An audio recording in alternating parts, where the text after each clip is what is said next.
All right. We were rocking and rolling. Sorry for the false start. 10-yard penalty, second down. Let's talk about hell, baby. Let's talk about you and me. This wasn't planned. As you can see, it wasn't scheduled at all. We'll see who shows up. There'll probably be some people that show up.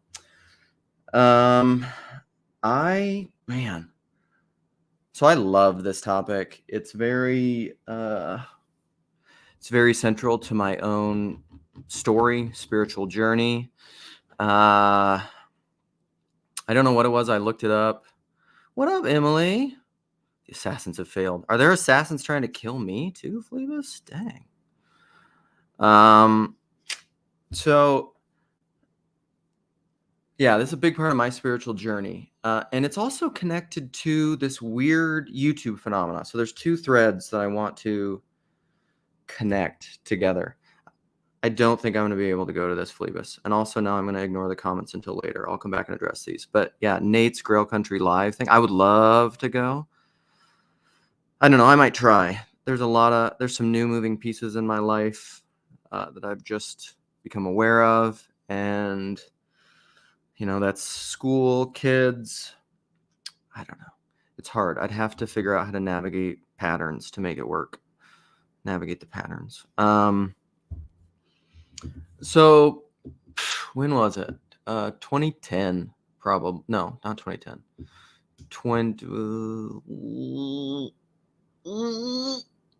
What would it have been? 2013, 2014-ish? Or 15. I saw this video, a YouTube video, with Chris Date from Rethinking Hell, and I forget the guy's name, on Annihilationism. And blew my mind because Chris Date is a theologically reformed kind of Baptist-y type guy. I don't know where he's actually at now. I haven't interacted with Chris Date in a really long time. But he is one of the prominent leaders and organizers of this organization called Rethinking Hell, which is an evangelical group.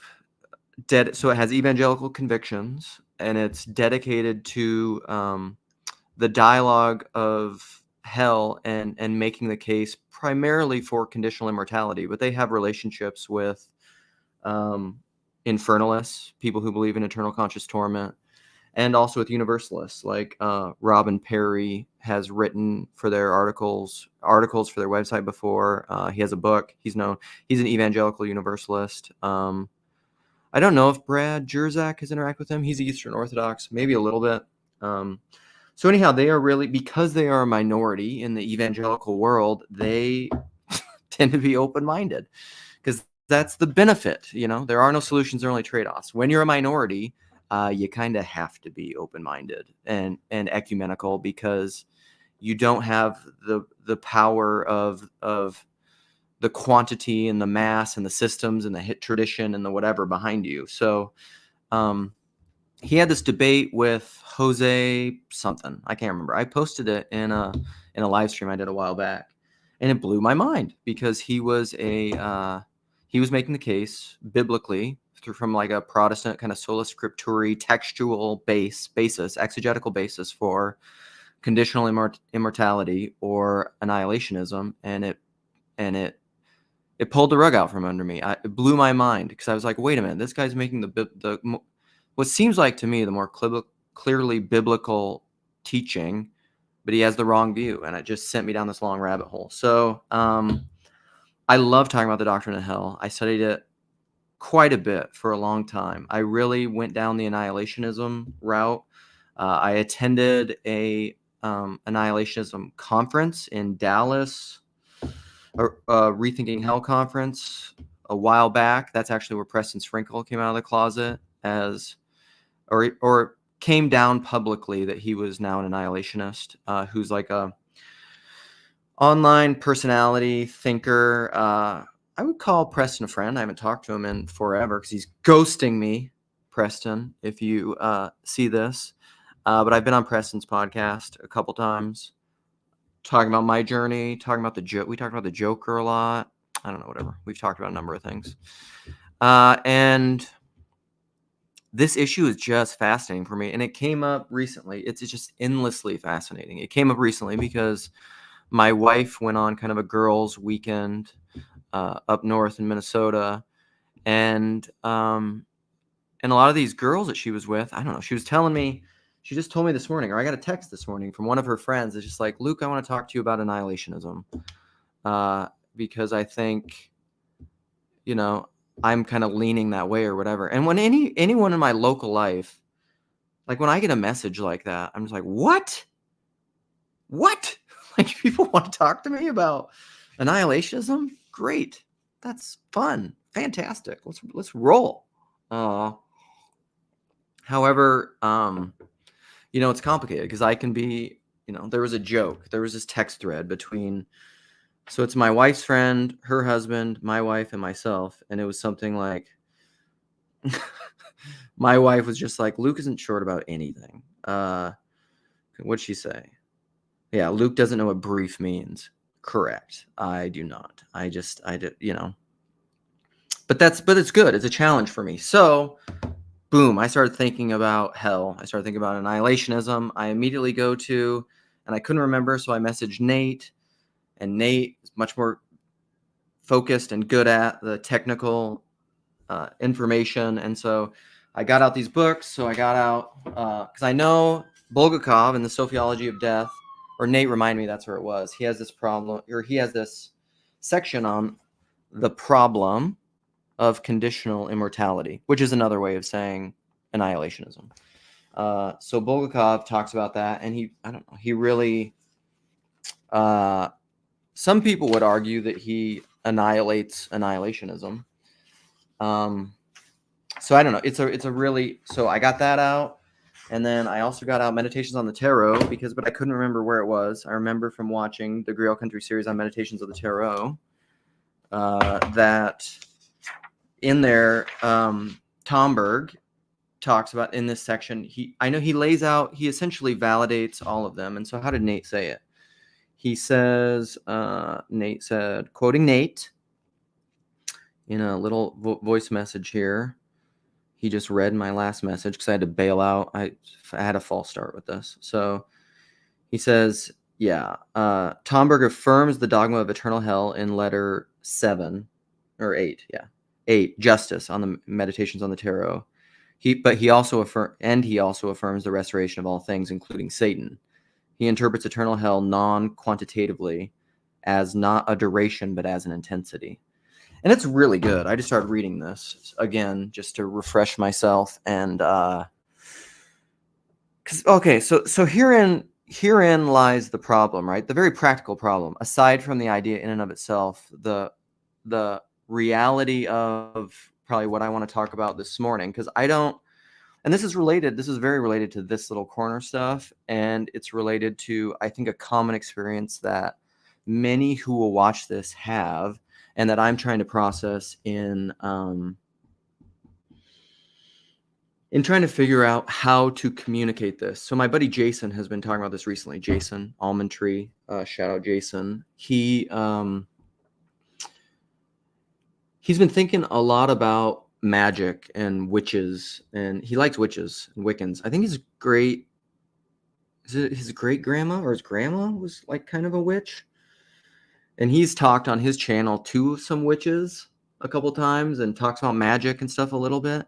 And this is the weird thing that's happened in the post-Enlightenment modern world, where we've become essentially like moral therapeutic deists, the Christian Smith line, or even if we're religious, even if we self-identify as being religious and spiritual, or we're spiritual but not religious or whatever, you still are almost like de facto or a baked-in materialist, where you just layer on this kind of nominalistic, superficial, supernatural language that you don't really believe in. Like you don't really see the world as infused with spiritual realities, which interestingly is this book that I'm reading recently for my book club, Little Big, talks about, because it's just like fairy worlds within worlds in this, what's the word that he uses?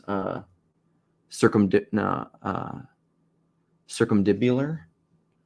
But it's like anyhow, it's a fascinating world that I learned, or word that I learned in that book. I don't think most people truly believe, even no matter what they say in their Sunday school answer, that the world is actually that spiritual. So, kind of shout out to T-Grog and those people. I don't think that most modern religious people, a lot of times, and we're all a mixed bag, really believe in spiritual realities. We're so inoculated against that by the modern world and these mechanistic machine descriptions of everything. And so Jason he brought this up in a live stream recently where they were doing a Hebrew Bible study or something. So it was some live stream where he's just like, it's so funny to me that people don't believe in magic. He's just like, what do you think you're doing talking? Like, you're using words. What do you think that is? Like, we're not animals. What do you think these words are? They're magic. Spell, to spell. You're casting spells. That's talking. I would say talking is casting spells. And so it's a funny thing. All of that to make it even much more concrete related to this relationship. So I have two of my wife's friends are very interested in talking about the doctrine of hell in different ways. And without getting into their stories of why that is, that's very exciting to me. But then the problem for me becomes these people aren't weirdos. They're not TLC weirdos. They don't, they're not, I can't just like say, I can't just like make a list of all the different live streams and Randos United videos and whatever where I've talked about the doctrine of hell and say, watch these 30 hours of me talking, either just riffing myself or talking to people about the doctrine of hell. And so what is the magic, right? It's kind of like how to win friends and influence people. Communication. Here's the thing. Here's the magic of communication. I was just thinking about this morning. You can say the same thing to two different people and it will resonate with one and sound like complete garbly-goop, nothing to the other person. That's amazing. Because in our objective, and you have all sorts of rationalizations and narratives for like why that may be. But then this is the beauty and the wonder and the mystery of something even as simple as communication and communicating ideas. How can I talk to a bunch of people, like someone about annihilation for a long time, and all of a sudden like it resonates and they like understand it and either relate to it and want to identify with it and take it on as a label or not, and just say like, okay, that adds a lot of clarity to me as to why someone would think that and how that distinguishes from maybe this eternal conscious torment or infernalism view of hell that I grew up with. Because even something like my wife said something like, one of these ladies said something like, it's essentially like the good Buddhist or the good Muslim or whatever. Like, I don't understand how someone who wasn't raised with any of this information, and then rejected it would be sent to hell. Now, in that, baked into that is when she says hell, she without realizing what she's saying, she's inferring implicitly within that is eternal conscious torment. She's thinking hell is the hell of eternal conscious torment. But here's the thing: is like, how do you know that? Where were you taught that? Well, it's the water you were swimming in, and it was all these implicit things that likely not even your pastors, in my experience, are going to understand and know and be able to talk about. And sometimes they will be. It's a rare case that they will be. But like even PBK, somebody who's brilliant at this. My very first, I've talked about this before. My very first conversation with PBK, when I was kind of telling him my story, I brought up eternal conscious torment, and he'd never heard the term. So most people are very ill-informed or mal-informed about the doctrine of hell to various degrees.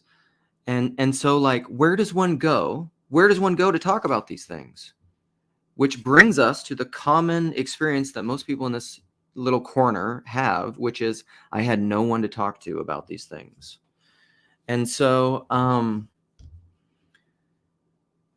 and a lot of people aren't inclined to go online, to go to YouTube, even to go to books, because like this stuff is in books. You could go to this book. You could go to this book. I used to have, I I mean, it's terrible. I looked at it. I've recently gotten rid of it, but I had Wayne Grudem's Systematic Theology, where he goes through talking about hell, and it's not good, but you could go to that book. So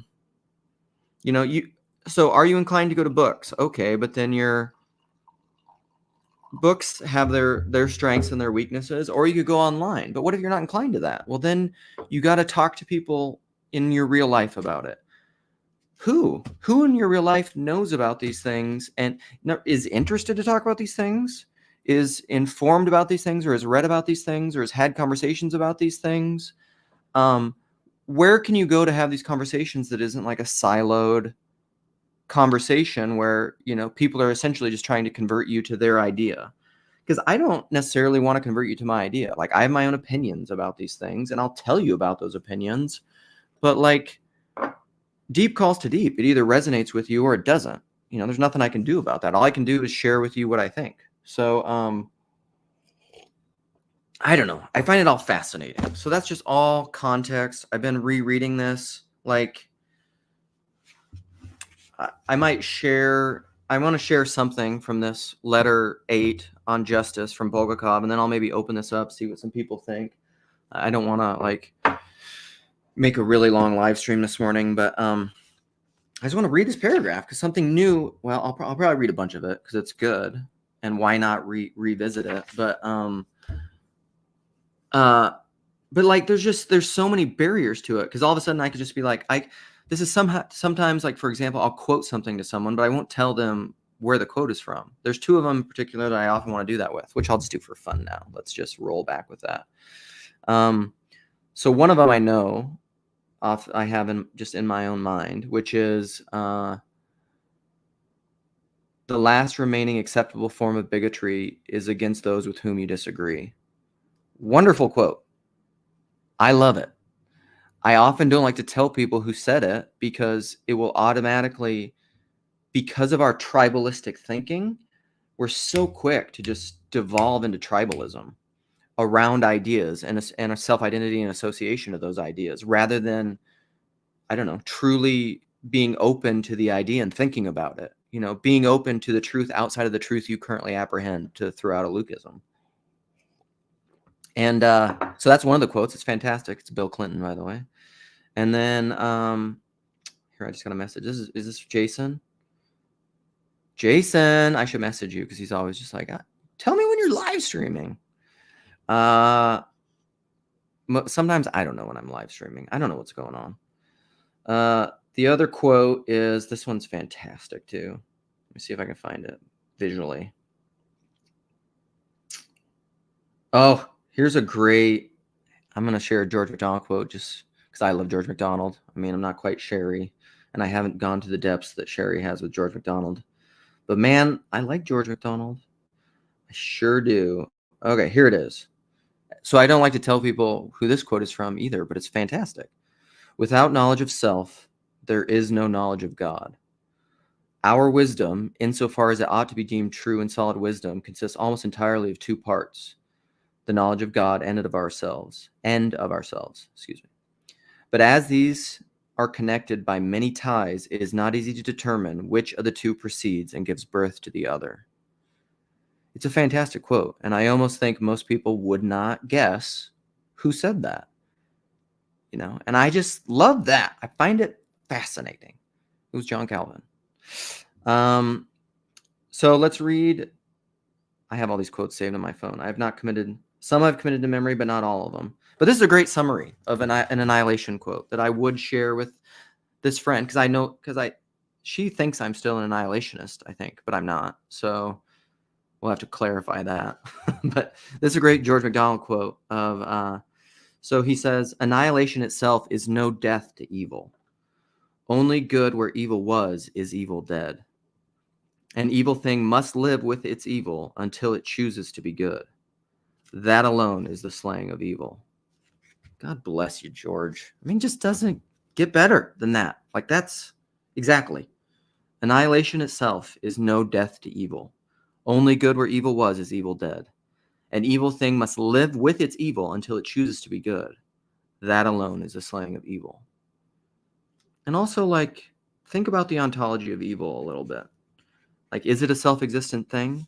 Because then you're essentially, I would argue, a dualist, or some kind of like, I don't know, what is the some kind of like Gnostic demiurge thing, and I don't think you can actually reconcile that with a Jewish or a Christian understanding of God. But that's a long, very abstract, hard to wrap your head around subject. So I want to read the section from Tomberg. Then I will throw out the link, and I will chat with any other dorks that want to talk with me. So,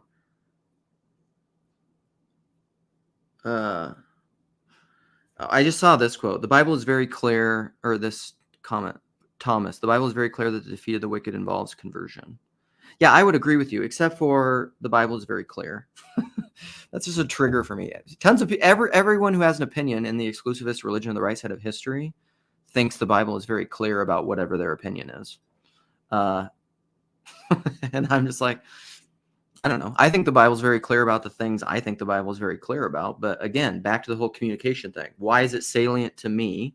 This is one of those big topics in this whole corner. And why does it seem very clear to me and not to you? That's a myth, the delusion of objectivism. All right, let's go. They went to the waterless places. Emily. Right? Okay, I'm going to read this.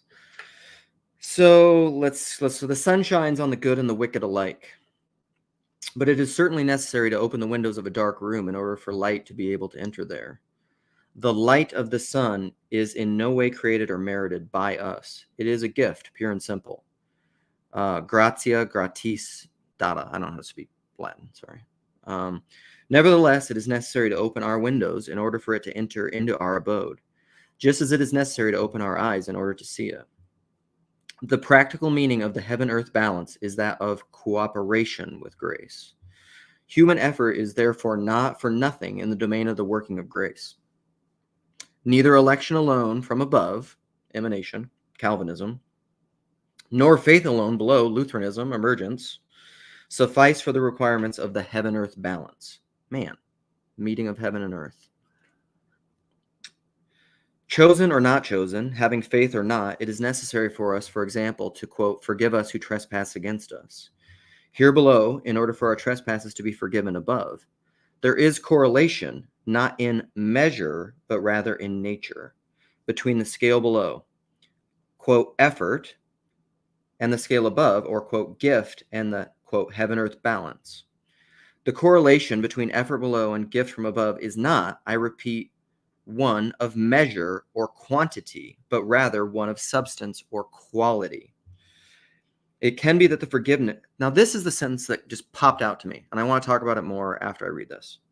So, it can be that the forgiveness on my part of the single offense by another can produce the forgiveness of 1,000 or so offenses by the same nature by me. The heaven-earth balance does not weigh quantity. Its working belongs entirely to the domain of quality.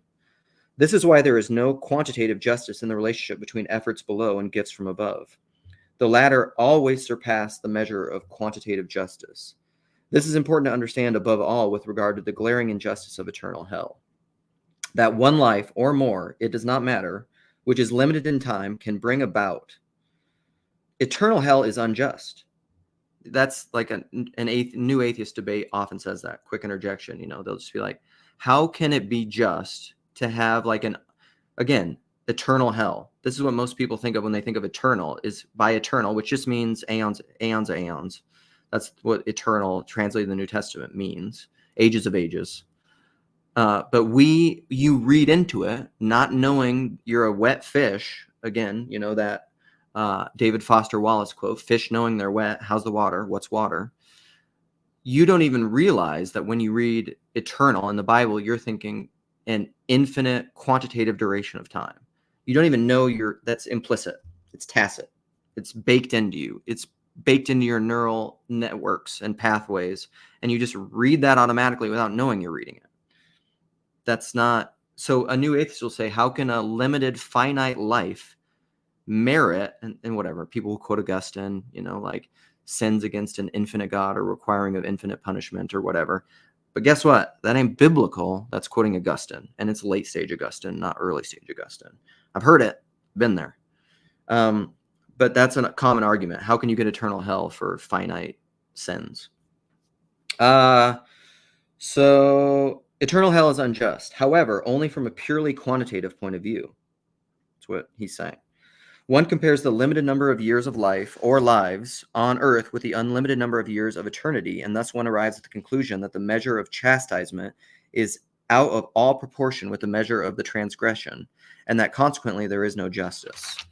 But let us consider the problem of eternal hell not from the point of view of quantity, which is absurd, as time does not exist in eternity, but rather from that of quality. How is it with this problem then? So that's a great paragraph. I want to read a little bit more because it's just good. The following is the answer we arrive at when we abandon a quantitative correlation between time and eternity. Whoever enters the region of eternity without an ounce of love enters it without an ounce of love, i.e., he enters eternal hell. For to live without love, this is hell. And, that's a little bit like these are debates Nate and I have had. So, like, to live, arguably, to exist without love is an oxymoron in my framing. Because if the church is that what it is called out of non-being into being, to exist means to be in love to some varying degree. And so, like, hell is some degree of unlove, but it can't be absolute unlove, or that's complete non-existence, which could be the annihilation of the false self. That's all my view, how I would say it. But for to live without love, this is hell. And to live without love in the region of eternity, that is to live in eternal hell. Now, this is a quote from Nicholas Berdyaev, The Destiny of Man.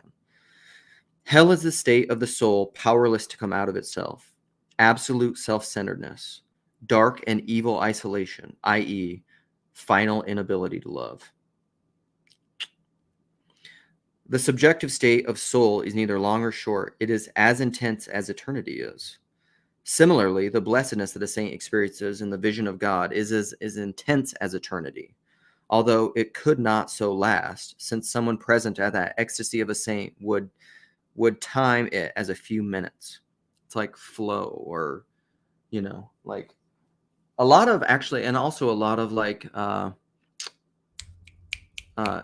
and what are the near-death experiences are like that, where people will just be like, it's like 2 minutes, but they're like, I lived years. The region of eternity is that of intensity. I mean, like, it's hard for people to wrap your mind around that, but like, can a region as intensity, not like a space, not a material space, like try to get out of the materialist frame, if it's possible, which surpasses the measures of quantity that we employ in time and space. Eternity is not a duration of infinite length. Again, that's the assumption. That's one of the worst base assumptions of hell. It is the intensity of quality, which, if compared with time and thus translated into the language of quantity, is comparable with an infinite duration. Now, this is a quote where it's essentially affirming eternal conscious torment, but not the infinite duration part of it, okay? Concerning this, Nicholas A. Berdyaev says, in our life on earth, it is given to us to experience torments that appear to us to go on forever, that are not for a moment, for an hour a day, but seem to last an infinity. Objectively, this infinity may last a moment, an hour, or a day, but it receives the name of everlasting hell. When Origen said that Christ will remain on the cross so long as a single creature remains in hell, he expressed an eternal truth. That's true. I feel like that's true. I feel like for me, for everyone else, it's like that scene, Good Will Hunting. Just take it home. Just study it. It's right. It's just right. Because what you see in here depends a lot upon where you're standing and the kind of person you are. Become the kind of person that can see the truth in that, and then it will click. It will be salient to you, and you'll see it. But until then, you can't see it. It's just like, do spiritual realities exist? Do fairies exist? Does the gorilla behind the bouncing ball exist? It doesn't if you don't see it. It doesn't to you. And the person is the locus of all meaning. Okay, I'm almost done to reading, and then I'll open this up. What can one add to this if not amen? Eternal hell is the state of the soul imprisoned within itself, where the soul has no hope of coming out. Eternal means to say without hope. All suicides committed through desperation bear witness to the reality of eternal hell as a state of soul. Before committing suicide, the person who commits it experiences a state of complete despair, i.e., eternal hell. This is why he prefers nothing less than the state of despair. Nothingness to the state of despair. Nothingness is therefore his last hope. Eternal bliss, heaven, is in contrast the state of the soul which is filled with boundless hope. This is not a blissfulness which lasts for an infinite number of years. It is an intensity of hope which gives the eternal quality. Similarly, it is the intensity of despair which imparts the state of the soul designated hell, the eternal, the quality eternal.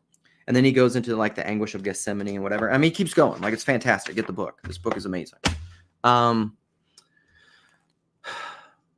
going to open this up because it's just...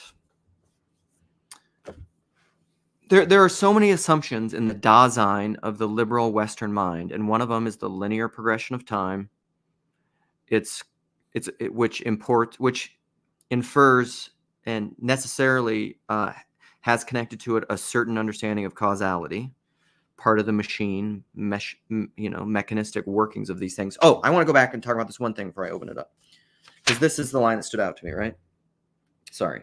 It can be that forgiveness on my part of one single offense by another can produce the forgiveness of 1,000 or so offenses of the same measure, of the same nature to me. Forgive us as we forgive those who sin against us. And with the measure you use, it will be measured to you.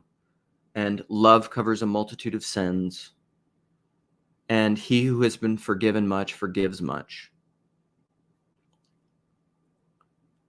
Sometimes the miraculous, this is what Alan said in that video I posted on my channel. It's free to forgive. It's a gift of grace that you receive and then you impart to others. Like begets like. And when you forgive, when you're granted the grace of forgiveness and you forgive someone, your one act of forgiveness may forgive 1,000, 1,000 offenses of the same nature toward you. You forgiving someone may completely open up the other's heart to forgive you all your offenses against them. It's not a quantitative thing. It's not a one-to-one thing. We don't live in the world of quality. This is the loaves and the fishes. Where did all this food come from? We don't live in a world of scarcity. We live in one of abundance. A really good video. I believe it's in Grail Country. It's an old Grail Country video. The loaves and the fishes. This is something Nate and I have talked a lot about, and it's worth eternal meditation. Let's say it that way. We live in a world of abundance, not one of scarcity. Like, these are materialistic assumptions. All right.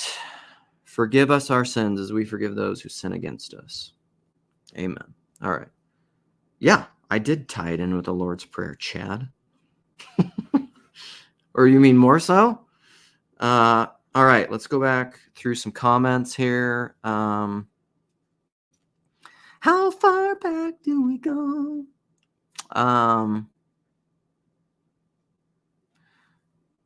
I'm self-stultifying. I don't even know if I know what stultifying means.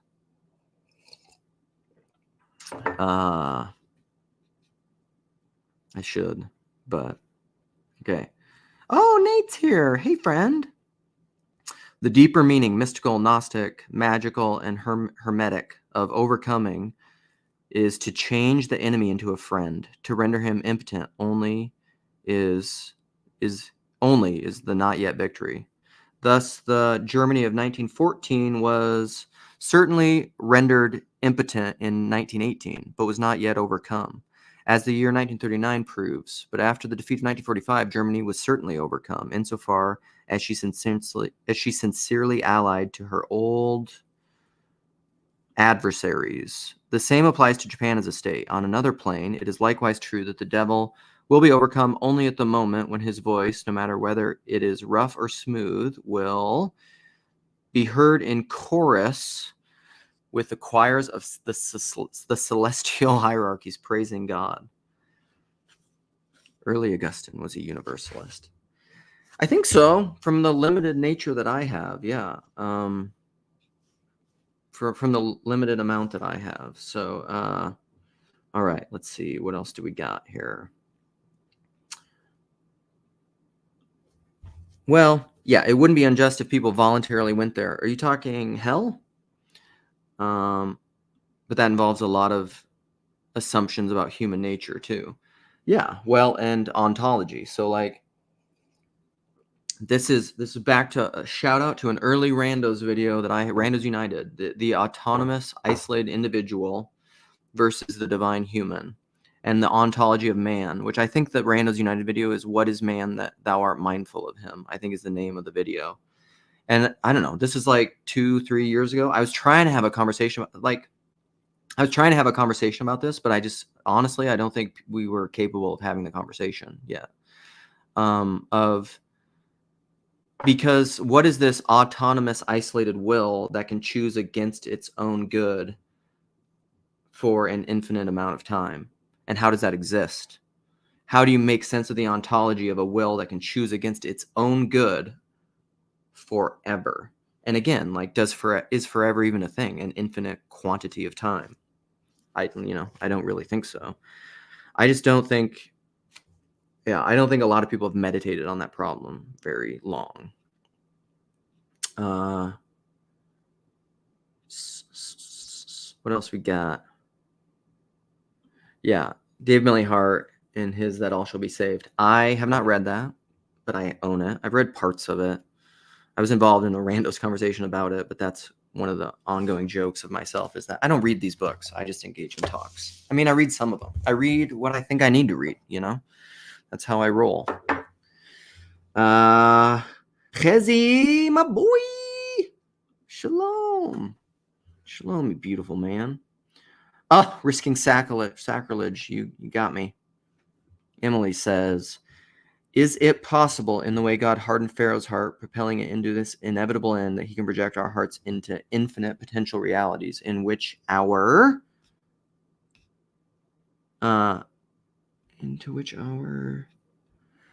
acceptance of Christ is revealed? So the ones who have no exposure, he knows that we would have to be he knows what we would have chosen by what we chose in our current worldview. What are you saying? Okay. Risking sacrilege. Is it possible in the way God hardened Pharaoh's heart, propelling it into its inevitable end, that he can project our hearts into the infinite potential realities in which our acceptance of Christ is revealed? So the ones who have no exposure, he knows what we would have chosen by what we chose in our current worldview. So like this, I mean, I think I know what you're talking about. And I think this is, I think about these things somewhat, but it's hard to wrap your head around. Jedediah and I probably have a future conversation where we would talk about these things. I know Jedediah thinks about this kind of stuff a lot in his own personal meditations, but it's essentially a everything everywhere all at once. It's kind of like an infinite universes idea where I'm very open to the idea, and infinite universes in the sense of like that's just the universe, but I'm very open to the idea that, again, like there is the idea of where to start, of possibilities, or even like middle knowledge type stuff where like God knows what you would have done in alternate realities, or what do they call those? There's a term. Why am I thinking non sequiturs? But like non-existent alternate realities. Like to me, it's a misnomer. It doesn't make any sense. I don't think there are non-existent alternate realities. I think that if there is an alternate reality, if there is where something was possible, then that is also existent because of the nature of the Tao or Christ, the identity of identity and non-identity. So if it's possible, it's also real.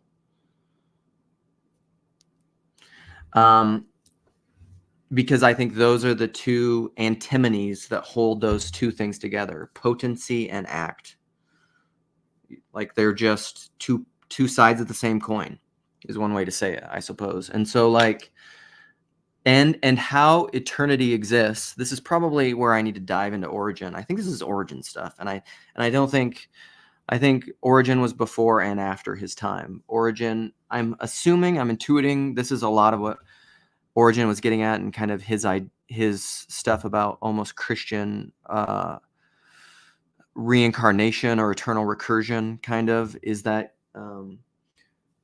one way that I think about it, Emily, hopefully this is helpful to you, is I think that we exist, and I said this is Jordan Peterson blocked you. Back when I was on Twitter, Jordan Peterson quote tweeted me in this, where he was talking about it was my note summary, and some of my own ideas on an early conversation that he had with Dave Rubin on the Rubin Report. But essentially, I think we exist in the dream. I'm gonna pause. I'm gonna go get this book because I think this is related, and this is gonna be way abstract and not helpful for most people. But I love this shit, and this is what's fun to me. This is like the fun kind of thinking stuff. All right.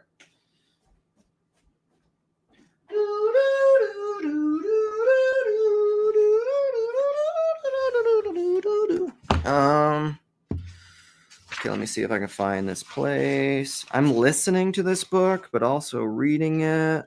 So let's see if I can find the place where he's talking about it. So the book is Little Big, John Crowley. And dang it. This is where I need filler. Because he's talking about the infundibular word that I was talking about earlier. Where is it? I'm maybe not there yet. In my dang it. See, I haven't read this enough. Normally, I have like mental pictures of these books, and so I can find stuff in them.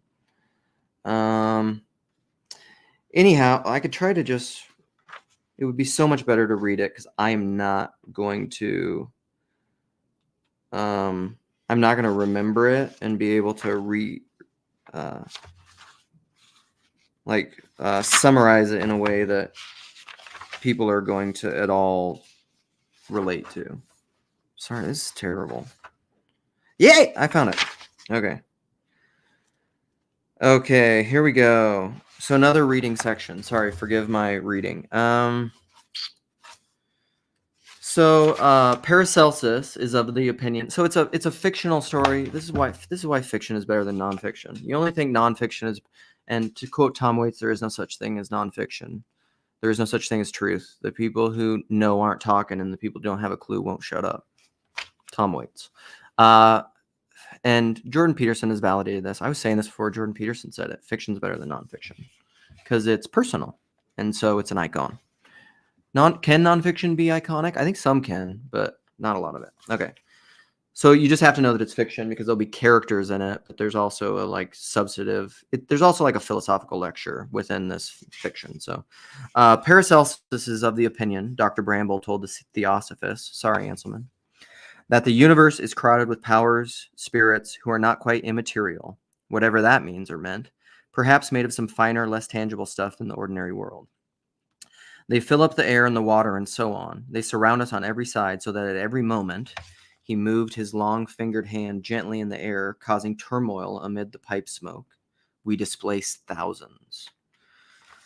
She sat by the door, just out of the light of a red-shaded lamp, bored or nervous or both. Her cheek was in her palm, and the lamp lit the dark brown of her arms and turned it blonde. Her eyes were deep and feral, and she had a single eyebrow. That is, it extended without break across her nose, unplucked and thick. She didn't look at him, or when she did, she didn't see him. I know how to say this word. Nereids, dryads, sylphs, and salamanders is how Paracelsus divided them, Dr. Bramble said. That is to say, as we would express it, mermaids, elves, fairies, goblins or imps. One class of spirit for each of the four elements. T-Grog's going to love this. T-Grog, I'm just going to go to the end because I'm sure you're making great comments. Yes! Oh, I love you. God bless you, son. Or not son. Forgive me. You're my elder. I respect you. So, one class of spirit for each of the four elements: mermaids for the water, elves for the earth, fairies for the air, goblins for the fire. It is thus that we derive the common name for all such beings, elementals. Very regular and neat. Paracelsus had an orderly mind. It is not, however, true, based as it is on the common error, the old and great error that underlies the whole history of our science, that there are these four elements: earth, air, fire, water, out of which the world is made. We know now, of course, that there are some 90 elements, and that the old four are not among them. Listen how scientific he is. There was a stirring at this among the more radical or Rosicrucian wing of the assembly, who still set great store by the four. And Dr. Bramble, who desperately needed this appearance to be a success, gulped water from the goblet beside him, cleared his throat, and tried to march on to the more sensational or revelatory parts of his lecture. The question is really, he said, why, if the elementals are not several kinds of being, but only one, which I believe, why they manifest themselves in such various forms. Sorry. That they do manifest themselves, ladies and gentlemen, is no longer open to doubt. He looked meaningfully at his daughter, and many there did also. It was her experiences, after all, that lent Dr. Bramble's notions what weight they had. She smiled faintly and seemed to contract beneath their gaze. Now, he said, collating the various experiences, both those told of in myth and fable and those more recent ones verifiable by investigation, we find that these elementals, while separable into two basic characters, can be any of several different sizes and, as we might put it, densities. The two distinct characters, the ethereal, beautiful, elevated character on the one hand, and the impish, earthly, gnome-like character on the other, is in fact a sexual distinction. The sexes among these beings are much more distinct than among men. The differences observed in size is another matter. What are the differences? In their sylph-like or pixie manifestation, they appear no bigger than a large insect or a hummingbird. They are said to inhabit the woods. They are associated with flowers. Droll tales are spun of their spears of locust thorns and their chariots made of nutshells drawn by dragonflies, and so on. In other instances, they appear to be a foot or 3 feet in height, wingless, fully formed little men and women of more human habits. And there are fairy maidens who capture the hearts of and can apparently lie with humans who are the size of human maidens. Shout out to Sam and his Old Testament, laying with men. And there are fairy warriors on great steeds, banshees and pukas and orgs, who are huge, larger by far than men. What is the explanation for this? The explanation, so here we go. This is what I was getting to, Emily, which hopefully this helps. The explanation is that the world inhabited by these beings is not the world we inhabit. It is another world entirely, and it is enclosed within this one. It is, in a sense, a universal retreating mirror image of this one, with a peculiar geography I can only describe as infundibular. There we go. He paused for effect. I mean by this that the other world is composed of a series of concentric rings, which as one penetrates deeper into the other world grow larger. The further in you go, the bigger it gets. Wardrobes, Narnia, further up and further in. Each perimeter of this series of concentricities encloses a larger world within, until at the center point it is infinite. Big Bang, singularity, ever-expanding universe. You believe all this stuff too, my friend. You just think of it as a materialist with less imagination, I would say. So the center point is infinite, or at least very, very large. He drank water again. As always, when he began to explain it all, it began to leak away from him. The perfect clarity of it, the just seizable perfect paradox of it, which sometimes rang like a bell within him, was so difficult, maybe, oh Lord, impossible to express. The unmoved faces before him waited. We men, you see, inhabit what is in fact the vastest outermost circle of the converse infundibulum, which is the other world. Paracelsus is right. Our every movement is accompanied by these beings, but we fail to perceive them, not because they are intangible, but because out here they are too small to be seen. Around the inner perimeter of this circle, which is our daily world, there are many, many ways, we call them doors, by which we can enter the next smaller, that is larger circle of their world. Here the inhabitants appear the size of ghost birds or errant candle flames. This is our most common experience of them because it is only through this first perimeter that most people ever pass, if at all. The next innermost perimeter is smaller. Okay, listen, you guys. The last battle. What's in the last battle? There's a little cottage, right? That the monkey and the donkey who dress up as Aslan fake make, and then you go through the door with who, by the way, Emeth, the worshiper of Tash. You go into the thing inside the wardrobe, which is a whole world and worlds of worlds, not just Narnia. And then you go inside the little shed in the last battle. And what is that? It's everything. It's a bigger world. It's an infinite world, further up and further in. Okay. So there are smaller doors by which we enter the next smaller, which is larger circle of their world. Here the inhabitants appear the size of ghost birds or errant candle flames.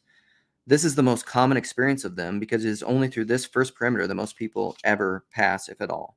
The next innermost perimeter is smaller and thus has fewer doors. It is therefore less likely anyone would step through by chance. There the inhabitants will appear fairy children or little people. George MacDonald. Lilith. A manifestation correspondingly less often observed, and so on further within.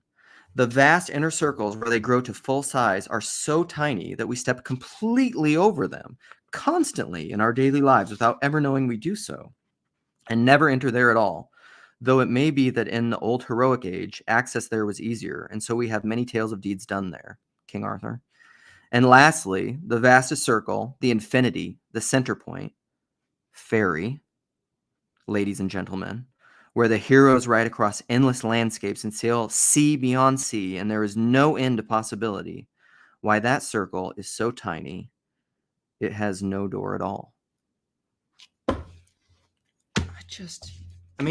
Again, little big, John Crowley. Take it home. If you trust me, you don't have to. If you do, if whatever my deep or shallow is calling to shallow, this is right. That's right. I'm just telling you. I think it is. I think it's right. I don't know if that answers your question. That's the best I can do to answer your question. I could give you all my unending Lukeisms and whatever, but that's what I think. So, I think there are infinite universes within this universe, and there are infinite possibilities that I think have correspondent existences. And here's the thing. Here's another thing about hell. None of us know what happens when you die. We don't know. None of us know. The materialist atheists don't know. I don't know. We don't know. It's the intermediate state. Second Temple Judaism didn't know, was of diverse opinions. You can go through the Jewish scriptures. There were various opinions. We know that from the New Testament. Some believed in the resurrection, some didn't.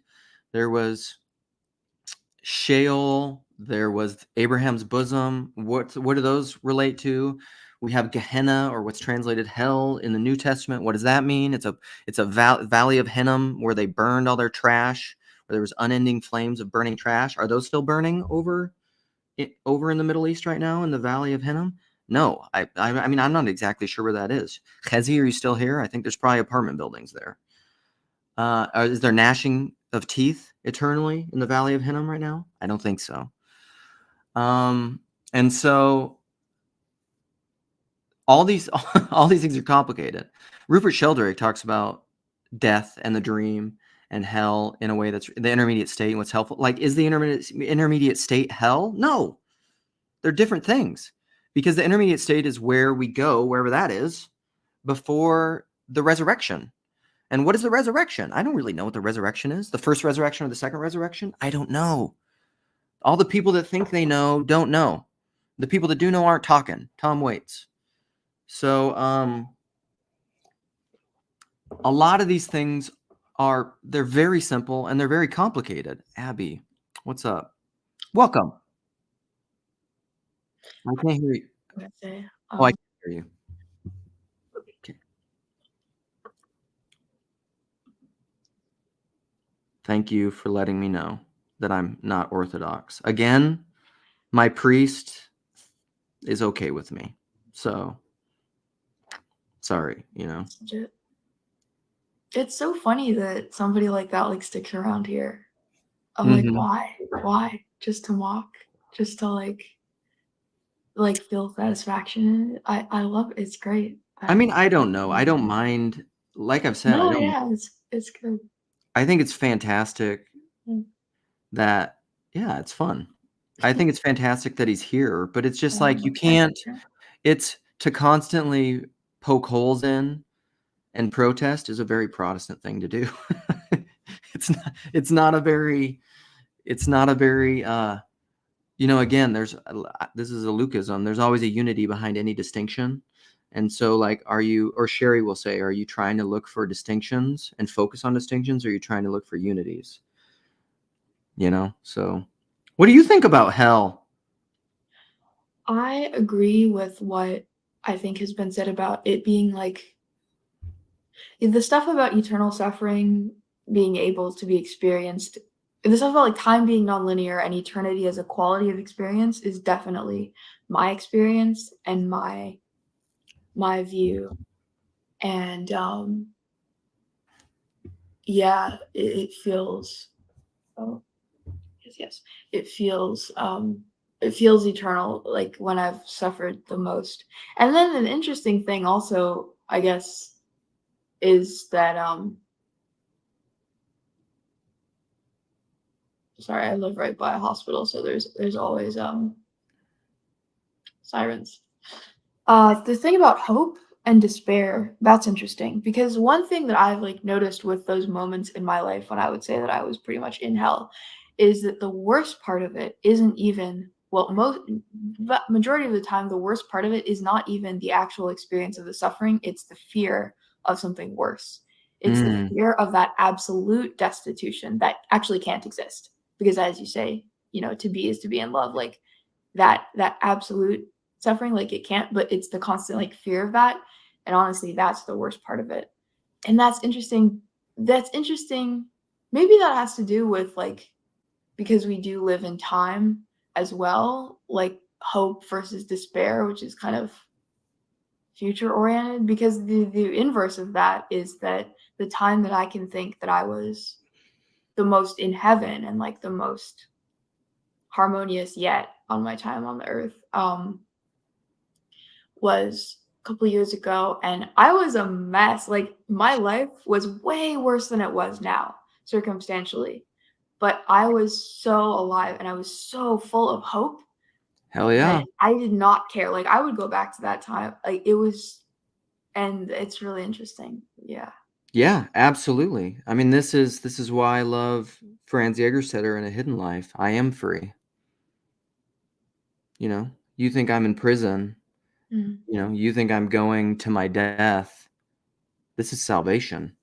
This is Saint Irenaeus, forbid me not from living, let me follow into the passion of my Lord. It's just like I don't and I don't know, back to for me too. Again, I love talking about the topic of hell. But what I want to stress and reemphasize, I'm reading things from this. I'm reading from a couple different books.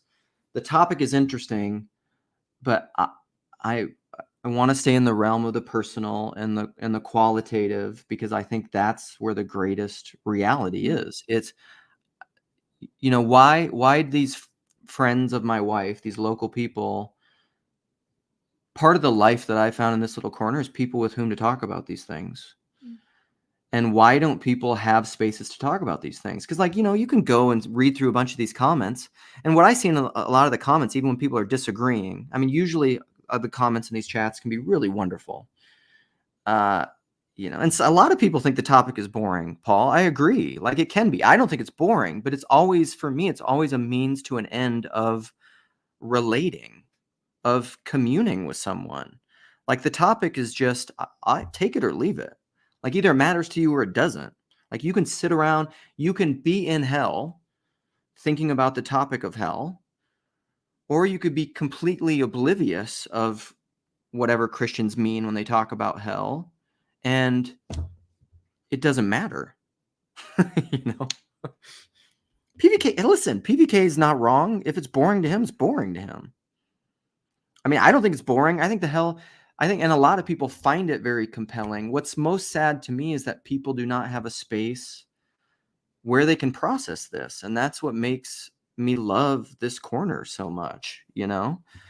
I don't know that I can talk and type at the same time. I can talk and read comments at the same time.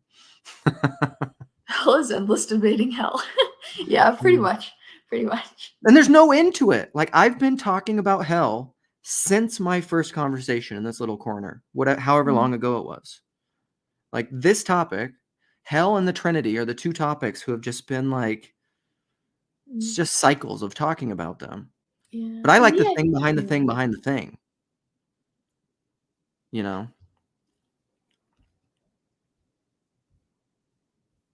Let's So see. now Nate and Tigrar are fighting. That's nice. Hell is endlessly debating hell. It could be. So like that's a good example of like that's one of the characters in C.S. Lewis's Great Divorce, right? The theologian who's well again, so have you read The Great Divorce, Abby? I have not, but I'm sort of familiar with because Yeah. everyone calls it, you know. So the gray world, whatever. I wouldn't say I'm you could think of that as hell. I would probably think of the gray world as like the intermediate state. It's probably closer akin to in the Old Testament to like Sheol or something, or Hades. It's like it's the waiting place it's the opposite end of the waiting place that's not Abraham's bosom. That's not like the waiting room to the new heavens and the new earth or whatever. However, the Perusia, the good side. And there's all these people down there in the gray world where they have this is a very Peter Rawlings idea too. Like they have essentially everything they want. They have all these great big mansions. And everyone is isolated and alone, self-centered and trapped in themselves and miserable. But like they can't get out of there because that's where they want to be. There's a theologian, you know, down there who just all he does is sits around and talks about theology and God. You know, and he's in the gray place. So are you getting caught up in the debates? I'm mostly just doing random comments. Okay, here's the thing, T-Grog, read the canons of the first 7 ecumenical councils. That is Christianity. That is the written abstractions of Christianity. Christianity is Christ, and it's a person, and it's the body of Christ. It's the hands and feet of Christ. I mean, T-Grog, the incarnation is kind of central to Christianity. So it's not the words of the second ecumenical councils. Are you going to be a biblicist about the words of the second ecumenical councils? I mean, you characterize Christianity. This is the reason that I probably left evangelicalism, is because of Christians who would say shit like you. Drove me nuts. So yeah, I mean, as an Orthodox Christian, I would say that I affirm, but this is what Jordan Daniel Wood talks about, like being a neo-Chalcedonian or a neo-creedalist. And it's the difference between what we try to talk about in that conversation with Jordan, the difference between creed and confession. A confession being the closed circle of the Ouroboros, the closed system that has no death and resurrection built into it. It's not a spiral. It doesn't allow for any further up and further in. You know, it's just like the lifeless singularity before the Big Bang of divine simplicity without any process theism. Life, being, becoming. What is that quote? I actually realized that I thought this was a Sherryism, but then I found it the other day in my quotes. It's a George MacDonald quote, but like God's becoming is our becoming.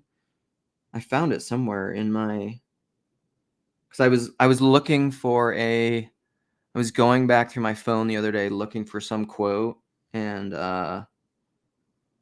somehow I found it, but I don't know that I'll be able to find it here.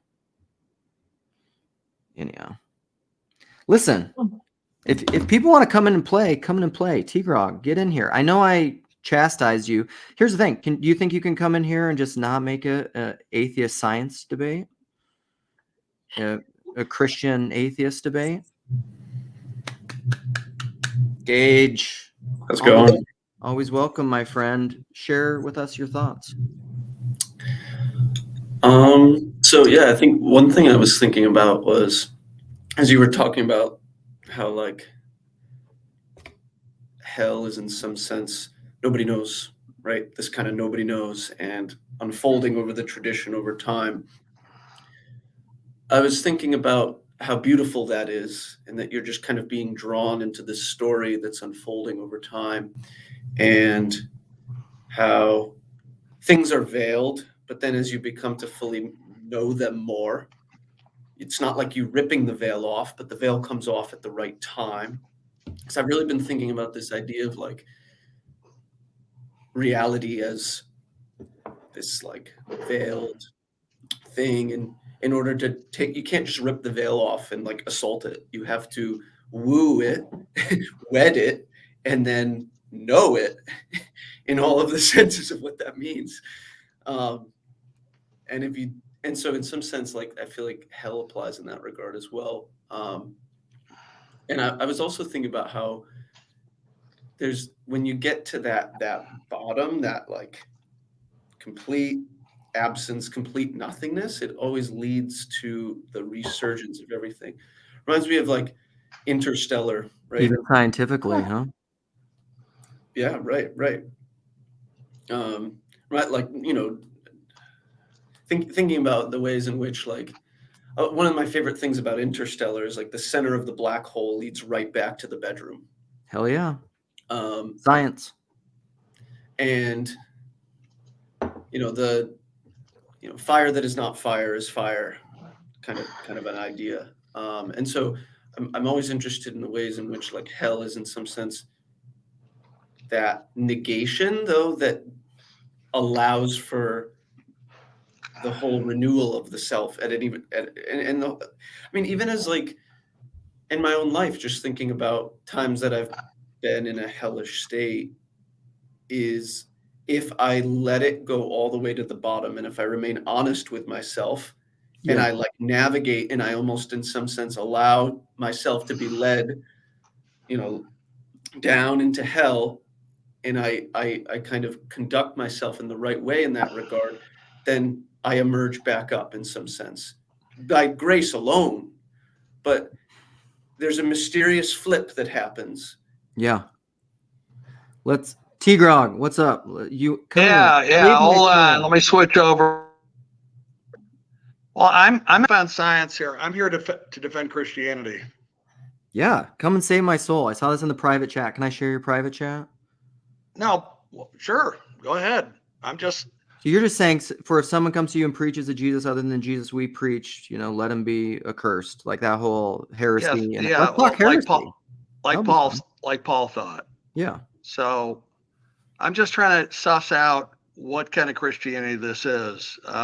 First, can you tell us what the gospel is? What's the gospel that? Well, it's called believe on the Lord Jesus Christ, and that. Well, here's the thing for me, as a non-believer. Christians agree on what the gospel is, okay? Some it includes baptism, some it includes faith alone, some it includes faith plus works, some it includes faith plus the use of the means of grace and belonging to Christ's body, the church, and participating in the sacramental life of the church. Mm-hmm. So they don't agree on those things because the scriptures are not univocal on these things. There are different theological ideas that are contained in scripture. However, in defense of historic Christianity has creeds, and you must believe these, or you are outside of Christ. You're outside the church. It's very clear. I'm a non-believer, but I appreciate clarity. Clarity. Athanasian Creed, First Council of Constantinople, Nicene Creed, Nicaea II. Do I agree with it? No. But that is Christianity historically. Now, there are other people who have interpreted Christianity differently, like the fellow that's the Unitarian, Yes. right? That comes on once in a while.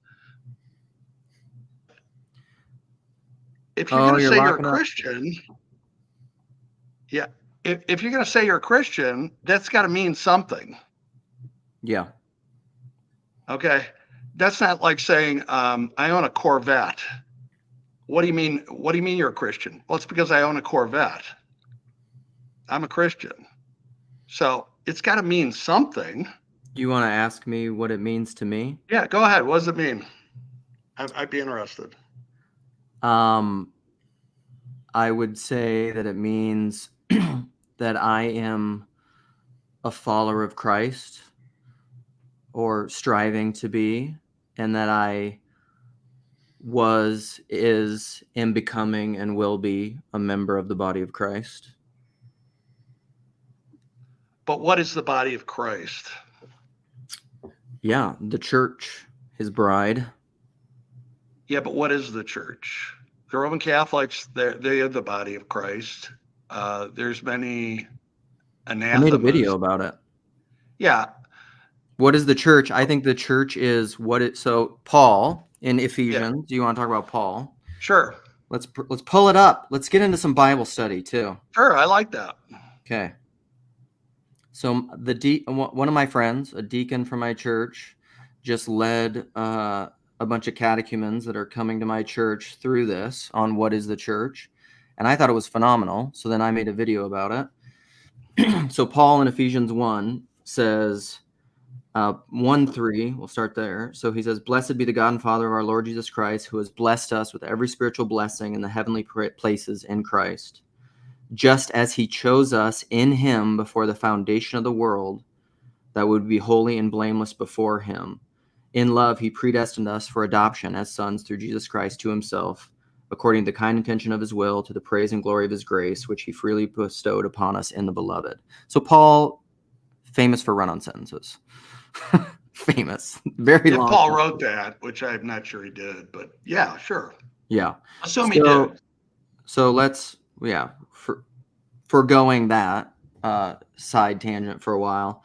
So what my friend basically said, and I'm not as good at Greek, he's been to seminary, so I'm not as good at Greek with him, but I do have this great app that allows you to like pick up some Greek. So in verse 4, he says, this is a common actually like election predestination verse, because he predestined us, right? This is what it says in English.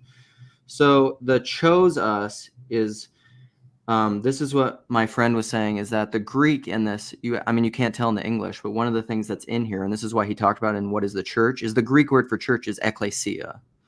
Right. And so within this verse is the choosing of us before the foundation of the world is, it's these different, and this is where I don't know the Greek cognation as much, and I don't know Greek either, and the grammar, but essentially what he's saying is like when Paul is saying he chose us in here, what he's essentially, it's some combination of ekklesia. And so what it's really saying, like him choosing us before the foundation of the world is related to church.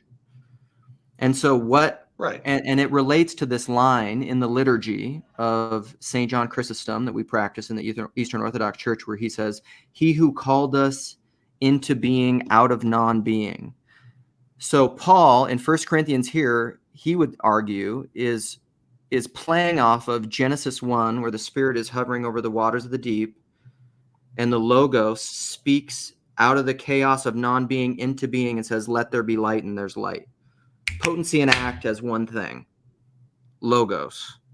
And he's saying the church in Ephesians 1, Paul is riffing on that and saying the church is that which before the foundation of the world was called into being out of non-being. That's ekklesia. So broadly, all that to say, I would say the church is that which exists. The church is, well, okay. So the church is that which exists. Yes. Corvettes exist, so therefore Corvettes of the church.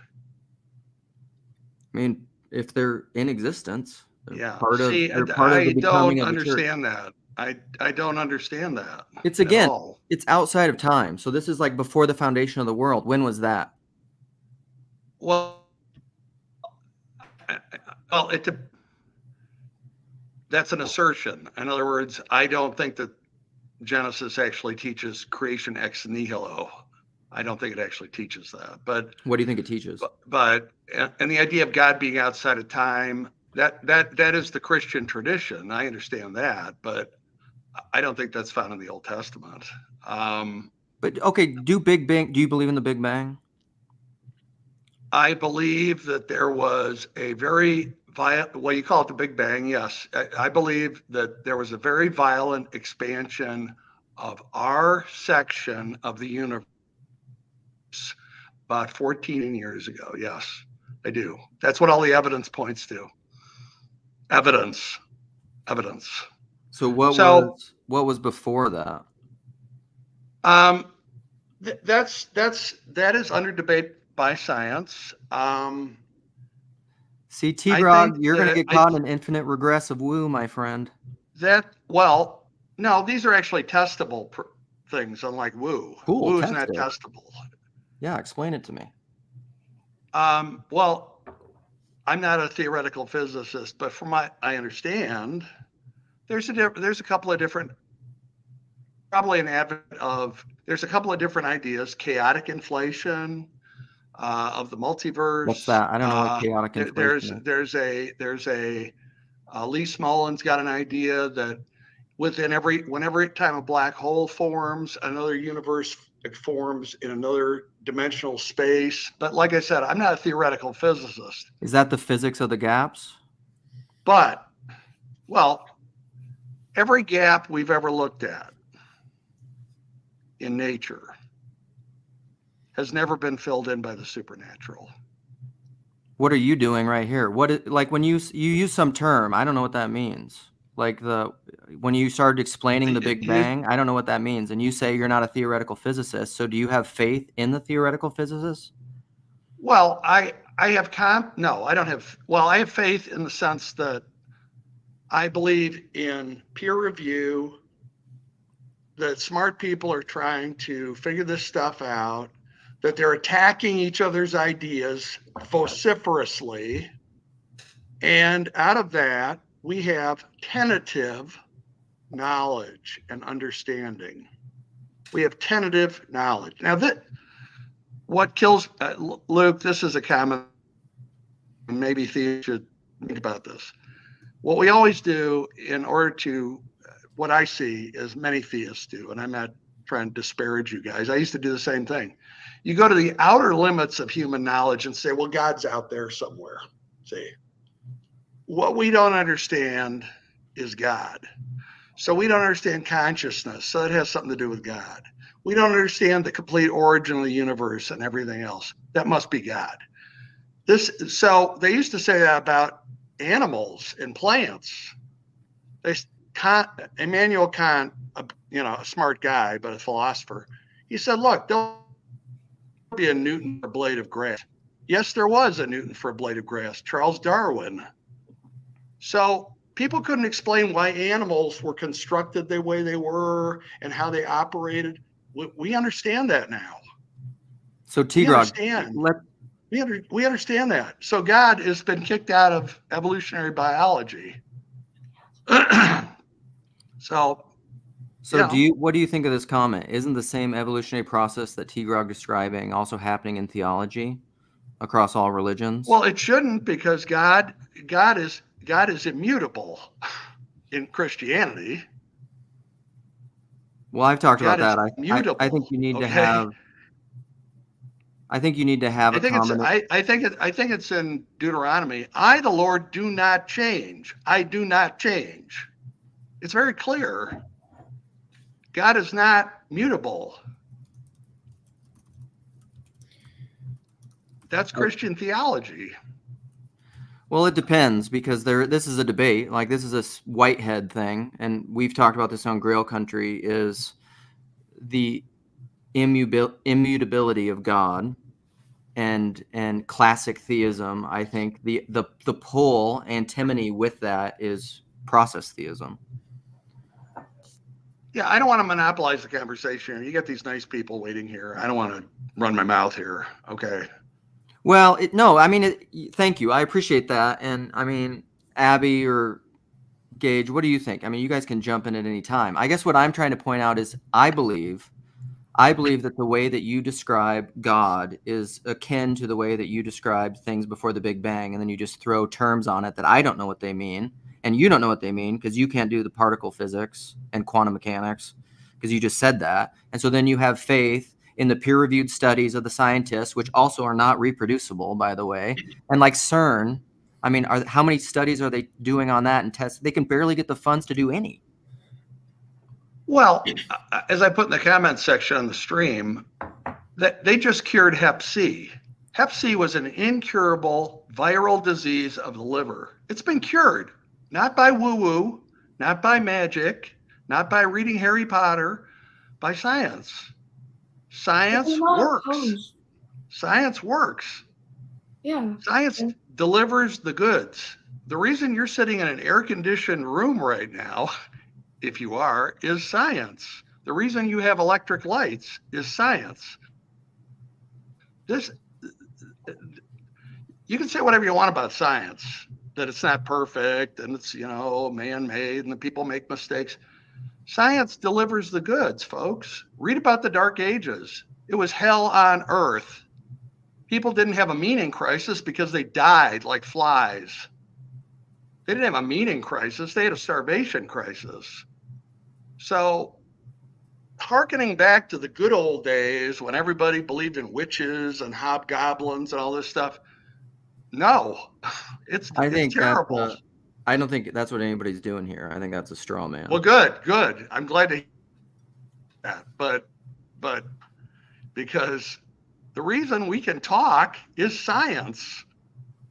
This is all science, right?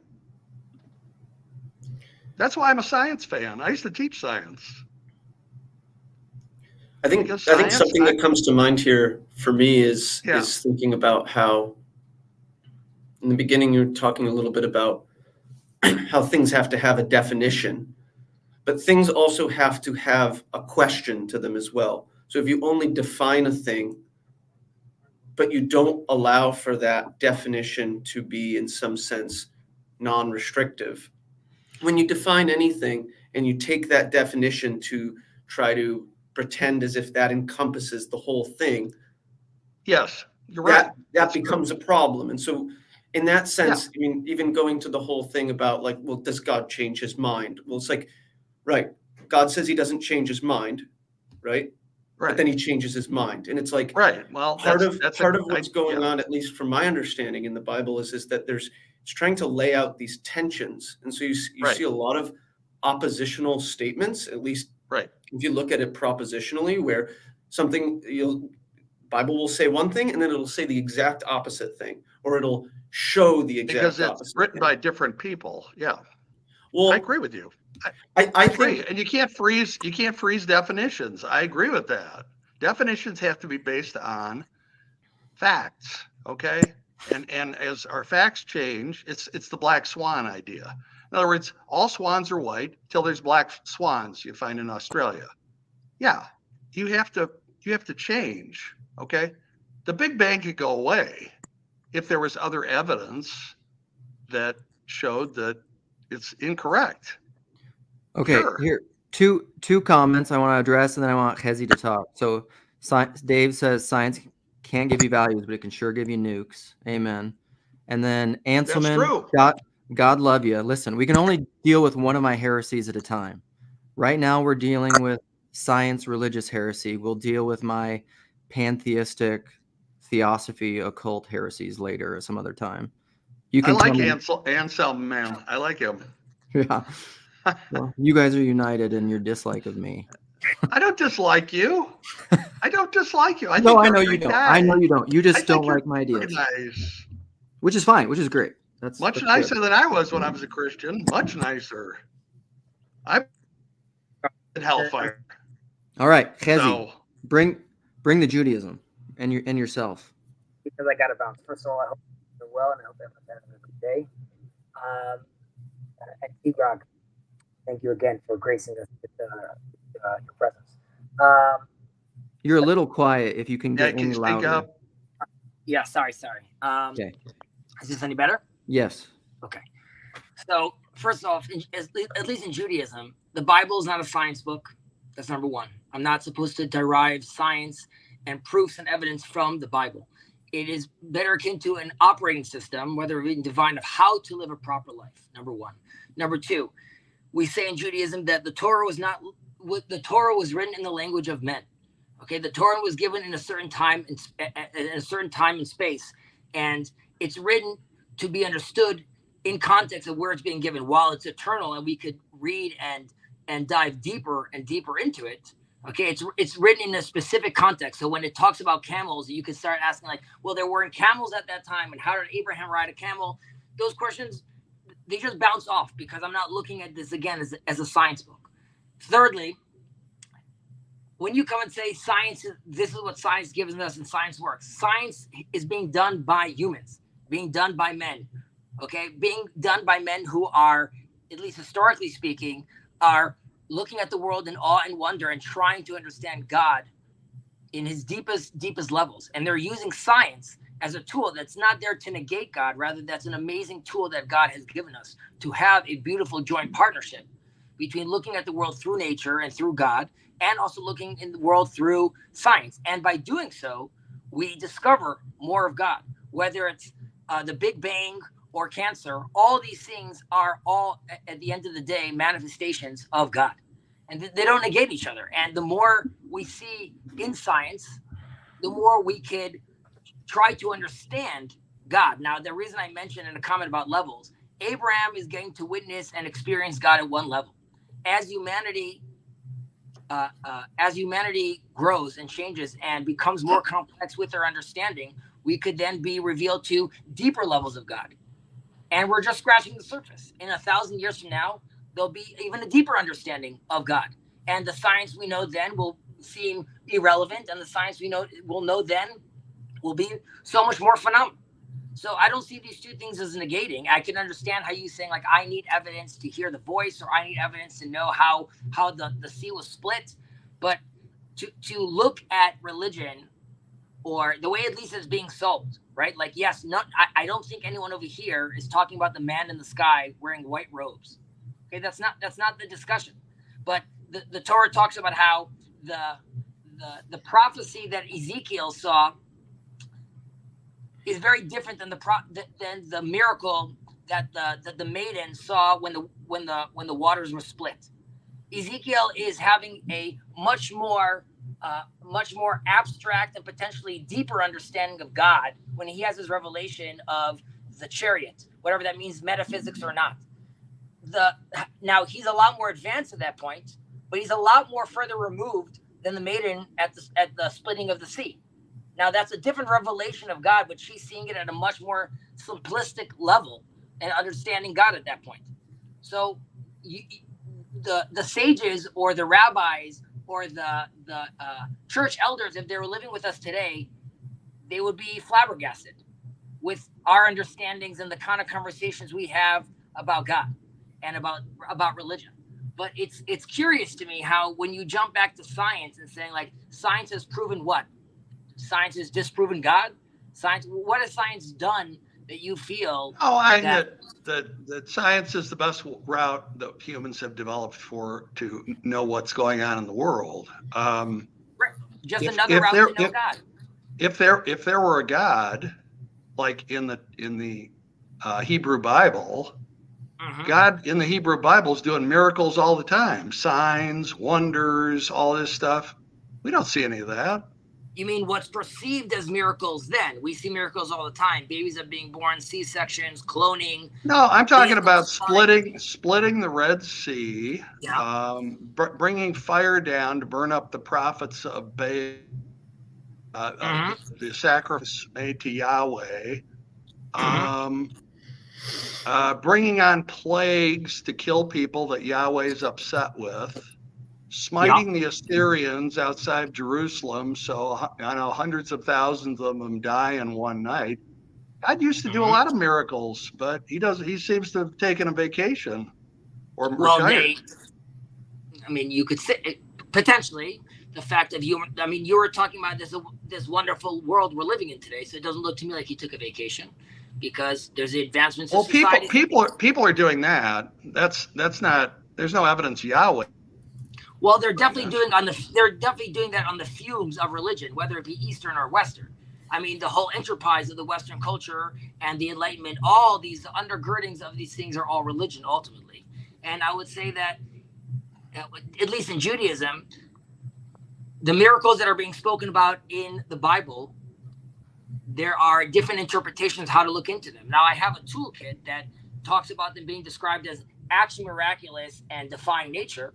There's other interpretations that they are happening within nature. And there are other interpretations that are saying these are more allegorical of what people saw. So doesn't it bother you that it's very unclear what actually happened, what these things mean, and if they're literal, if they're symbolic, whatever? Does God just not care about how people figure this stuff out? He just doesn't care. He writes a book. Hey, throw it out there. You guys make sense of it, whatever you want to do. I just find that amazing. Do I think he doesn't care? No, I don't think he doesn't care. I think trying to be pluralistic over here, I think if God is speaking for all intents and purposes to the Muslims through Islam, and to Christianity and to Christians through Christianity, and to Jews through Judaism, I believe we are offered an operating system, a roadmap. I don't think we have to look back and say, like, how big was Mount Sinai? What the exact shape of the tabernacle was? More, it's how do I live this embodied life? What does this mean to me? So the Bible I have through and its interpretation through the sages over the years leaves me with an operating system which tells me how to treat my neighbor, how to treat my politician, how to look at my house, and this is all a system. And at least, again, personally speaking, has allowed me to survive, or at least my people, my lineage, my religion for thousands of years. Right? Sure. So we're just talking about from a scientific point of view, it's a good system that works. And as far as like whether or not the concept of believing in God or not, the Talmud talks about how the second you deny idol worship, you're considered Jewish. And by that it means once you recognize that it's not bowing down to this rock or praying to this tree, rather it's a lot more complicated than that, you're in the zone. So do you think Christians are idol worshipers? Oh, what a good question. Do I think Christians are idol worshipers? I think do you think they're idol worshipers? I think some versions and manifestations of Christianity can be defined as such. There are interpretations in Judaism which I could find a loophole, quote unquote, where I could clear them of. Well, thank you. Thank you for being clear on that. I appreciate that. I do. Now, there's levels of how I interact with those kind of things, though. Do I think it's the same level of idol worship like worshiping Baal? No, I think it's a lot more oriented. I think it's a lot more directed. And Judaism obviously deals with their delicate relationship with both Islam and Christianity. However, and I mentioned this in the comments, the game I'm playing is God-fearers. You're going to a church, you're going to a synagogue, you're going to a mosque. Those are the details. God is playing a much bigger game than that. And everyone's invited to the table. I hear what you're saying. I appreciate your viewpoint. I do. I find the history of religion to be full of people who have these abstract ideas, and because of those ideas, they kill other people who have different abstract ideas. Correct, and build the world. Yeah, so I don't. That's one of the objections I have. I think if there were a God who is our Father and who loves us, like I was with my children, I'd be very clear what I mean. Very clear. Well, because I don't want children to be hurt. I don't want them to be harmed. I want them to know the truth. I want them to know about me. Huh? Where does that go wrong? Does that go wrong with people you had many years of the Crusades, which were filled with blood, right? However, well, that's right.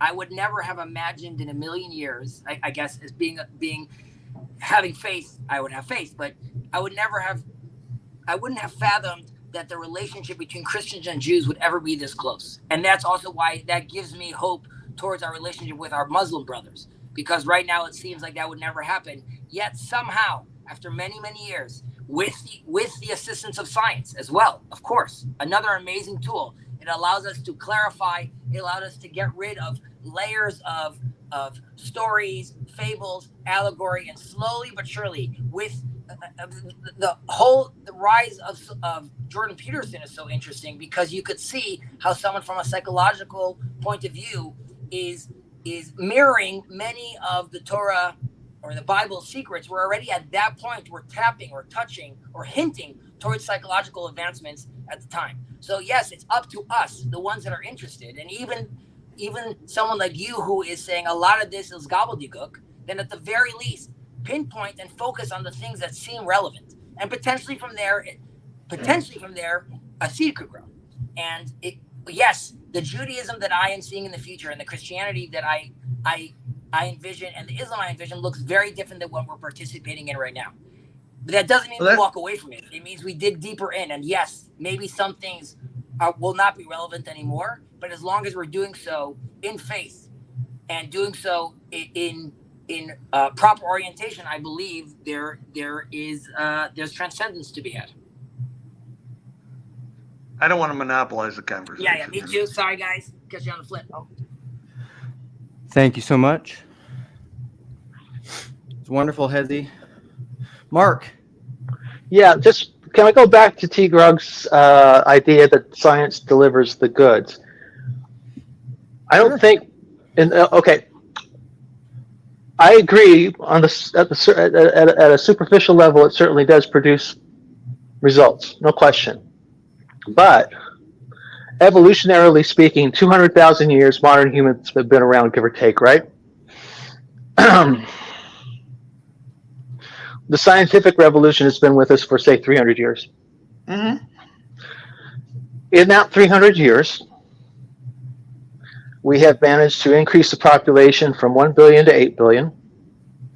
And we have given ourselves the means, civilization, the means to end life on the planet by any number of means. At least 3 I can think of offhand. Sure. Okay. So the previous 200,000 years of modern human existence, minus 300, human beings did not have that power. Science gave us that power. All right.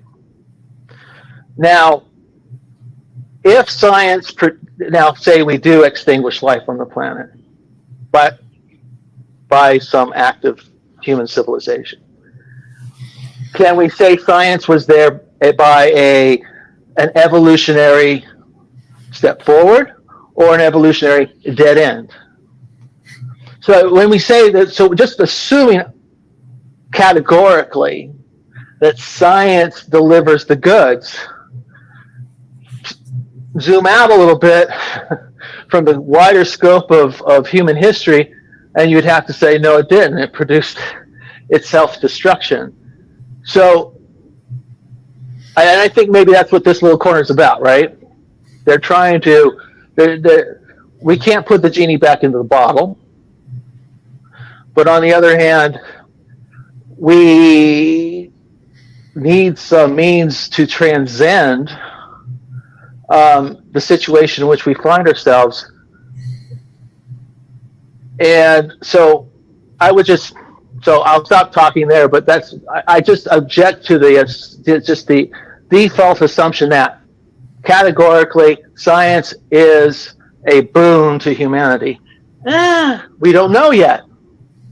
We're not even sure really evolutionarily speaking, it's not even clear that civilization is not itself an evolutionary dead end, because there's just not enough time.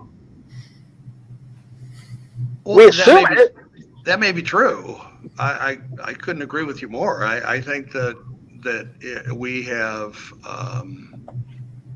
in scientific thinking, which took many hundreds of generations to develop because of our primitive primate ancestry, science, logic, mathematics. Those are hard ways of thinking. Magic is easy because humans have imaginations. They can imagine whatever. They can imagine worlds where everybody walks on their hands, or people wear motorboats on their heads. But it's not all magical thinking. It's not all magical thinking. But science is difficult because you have to do rigorous testing. You have to build mathematical models. You have to explain how things work. You have to make predictions, retrodictions from data. You have to do all this stuff in so is ethics. Stuff. Ethics is a tremendous amount of work. It takes a tremendous amount of effort. Well, I mean, it's just thinking about how one should act in the world is an exercise of tremendous intellectual effort. It's not all magical thinking. We're not all here for the woo. Well, it depends on what kind of ethics you're talking about. If you're talking about theistic-based ethics, it's very clear: kill homosexuals, kill witches, burn women that are not virgins, who are pre-daughters. It's very clear. It's clear. That's God ethics. No. See? So you have to read Romans. Read the Epistle to the Romans in its full context. You don't get chapter 1 sounds really harsh, but then you get chapter 2. Right. Okay. The Bible is not. I said this earlier in the stream. This is one of those assumptions of sola scriptura Protestantism is the perspicuity of Scripture, the clarity of Scripture. No, it ain't.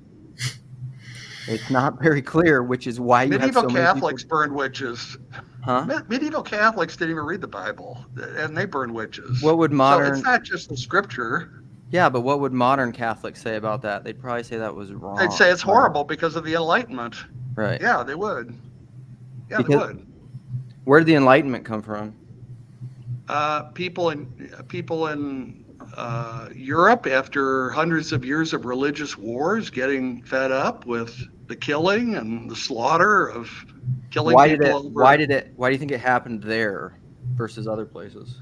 That's a very interesting historical sociological question that's probably outside of my wheelhouse. That's a huge argument why it happened there and not in China or India. Yeah. That's, who knows? I mean, pure, from my perspective, it's pure luck. Pure luck. I think I think it's Nate that just brought up in the chat that a lot of the witch burning was actually after already the philosophical shift had been made. That when we think about witch burning, a lot of it occurs in the 1500s, 1600s.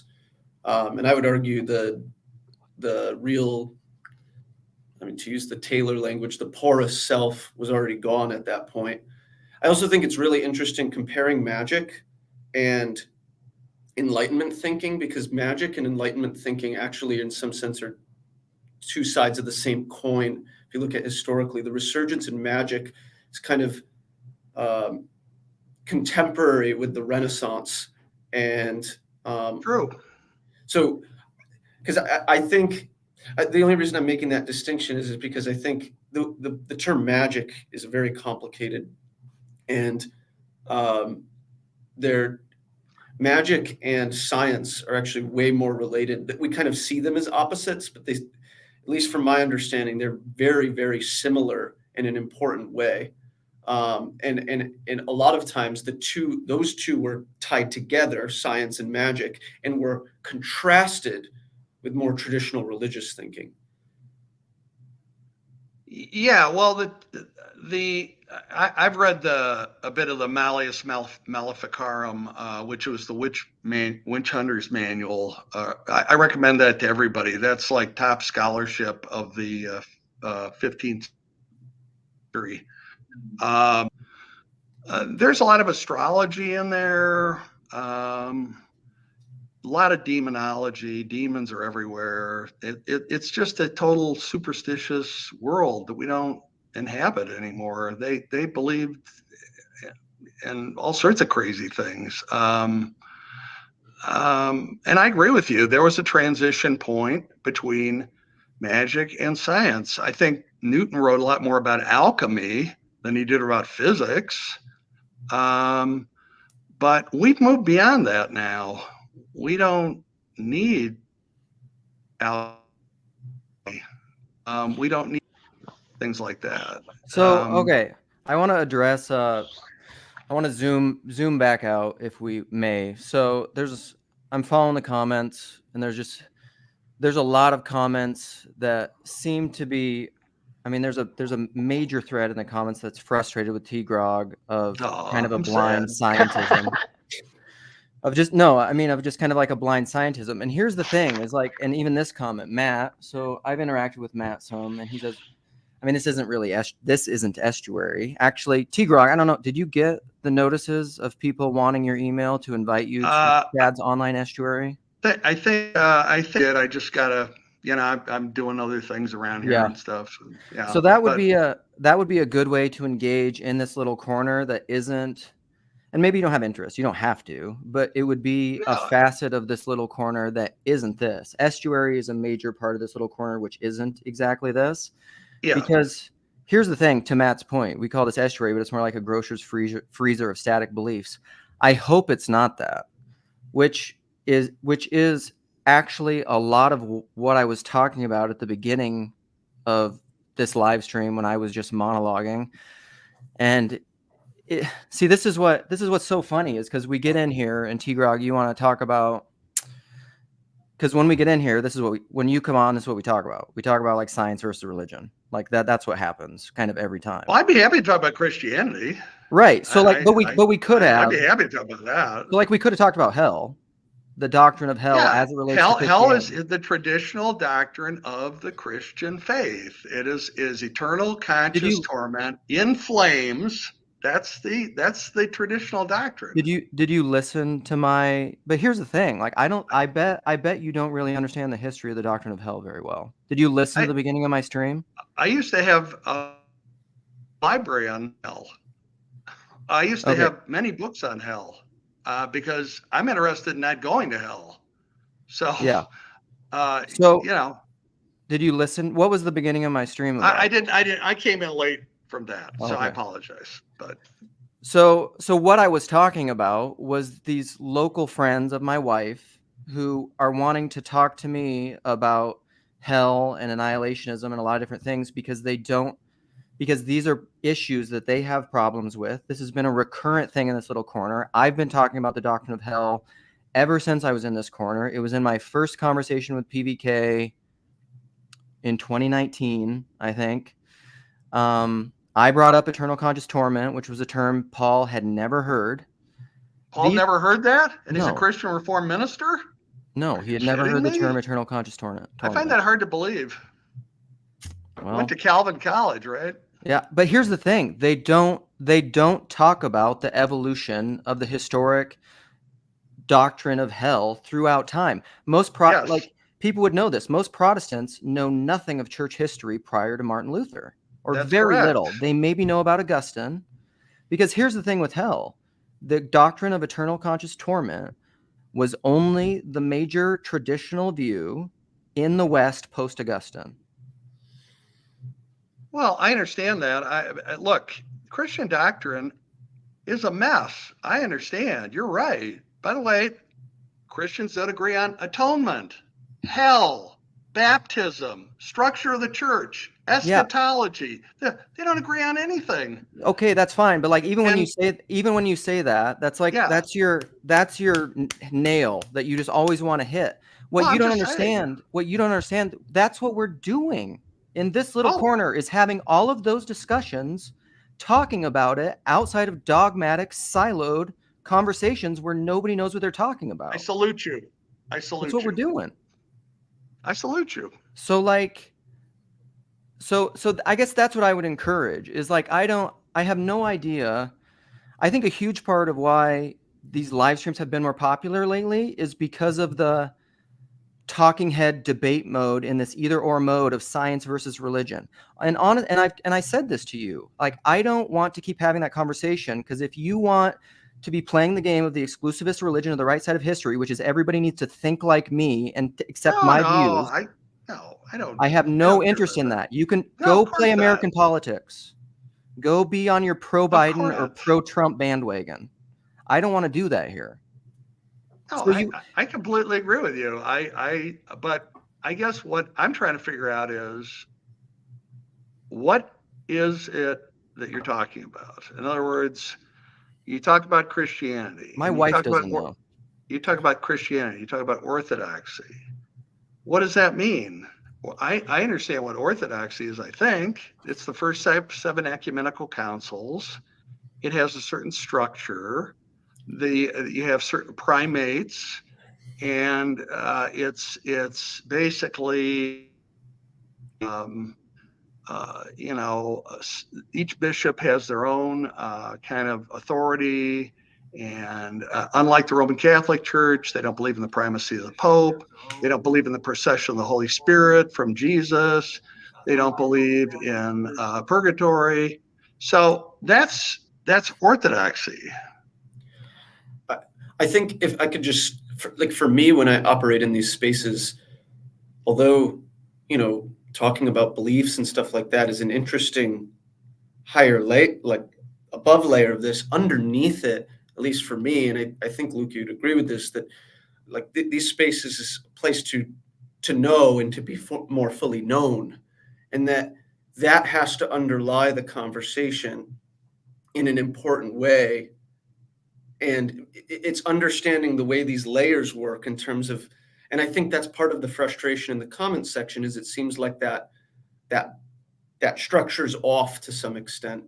Look, Luke, I don't want to rain on your parade here, man. No, you're not. You're not. I'll leave. No. Don't worry about it. This is okay. That's not what I was saying. And this is the one thing I want to say. I'm also kind of responding to the comment section a little bit to tell them to chill out, because I don't want to run my live streams anyhow like the way, I'm not nearly as quick to just get rid of stuff I don't like, because I think you need to live in that tension a little bit. So like, I think there's a reason that you're coming here. One of my Lukeisms is the thing behind the thing behind the thing. I don't think you're mainly here to debate science versus religion, personally. I don't think that's why you're here. And I'm trying to figure out what's going on. Sure. Great. And also, I don't think the TLC needs to get rid of, one of the big problems, I think, in the modern world is that people too quickly harvest the fringe. They get rid of the person that's on the outside, or they want to other the other person and just get rid of them. You are coming in as the philosophical materialist, physicalist, naturalist. Yes. And then people, I believe when you're dead, you're dead. Right. You're dead, literally. But then people get frustrated with the things that you're saying. I don't want to be too quick to just be like, get out of here. Now, I have said I don't want the conversation to devolve into this every time, but I think we are all learning something through this process. And Tyler is one of the most brilliant, beautiful people I've ever known. So I want to hear what he has to say too. So Tyler is here, and Tyler. Mark, I appreciate your comments. I agree with many things you said. Many.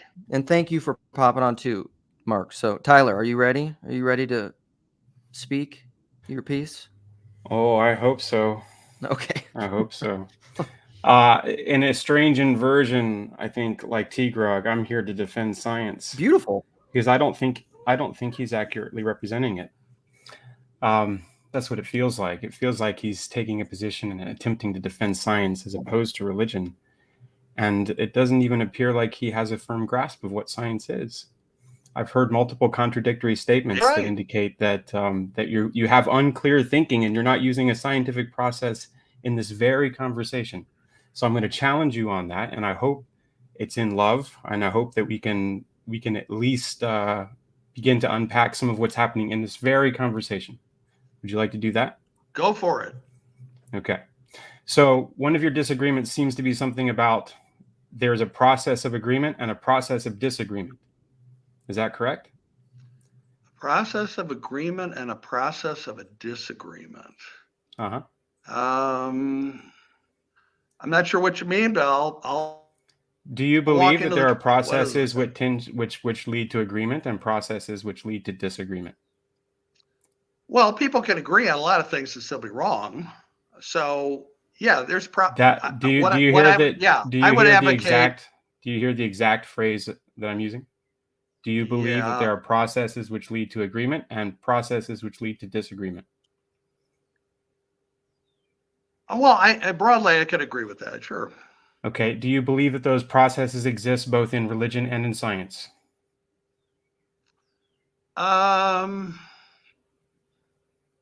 Different processes, but I broadly say processes of agreement, processes of disagreement do exist. Would you say that there is a preference towards agreement or disagreement in religion or science? I don't know the answer to that. A preference from by whom? Um, Certainly, a person who's a genius like Albert Einstein would say, "I'm right, you're wrong, and I don't care if anybody agrees with me. I'm right." So, does the level of intelligence matter? Well, I think I do believe in intelligence, and I think that that it's not a matter of just intelligence. A person who's a genius is a person with a high level of intelligence, a high level of ego strength, and who's driven to find out what's going on. Would you call They're that driven. would you call that the high priest of science? The genius. Well, priests are a little bit different, right? Priests commune directly with the supernatural. And usually they operate under a creedal structure. So they can't just think whatever they want to think. Unlike scientists. Have you ever practiced science? You said you taught it. Have you ever practiced it? Well, I co-authored 2 papers in experimental psychology. Yeah, I did. Okay. Did you have to utilize a creedal structure or a model? A model is not a creed. A model is a working idea. It's like when you fix your car. You have an idea what's wrong with the car, and then you Should I use this presupposition it's instead wrong. of Yeah. So it's creeds are I think you're I think Can we use creeds a are less emotionally modulated word like a presupposition? Well,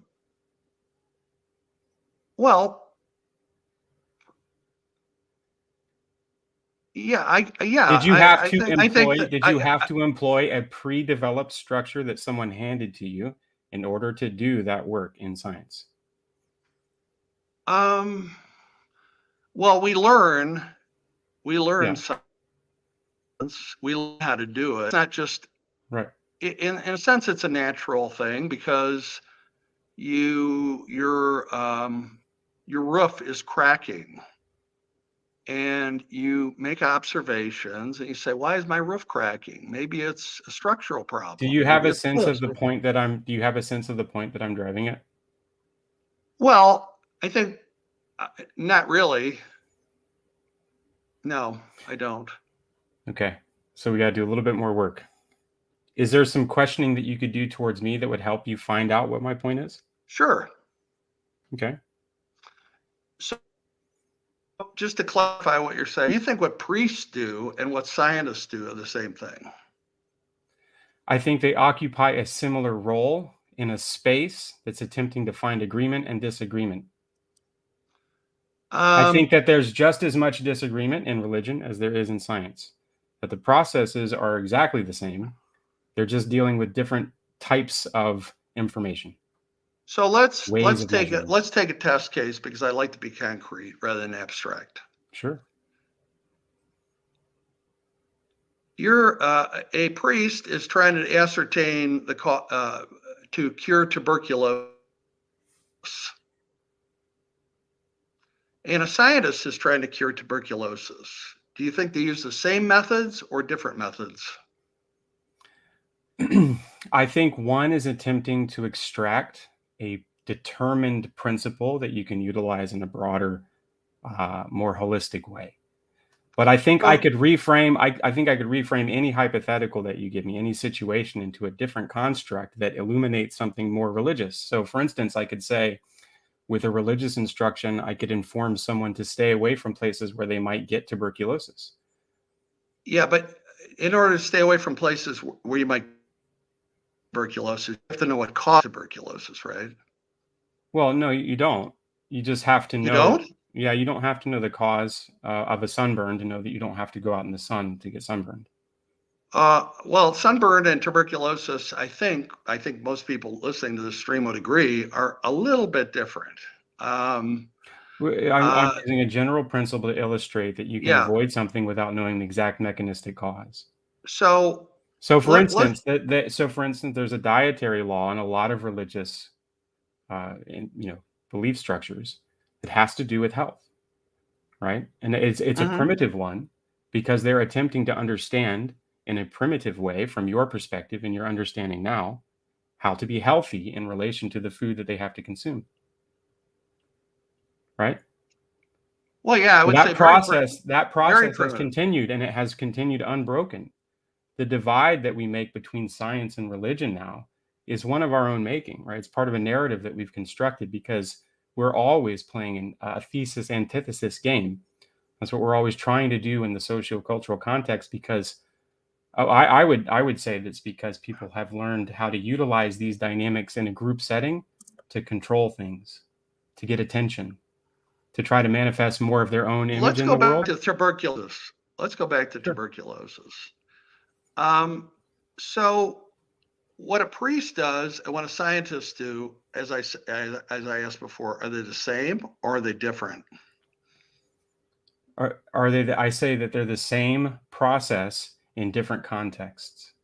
Okay, so these are words. See? A lot of the early scientists were priests. You know this, right?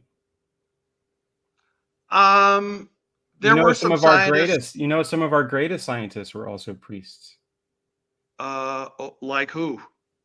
Teilhard de Chardin. I would say in the history of science,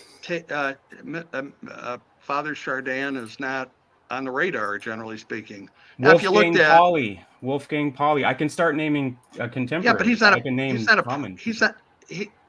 not a priest. He's a scientist who happens to be religious. Well, he's not a priest. There are priests that have been great scientists. That you think undermines my point? Well, Lemaitre. What if he took the cloth? Yeah. Lemaitre was a great scientist, but he didn't use the methods of religion to formulate. What are the methods of religion? Principle. What are the methods of religion? What are the methods of religion? Prayer, meditation on sacred texts, studying sacred texts, mystical experiences, things like that. Those are sources of religious knowledge.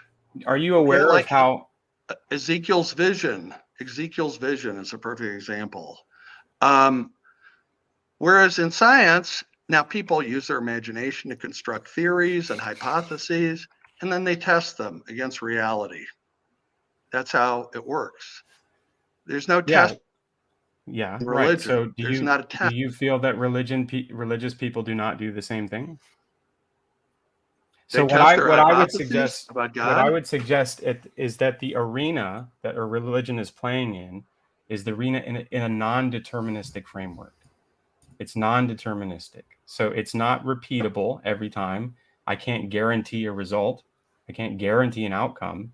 And so the fundamental way that I have to relate to it is different than in circumstances where I can predetermine or use instrumentation or models to guarantee a particular outcome. I think these are the different. Now, are you aware of So I would say that everything that you just described occurring in science is happening in both, right? So the way that you just described religion is happening in science, and we can go So back. people So they study sacred texts, Mhm. right? They study texts handed to them by people that came before them. They don't understand the texts. Sometimes they disagree with them. If they disagree with them, there's a schism. There's a new industry. That person is often treated as a heretic. They're Right. widely condemned, right? There's the same process that occurs over and over and over again. Well, I would just say this. We know more the way the world works than we did 500 years ago. We know nothing more about, quote, religious truth than we did 500 years ago, or 1,000 years ago, or 2,000 years ago. That's a very strong claim, especially having been someone who's not familiar with it all, right? So I'm pretty familiar with the history of religions, and I'm pretty familiar with the history of science. So I'm not a complete novice on those things. Well, but so science has you made want to make enormous the strong claim that no understanding has shifted in anything about the nature of God or reality. Give and some metaphysics? truths. Give me some truths that were held by religion 500 years ago that have been falsified. So, some truths. Give me some claims that have been falsified.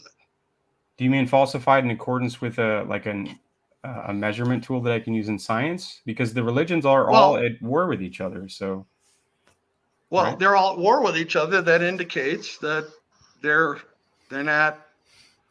We know how the sun works. We know how gravity works. T-Grog, we don't know how the sun works, and we don't know how gravity works. How these things. We know about the electromagnetic spectrum. We know about, quantum mechanics. That's why we're talking. Hold on. But being someone who is also very familiar with science, okay, we don't know, and there is a horizon problem. There is enormous disagreement at the edge of our understanding. And some people are convinced that naturalism can always explain everything. And other people are convinced now at the very edges of our understanding that we can't explain it using only naturalism. Within science, this is true. Okay? It's absolutely the case. I understand that there'll always be disagreements. I understand that. But like I said, these are at the outer edge of knowledge. Donald Hoffman is not going to say that the sun is composed of green cheese, okay? It's composed of hydrogen, helium gas, some trace gases. They're undergoing thermonuclear fusion. That's how we get electromagnetic spectrum light on Earth. Wouldn't he just say we don't? Wouldn't he just say we don't know what it is? Evolution is a heuristic to keep us alive. And by the way, to me, Donald Hoffman, he's not a mainstream cognitive psychologist. All right, hold on. This is a woo-woo thing. No. This is look. Donald Hoffman has his own woo. Okay, his own woo. Yeah, he does. Okay, so everyone has woo if you want to push to the edges of their understanding. If you want to talk about it that way, yeah. I understand that. Okay, so I'm asking, how are you delineating the woo in science and the woo in religion? The way that it seems to be is that you're taking a historical perspective.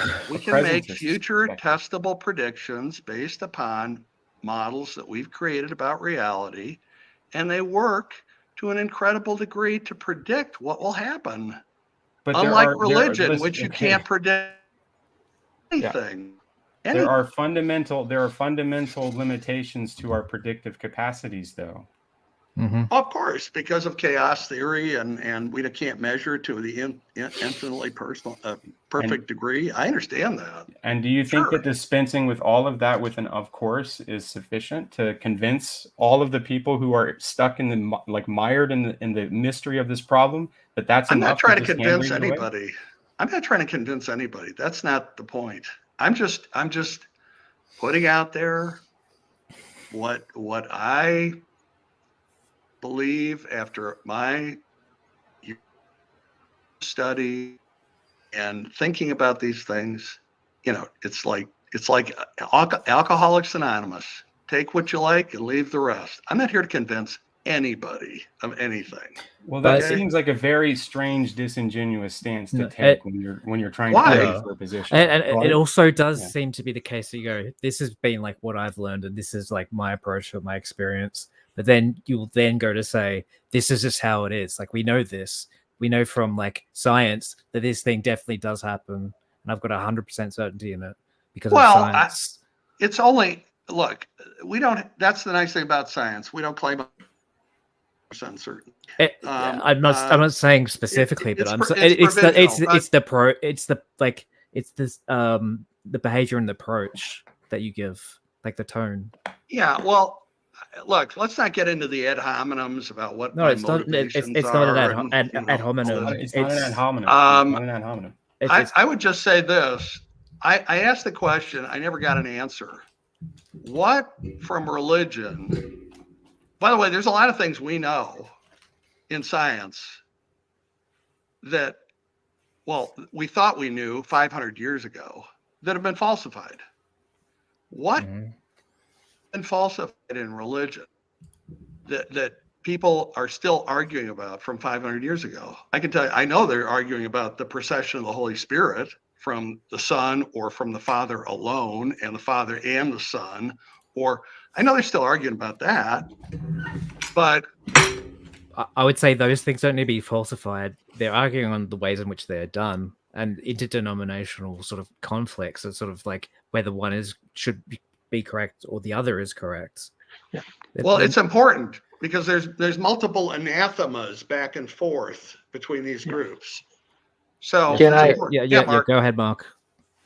Yeah, I think you guys are trying to you're mixing up language games.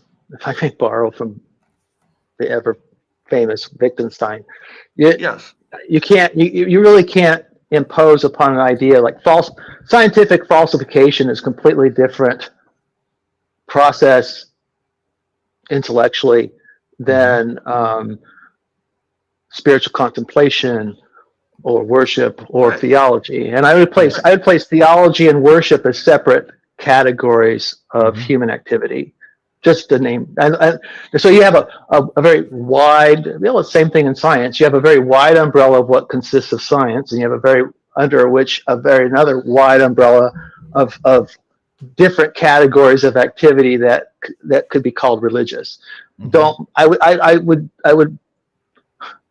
I think it's a mistake to try to mix them up, and it's been tried. I mean, that's the last theology, Protestant theology, starting in the 18th, 19th century, was the attempt to impose science on religion, and I think it's produced some good effects, maybe archaeologically and textual criticism, but it hasn't produced very much in the way of advancement spiritually. Let me just say that for a start, like I'm just mirroring language that T-Grog has used himself. So he said, "No, everybody was doing that. I'm not saying it's any one person's guilty of it. It just you guys in that conversation, that interchange right there. You guys were. It was a collision of language games that don't mix. It's very much oil and water. I'm saying I don't think falsification does apply in that realm. But because he's using it, I'm saying, okay, here's A, here's B, but B doesn't work. Right. But I can tell you, I can tell you just personally, I'll be very brief. Sure. Personally, why I am here, okay? See, my default mode is scientific. My son is a particle physicist PhD, okay? His dissertation advisor, his doctoral advisor, shocked me when he said that he had no problem with virgin births or God creating the universe, just because his whole view is it's probabilistic. So that was interesting. But anyway, that's an aside. So we're not working under the old ideas of physical laws. And aside. Why am I here? I am here because about 2 years ago, I was in a state of frustration, and in a moment of just frustration with everything, frustration with politics, frustration with specific loved ones having difficulties, just frustration. And my mind went into a kind of blank space where I just was in suddenly I went from being in the room I was in into being in a complete space of darkness. And off to the left appeared a cross. And then intuitively, I just said, you deal with it, you take it. And in that moment, a wind, a kind of breath of air blew through my body, knocked me back, and I went, whoa, what was that about? And from then commenced this wild experience of kind of, I guess you would call it a kind of state of hypomania that was spiritually driven, that lasted for about several months. It didn't cool. It took a very long time for that kind of bizarre spiritual high produced by this kind of Constantinian vision of the cross that radically transformed my mind and my spirit and shifted me from a very vague sort of agnostic state of mind to a state of mind that said I need to go right back into the Bible deep. In fact, when I had that quote vision, I was reading through G.K. Chesterton's biography of St. Francis. Okay. Now, see, none of that's scalable. That doesn't answer anybody's question. It doesn't help T-Grog sort out your issues. It doesn't help anybody in the corner. All I'm saying is it's the living presence of Christ, whatever that is, that I experience and have continued to experience for the last 2 years. Yep. Is what drives me, has me here.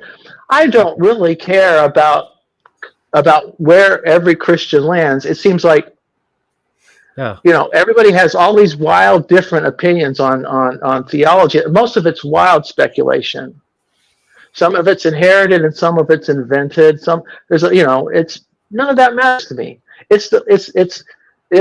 I have a sense of the resurrected presence of Christ in my life. Yeah. That's where I'm coming from. So if you want to have that, what I would encourage is, if you have doubts, if you have questions, continue them. But I think if you're mixing up language games again if you're trying to intellectually solve a spiritual problem. But I'll post something here as well.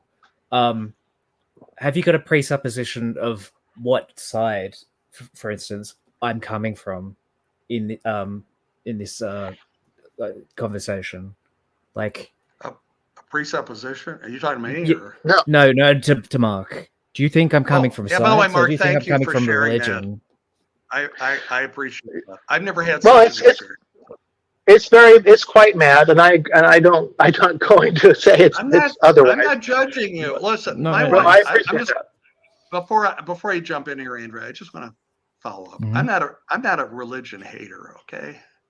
My wife died of cancer 3 years ago. She died horribly, okay? She wanted to get the last rest. She said, I didn't want to ask you, Tim, because I thought you'd make fun of me.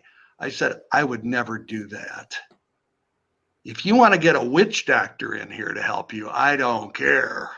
So she told me she had a vision of the Virgin Mary and she was at peace.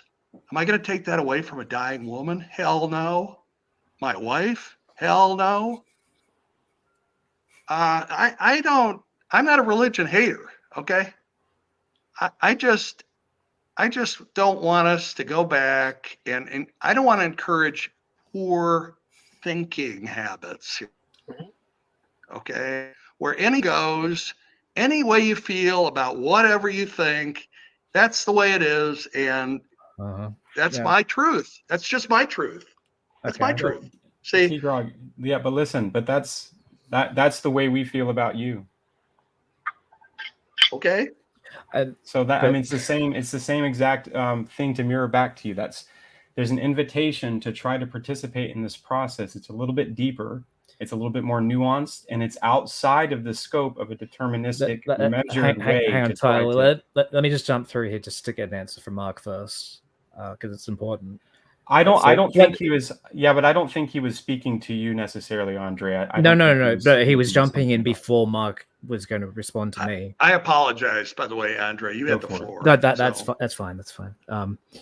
So, Mark, the description you sort of explained to me, not in the same sort of visual way, but the same metaphysical way. I had that happen to me a couple of years ago.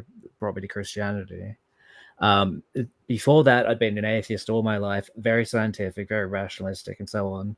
So, when you told me about that, and you felt like you were driven here by that, I'm sort of in the exact same sense that you are. I've been examining both sides from the sidelines for this conversation for a while, and look, I picked apart some things where I think T. Grog is wrong, but I also don't think he's a full religion hater. But from his journey here, he's sort of ingrained some beliefs and sort of opinions that are going to stick for a while, which is why this nuanced sort of open discussion is handy to all of us, because it allows us to talk through sides where the ortho bros and the Catholics can sort of lead in some information that he may not know, and he can explain his approaches to science there. Now, but also, I'm very strongly sort of supporting of science as well. Mm-hmm. My background spiritually, personally, is as an adult is as much Buddhist and Indian as it is Christian. I mean, the Christian thing is it goes back to my childhood, but it's philosophically, if you ask me if you want me to say how I think the world works, I would say the Buddhists have a better grasp on human psychology than traditional Christian philosophy. But so I'm not tightly constrained, and yet for me it comes back to the reason. I mean, the reason I can't stay just there is the presence of the resurrected Christ. It's the cross. It's Philippians 2. It is, and so. However, you have, you have different kinds of yogis, right? In Indian philosophy, you have bhaktis, and you have yanas, and you have, so the bhaktis are all, we're just going to worship our way to bliss and freedom, and the yanas are we're going to use our minds, and they're the ones, they're going for gnosis. They were, and it seems here in this space we have some of both, and then some. It seems like T. Grog is working from the Gnostic end. He's looking for the Yana end. He's just intellectually trying to grasp things. If I'm speaking incorrectly, correct me. T. Grog, but it seems like you're coming at it intellectually, and I find there's always limits to that. I've exhausted myself with books. Of course, I'm trying to forget. I actually kind of avoid the jargon. I try to forget as much as I've learned, because it's just to try to, because it just gets in the way so much of what strikes me as practical spirituality, and by which I mean there's so much emphasis by some members, some prominent, because this is a thinky talky medium. I think the smart people get elevated, the articulate people get elevated in this space. There's not a stupid person in there in this meeting or of any I've seen, but when Jesus is at the temple, and you've got there's a story where the widow gives her last mite, And she's given it to a corrupt system, right? The whole temple economy is corrupt, but she donates her last bit of wealth, and Jesus says she gets the big reward. She understands it. Mm-hmm. The Pharisees, the smart guys, the scribes, the Pharisees, the Sadducees, the elite, the rich, the powerful, and even his own disciples don't get it as much as she gets it. And to me, that's the kind of practical spirituality I'm trying to cultivate now in my life. Yep. What's nice about this little corner is that you seem to be, other than most of Christian YouTube, is y'all allow for a much wider spectrum of thought and opinion and experience. The fact that you guys allow Hezi so much space, for example, to speak his point of view. Most Christian circles just they blow up. They can't handle it. Sure. I don't think you wouldn't have traditional Christian spaces that have people like Chad wearing a wrestling mask and like Grim making his videos. They would almost be heretics in those spaces. But we sit down and listen to them. We're like, yeah, actually, we're going to accept these guys. Like, they're like, come in. So yes, I think the net is a lot wider open for those ideas and the branch of ideas. But I would encourage, Tigran, maybe that's the way I would say, instead of trying to solve it intellectually, I wonder if maybe you might find some of the answers. I would say your wife probably did have a Marian vision. I wouldn't be that, because of my experience, my way of seeing the world, I'm a bit of a crazy person. So I would say that if you want to try to answer some of your questions, just maybe go about it more obliquely instead of trying to approach it intellectually. Go find those little old ladies that they have no words necessarily for their faith, but they live it in a deep and profound way. That's not old ladies only, but I mean, it's the simple people, those are the people Jesus said they have their names written in heaven. And that's what I'm chasing after. I'm not saying I'm there, man. I'm all tied up in this a lot. So who he sought out as his disciples, as a simple person, like the fisherman, the man he passes in the street, not the man who has lots of money or the man who has lots of power. He specifically didn't seek them out as disciples or as diakonos. Like, he chose them because they were like the common man. And he didn't exclude the intellectuals. He didn't exclude the rich and he invited them, but most of the time they just couldn't let go the follow, right? That was typically the problem. Yeah. So if I could hop in just briefly, go ahead. I want to make a few clarifying comments. I am not at all anti-science. I've fell in love with science as a very young child. I became acquainted with science as an idea as a very young child.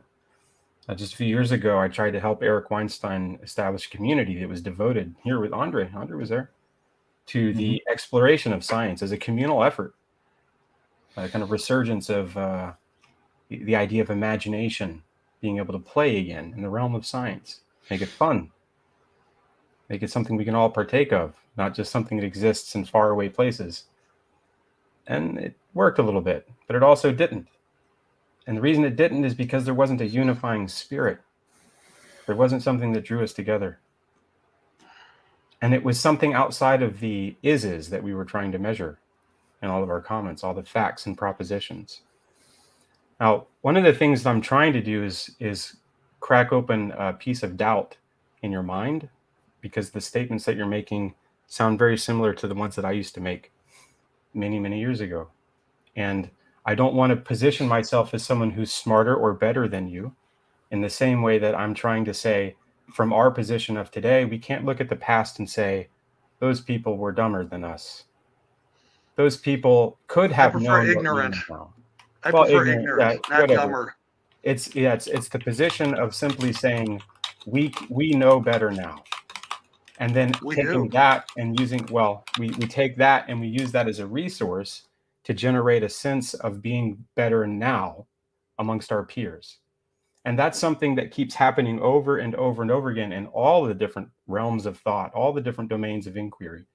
And we always have to resist that, because it's a humility that brings us to the point where we can unify.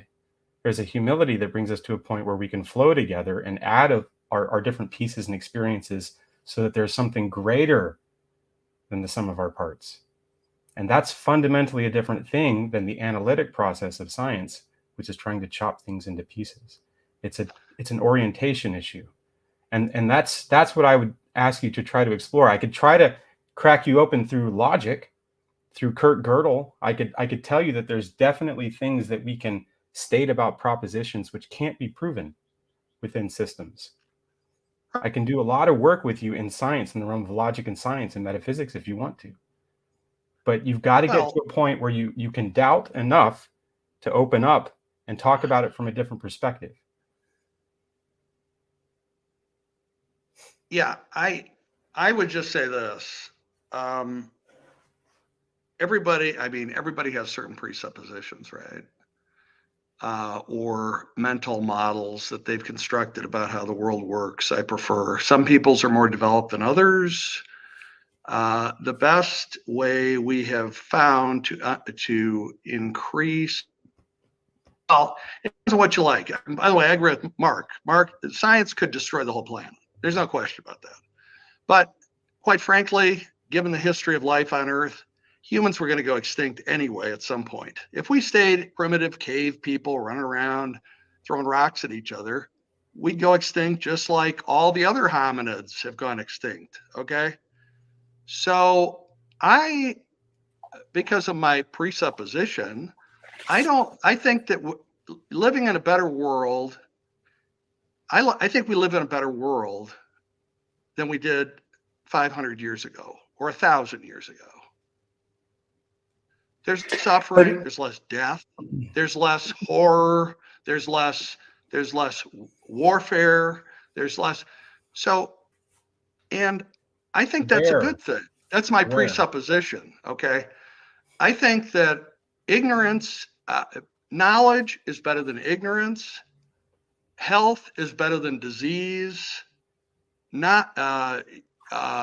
Happiness is better than misery and suffering and monkery, living in a hole in the ground out in the desert somewhere.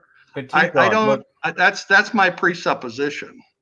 But it's not okay. I really don't mean to push on a sensitive point here, but as you just stated, in the case of your dying wife, God rest her soul. Not in that case. Ignorance in that case, as you felt it, was the true and good thing to do. Well, I understand. Where did that come from? Because I'm a consequentialist when it comes to morality. In other words, but you couldn't have known that. I don't have a fully. But let me throw that out to the audience. My wife had a vision of the Virgin Mary. Are you guys all going to become Roman Catholics based on her vision now? No, us Orthodox can freely live in that realm too, so that's no problem there. Oh, I don't know. An image doesn't carry with it instruction unless you plug it into the system. I would just like to add this. No, I would just like to add this. So, for example, like one of the things that has become, this is a simple thing. I've talked to my kids about this. It's just very obvious to me. All of this reliance upon technology and people don't know how to grow their food and everything else. Like we are putting ourselves closer to the precipice of extinction through all of this advancement than we ever have been in human civilized history. We've set up these supply chains where if things happen, people can't eat. The power and the technology that people have become so dependent upon, the comforts it gives is great. But I would posit the question, because you'd mentioned extinction. The reliance on the technology, I think, is bringing us the closest we've ever been, other than a meteor or something like that, of man-made extinction of things that I think these we're clearly going to have some of these major problems at some point. We had a supposed solar flare that took out the AT&T, whatever that is. I don't know if I believe that, but at any rate. So, and then you mentioned like ignorance. Like, I think that there was a wisdom that being so connected into the land in places where you could see the canopy of stars at night, growing your own food, all of those other sorts of things. That I don't know that we are that we're better off for this advanced state. Well, Really? I don't. Yeah, the science. There you can't. Okay. There's no question organic food is better than industrially processed food, right? We know it's more nutritious, it's tastier, etc. But if we went organic overnight, we'd have a famine that'd probably kill off or threaten, at very least threaten 3/4 of the global population. And probably before that famine finished off 3/4 of the global population, you'd have political unrest that would force us right back into the industrial production of food again, so that it would stop the collapse. So the idea that living close to nature, I'm sorry. So do you think that's not going to happen? Oh, I think modernity is far more resilient than y'all give it credit. It's very tough. Donald Trump couldn't dismantle the American Constitution, and I don't think the modernity is near the precipice yet. It's threatened most by itself. I don't want to derail it, but I'd love to have that conversation with you. Yeah, that's a it's a different conversation for a different time. I get it. And what I brought that up for was more about just this, like where Tyler's pulling on a thread. So that's what Tyler does. And he pulls on threads and he tries to, let's kind of figure out what that thread is. And that's what he's doing. And I was just kind of to T-Grog, kind of with respect to that is, I don't know that necessarily I would maybe push back using the word ignorant and so on and so forth. Are maybe we more ignorant in how we've gotten out of the patterns of life and our deep connection to the things that are around us and so on and so forth. So those things that feed us spiritually and connect us better locally and communally. It's just I don't know. I mean, listen, modernism is great and it's, extends life and all the technology that's come around. I certainly am not disagreeing against any of that. And there are amazing things that it can do. I guess the other question would be is, I mean, you could get into the argument, is extending life for 10 or 15 years, is that really that much more valuable? For some of us, I don't know that necessarily it is. If it steals all the richness of a more connected life locally and communally, but I don't think that just my communication is with respect to T-Grog is I'm becoming more and more convinced that we aren't smarter than our ancestors. Not smarter, I would say less ignorant. More. But ignorant about what? But ignorant about what? In the good old days, people didn't live that long, and they lived horrible lives, very short. They didn't think about. No. T-Grog, that's not. No, that's not true. They didn't think about. Well, let me finish. They think about meaning and whole purpose. They found that in the church. The priest told them what to do. That was very clear. Most of your children died before the age. Most of the children died before the age of 6. They lived under horrible conditions. Agriculture was catch as catch can. There was a famine every couple of, depending on the years. In the medieval times, every 3rd year was a famine. So people didn't sit around and go, oh, I'm going to think I don't have any meaning in my life or something. They were literally trying to just stay alive. Mm-hmm. Well, I think it's part of it.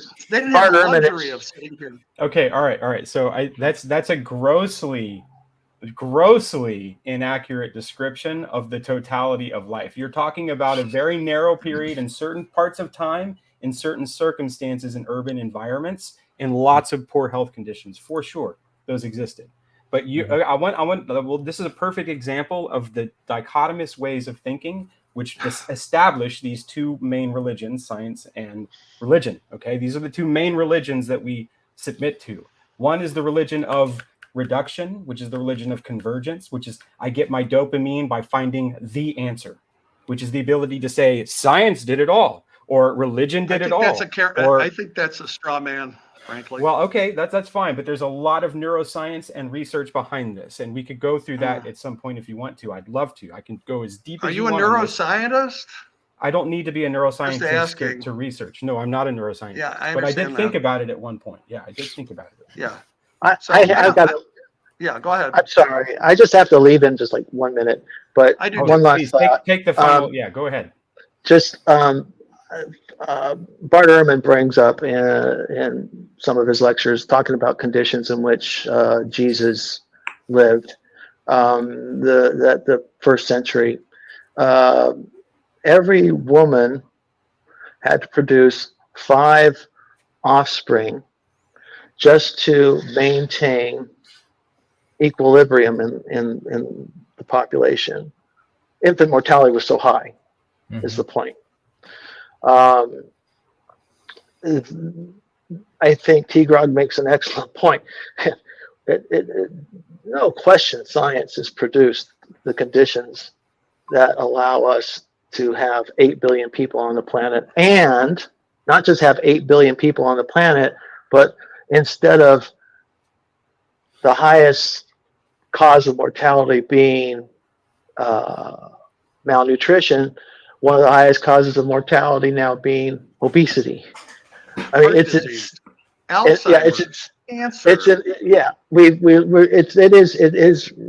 okay. It is unprecedented. Now, is that better? That's not saying that. See, you think, okay, maybe it's not better. Maybe, yeah, we can. Some people say it's better. Most people would say it's better. Okay, but here's the thing. One last thought is okay. The fact that we don't lose children. Now that 98% of all children born live to adulthood now versus 500 years ago. The opposite was the case. In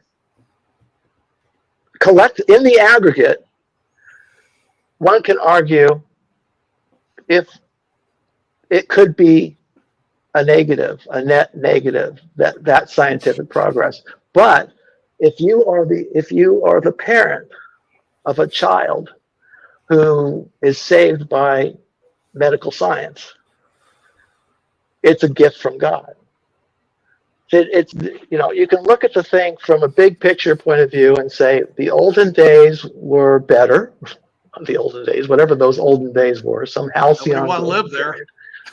But you may very well might have enjoyed it very much. Can I just add this one piece? Most of the folks on this stream wouldn't be alive. Just as long as you get science. Hold on, wait. This is what I mean by the reduction. We overly favor sometimes reducing our explanation to a single value, science, because that science. No, that I'm reducing it to human. Oh, wait. Human misery. Just let him finish. Wait. Hang on. That medicine, that science, is taking place in the charitable St. Luke's Children's Hospital. It is within the context of religion, okay? Yeah. It is always wedded together. Not all hospitals are religious. Because if I just want to point at science without religion, I can point at Mendele, okay? I can point at science and medicine that goes really crazy. I can point at places where it goes astray without the moral compass, okay? And if you want to have the moral compass, and you can point at religion. Well, I would say that we are all struggling together currently to find out the good, the true, and the beautiful, and that we can call each other of different camps in order to fight each other over it, if you want to do that. Or we can just participate in that process and use the best tools, clearest thinking, and most incredible of intentions that we can imagine together as a kind of play space, a serious play space. That's what I would say. And that there's an enormous breadth and wealth of information and very informed and interesting people that exist in the world far outside the bounds of this particular Zoom call. And they're all struggling with this very discussion that we're having right now. And we're coming closer and closer to the wedding of these two things, when we realize that measurement and analysis is just as necessary as synthesis and the broadening of our understanding. that we can't just reduce it to a deterministic system. In fact, that's an illusion that exists at the asymptotic approach of the desire to reduce all things to a singular description. It's not I can do the work with you if you want to. It's not a straw man. I promise. Yeah, Thank you. Thank you. Gotta go. Bye. See you, Mark. That's a straw man of science. Science creates theories like and they're holistic. In other words, they try to cover everything. They're not reductionist. The scientific method is not responsible for the creation of hypotheses. No, human minds are responsible for the creation, but then we test them. We test them. That's right. And if you're familiar with the creation or the understanding of how we realize the benzene structure from Kekulé, how did that happen? He had a dream, but then he did it. See, that's the difference. It's both together. He didn't just say, well, I had a dream. Both together. It's both together. I had a dream. It must be true. It's both together. Mm-hmm. It is the mystical and the measuring. It's imminent. Yeah, Joseph had a dream. They're delicious. They don't melt in your hand. They melt in your mouth. Yeah. Kekulé had a dream. Joseph had a dream. See the difference? No. There's a difference. I don't. What's the difference? Because you can test the one, you can't test the other. No, there's a difference between testing and experiencing something which is fundamentally not reduced to a testable experience. Yes. You're not going to do any hypothetical A/B gold standard testing on what course you choose in college and what you want to become as a human being. There's no scientific method for that. Well, become as a human being is not clearly defined. Yeah, and that's what life is. Defined. It's not clearly defined. The existence that we share is not clearly defined, and your desire to make everything exist in a clearly defined state tells me about what you preference in your thinking style, not about what's objectively true. I like to have clear ideas that are not contradictory, call me crazy, and that actually point toward what's really going on. But you appear very contradictory to me. Well, okay, appear away. When you say they point towards actually what's going on. Yeah. Like so how do you know what's actually going on to like? Well, let's take St. Augustine. Let's take St. Augustine. Let's go back to a genius in the church. Sure. St. Augustine thought that stars were alive, that they were celestial beings, and that the Earth is the center of the universe, or it's flat. Mm-hmm. These are very people. They're stupid. They just didn't know. Now, guys don't think the Earth's flat, right? No. You think it's flat? Is locally. You want to is that just a hypothesis? Talk about the difference between geometry and topology, T-Grog? We can talk about it because it's locally flat. So you're not sure the Earth is not flat. You're not sure. It's locally flat. It's locally flat. I'm using scientific reduced terms to tell the truth. I understand about something. That. But the Earth as a planet, is it an oblate spheroid or is it flat? Why do you want to use that perspective to talk about it? I don't agree. You won't answer. It's a yes or no question. He's right in what he says about local geometry and more global topology, because once you go through that system, his answer will be it's an obloid. But I think he's pointing at like the way. I think he's pointing at the way. It's not flat like the Bible says. Yeah, it's not flat. That's right. And like St. Augustine said, he thought it was flat. He's wrong. What I'm saying is you have to assume a certain worldview in order to take that statement as fact. Okay? And you're assuming all of that to be true. You're assuming I can guarantee you haven't tested the hypothesis completely, right? You haven't traveled the world. There's easy ways to tell the Earth is not flat. There's very simple I've done ways them. I've done them, T-Grog. I did the stick I went to Omni camps as a kid for all the high IQ kids, and we did all the experiments, and we learned all the science. Do you think it's round or flat? I'm pointing out something quite distinctly different than just the very tired old argument. Why can't you answer the question? It's a yes or no question. It is locally flat and globally Is the Earth as a round or flat? It is both simultaneously. It is both simultaneously. And the fact that you can't hold that in your head is the thing that I'm trying to get you to feel into. Because a true scientist, a true mathematician, a true logician, anyone who's using their intellect in an appropriate way has to hold these things, these contradictory elements of different scale that relate the part to the whole in tension, without saying it's only this, it's only that. They have to hold both. I think I can explain this a good way, Tyler. Like, Go so for it, if you have a localism on a certain resolution that's like more direct to use, say a subjective frame, you could say it's flat because your experience is that the way you experience it. Yes, because things are flat. Experience is misleading. Hang on, wait. As you walk across the earth, it feels flat, and everything's flat in front of you, and so on. And then as you go out and scale, the geometry of it is obviously it has some curvature. Well, so we have a thing called the horizon. It's called the horizon. Yes, I know about the horizon, but which appears flat. So locally, the geometry is flat to us in a subjective frame, and then in an objective frame outside of the Earth, looking at the curvature, it's obviously a different shape. It's an obloid, and then it's definitely round. However, what he's saying is that you need to be able to hold those ideas both at the same time. Because we have a subjective experience, and we can objectively point out. Yeah, if you want to bring in more and more of science, it gets even weirder, right? Because they ask us to accept that there might in fact be a tiny Calabi-Yau manifold folded up in every point of space, right? Yeah, that's on the outer limits of scientific hypothesizing. Okay, well then your statement, in that context, your statement, the Earth is being not flat is very non-controversial. I mean, Aristotle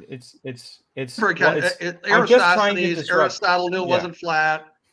People, I know. I've had these arguments. Years. Yeah, I've had these arguments with so many people, and they've all said the exact same things that you are. I'm just trying to disrupt it a little bit with the creative approach to looking at something deeper than what is usually being passed back and forth, right? Well, here's under your system, Tyler. How do you determine what's true and what's false?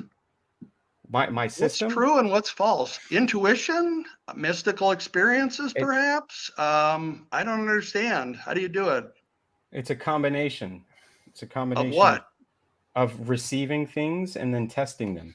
It's utilization of senses, thought, utilization of senses. Yeah, all those things. It's all that. Yeah. Okay. Are you wanting me to give you? You wanting me to hand you in linguistic structure? So I don't believe it. I don't believe. Well, so okay. So you use your senses. So how do you use your senses to ascertain reliable information about God? Reliable information about God? How reliable? Reliable enough to believe in it. Over 50-50. How about that? Good enough to act on? Use your senses to do that. Your senses. Yeah. So what do you mean? You said you use your senses. Yeah. You said you use your senses. So I'm asking you how you use your senses to ascertain reliable information about this deity or something that you profess to have knowledge about. Well, okay. I mean, if you're trying to get me to flesh out my full metaphysical system, I'm more of a panentheist. So you and everything I'm looking at. I don't have any beef with that. Okay, that's so fine. you and everything I'm looking at is a manifestation, an aspect of divine creation. That's the way that I perceive it. Maybe you should argue with the Christians here then, because you're a panentheist. That's I am a Christian. Atheism. I am a Christian. Well. But plenty of people. If a Corvette can be a Christian, then you're a Christian. Plenty of people would disagree with that statement. Right? Yeah, I think they would. Yeah. So there's an aspect of this which is about a language game of categorizing. It's a need to classify things according to a descriptive set of terms, a finite descriptive set of terms that you can use personally in a utilitarian sense to distinguish things in the world. Because you prefer to have things clear so that you can order the structure of your world in a way that you don't feel that there's something you don't understand. Well, you claimed you're a panentheist. Presumably, you have a definition. I'm more of a panentheist. You're just not You're just not using a word with no meaning, right? It means something. Well, I'm not using it. Yeah, I think that meaning isn't captured in a descriptive sense or a prescriptivist sense. Excuse me. I'm not a prescriptivist. That's the thing. Well, how is meaning captured then? It's not. It's dynamic. In any attempt that so you we try don't to really know capture what it it, means. We don't know what things mean. It's dynamic and this whatever. is meaning. Yeah. This is all meaning, and we can start to carve it up however you want linguistically, but this is all meaning. Yeah. Well, see, the problem I have with that is then that's complete agnosticism and whatever. Nobody knows anything, right? It's all holistic. Who knows? It's very evolution. It's evolved. No, T-Grog. I can go anywhere you want. Anywhere you want in the whole realm of human knowledge. I'm happy to go there with you. Where would you like to go? Well, I'm just saying, why doesn't your position collapse into agnosticism or because I don't require someone to hand me a system in order to test it. I don't feel like I have to be given a system in order to test everything. I feel like I've been given everything I need, and I'm attuning that system, which is me, the instrument that I am. So it's your intuitions. No, I have measurement tools. My body is enormously calibrated to measure things. Yeah. And could your body measurements be wrong? Of course, and so can my thoughts. But how would you test and know if your thoughts or your body measurements are right or wrong? I'm embedded in a world that's simultaneously coexisting with parallel processors, just like me. Let's give you a hypothetical. I could go to the local care. I call it my family of human beings. My cousin from another mother, T-Grog. And that's good. He's helping me now. That's good. I go to a charismatic church down here, and they have healings and speaking in tongues and prosperity gospel and all that stuff. Do you think, would you lean that they are as correct as you, more correct than you, or less correct than you? T-Grog, I have pipetted genetic material in a pristine, hermetically sealed genetics lab in a prestigious local university with my friends. I have seen the inside of all sorts of different containers. They all contain weird bullshit. Can I say it that way? Forgive my slip of tongue for some who they're all weird in really weird ways. So I can do the same thing in any box you want to point to. Yeah, but that doesn't answer the question. Okay, let's say every box is the same. Then you go back to the idea of how do you know what things my body, my environment, all these things are telling people completely different things. Completely antithetical. They're not completely different. They're totally different. They're not totally different. I think part of the game, is that we lean into the differences because they're utilitarian tools for us to fight each other. And we don't lean into the similarities. That's part of the game. The 7 ecumenical councils. Yeah. You're a heretic and going to hell. I'm a heretic. Do you really think, okay, do you really, hold on. He's a heretic to go. T-Grog, now look, do you really think all of that stuff was generated by like minor arguments over whether or not there was one additional vowel in homo or whatever it is, right? It's all political stuff, isn't it? It's just bishops trying to maintain local control of the places where they're established themselves. Wasn't it like wasn't it chopping up the Roman Empire? Wasn't it more of that stuff? That's how you see it. They see as a divine I'm asking you council. as a physicalist, isn't that more of what the motivational states would have been related to? Since you don't believe that the contents of their minds are actual beliefs about true things, isn't it more just like the political machinations of trying to maintain a particular influence structure in a given understanding? Like, isn't that more of what's taking place so that they can maintain their power? That's what a non-believing physicalist like me would say. Yes. However, under your system, maybe you don't. You can't assume my system because I'm agreeing with you. I think that's what was taking place too. Mm-hmm. You can't assume my system. Try not to. Yeah, but if you ask them, they'd probably say exactly the same thing you're saying, except they'd say, "Well, the Holy Ghost." Because that's the tool that they're using to fight with. The Holy Ghost told me that this is correct. Wait a second. Did I claim at any point in this conversation that I'm giving you information because the Holy Ghost gave it to me? Did I say No, that's what they'd say. And they'd say, "Well, you're possessed by demons, clearly. So, we have the Holy Ghost, you don't. And that's it. This is why religious debates are intractable. No, whoa, hold on a second. That's a gross hold on. That's a gross mischaracterization that was occurring there. There was enormous intellectual debate going on too. Enormous. Okay. So of course, it wasn't just that. It was lots. And they expelled the heretics, the people who disagreed. That's correct. Yeah, okay. And that's still going on in science. It goes on in every institution that establishes a dogma and then has to maybe I missed it, but I haven't seen the scientific torture chambers that they're torturing people who think the Earth's flat. I must have missed it. Okay, well then you haven't been paying attention, because there's lots and lots of people who will testify to their torture in the academic institutions. There's enormous amounts of corruption. Of course. T-Grog, are you familiar with all the horrible experimentation that's occurring? You know that there's really horrible. I'm familiar with the Spanish Inquisition. I'm familiar with that. I'm familiar with the Inquisition. Okay. Yeah. All right. These are really old, tired examples that have been dealt with a long time ago. Well, we just all got injected with the supposed safe and effective vaccine. Yeah. Listen, guys, I got 2 Moderna shots. Maybe I got a good batch. I've had heart scans. My heart is perfect. Have you been watching the news, T-Grog? Have you been watching the news, though? The science. Have you been watching the science?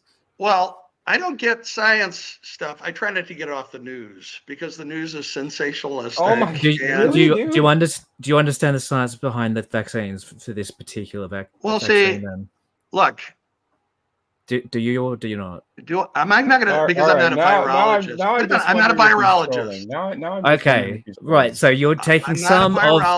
Wait. You're taking some of why that vaccine worked for you on faith, because you haven't researched it yourself. You don't understand it fully scientifically. I understand. I have to rely to a certain degree on the mechanisms of science, and generally speaking, vaccinations from the history of science have saved countless millions of lives. Yep. And reason I say this vaccine. Hang on. Certain of them, absolutely. Smallpox. Nobody's arguing that. No one's arguing with that. The reason I make the delineation. I think you're wrong, Lance. I think they are arguing against it. That's what that's a straw man. That's a straw man. That's a straw man. So, for example, like smallpox, polio, certain things that are true vaccines. If you look at the shot schedule that's come up on these kids nowadays and what they are doing with them, if you spend any time looking at it and thinking about it, not every vaccine is safe. Now, they want them to be on the vaccine schedule because they get immunity from anything, but to act as if it's a fallacy of logic. You're trying to say because there are some vaccines which are absolutely amazing and true and good and beautiful and all those things, you can't act as if the pharmaceutical industrial complex hasn't pumped in a bunch of poison under the name of vaccines. I'm always for critical thinking. Okay. I'm always for any idea. There's no sacred ideas that cannot be critiqued. Okay. I don't believe in sacred ideas. All right. Science can be wrong. Look at Lysenkoism in the Soviet Union. Completely wrong. Okay. Science, Freudian psychology, completely wrong. Okay. Not completely. There's a lot of things that can be wrong. The thing is, we find out later they're wrong. The same religious ideas are still around. Eternal hellfire. But in this point, I'm not making a truth claim. I'm not making a truth claim in this point. What I was leading towards is that, so you say yourself you don't have knowledge, full knowledge of how this particular vaccine works, but we know from the past that the other ones have. Now, the reason I bring this up is because this new vaccine is a different type. It's an mRNA vaccine. Exactly, and hence why I asked you if you have a full sort of scientific understanding how it works and why it works. And Dr. Robert Malone, who was on the patent of it, very much warned against. It may have been a complete mistake. It may have been a it may have been, but so it is important if you're going to use science, the framework, to understand that yourself, or at least have researched it. Because to point to the past and go, well, these other ones worked incredibly well, they worked differently. They worked in a completely different way. I understand that, and I got very nervous. And I only injected that so you can continue to pull this thread with Tyler, right? Because here's what I also knew as you were making that claim, is that you weren't trying to make this all-encompassing claim, although it sounded like that. Yeah, I'm not anti-vaccination. I mean, look, guys, it's like people die in auto crashes. So am I anti-automobile? We're stuck here in an existential situation. We have to try to figure these things out on our own. Okay, we do, and I appreciate these conversations because at least people are thinking, and that's great. And I've been wrong before. Yeah, question. I've been wrong. What would be a sacred idea that you hold on to, Tigran? Because we all have to have something like that. Like, what would be a sacred fundamental ideal for you? What do you mean an idea? Like an ideal, like in an ethical sense? Just a foundational sense of how you live and move and have your being. Like, what's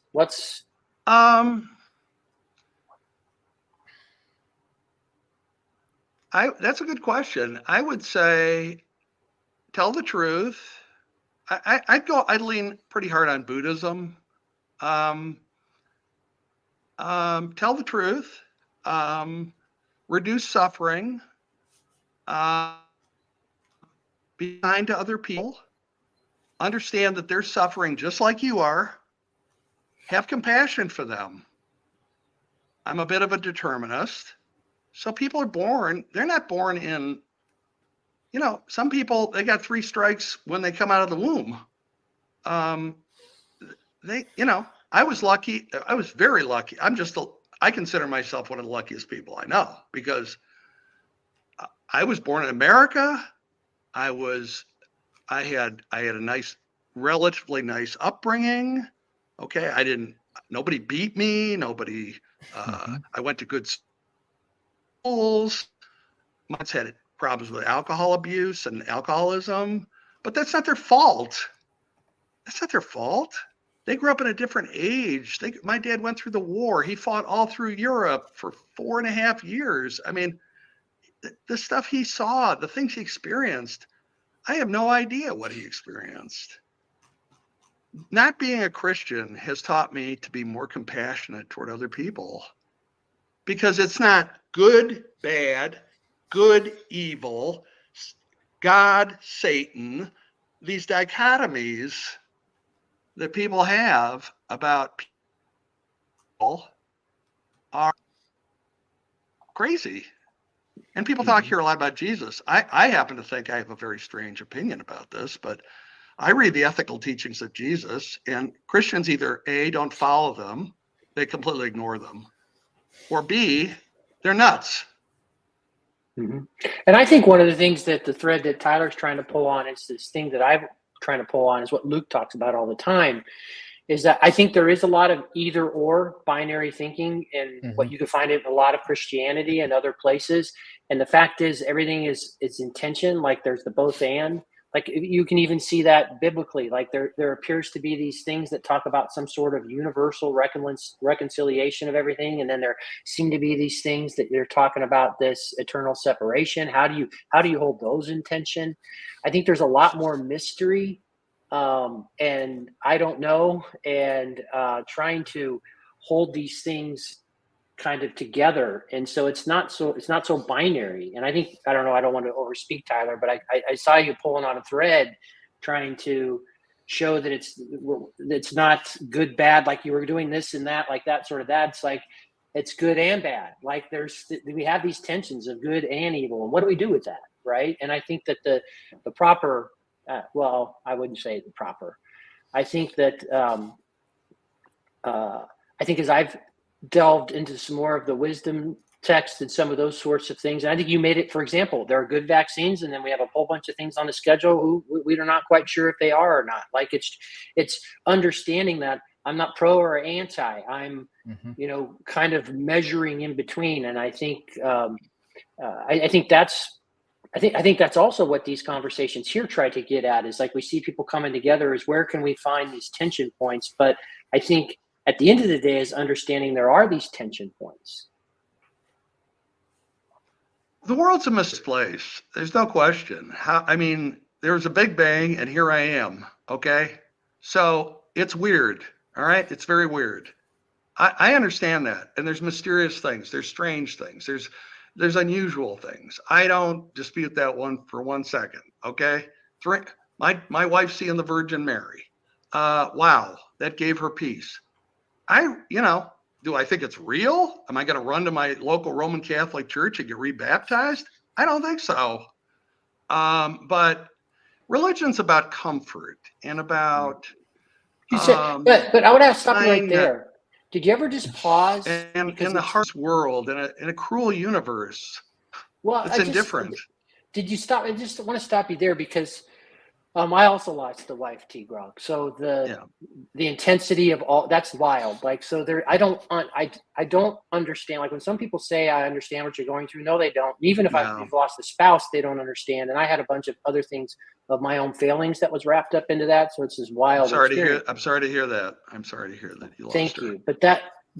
But so the thing I would think is, did you, and I understand, but you had framed, did you ever stop? Because I know you had great love and she was, I'm sure she was a wise woman, all those sorts of things. Did you ever stop to ruminate on what the heck? Like, did you ever just stop to ruminate on it instead of dismissing it as, well, whatever you needed or a witch doctor or something? Did you ever just think to me, wild, she seems to have had a tangible thing that happened? I was very happy she had that experience.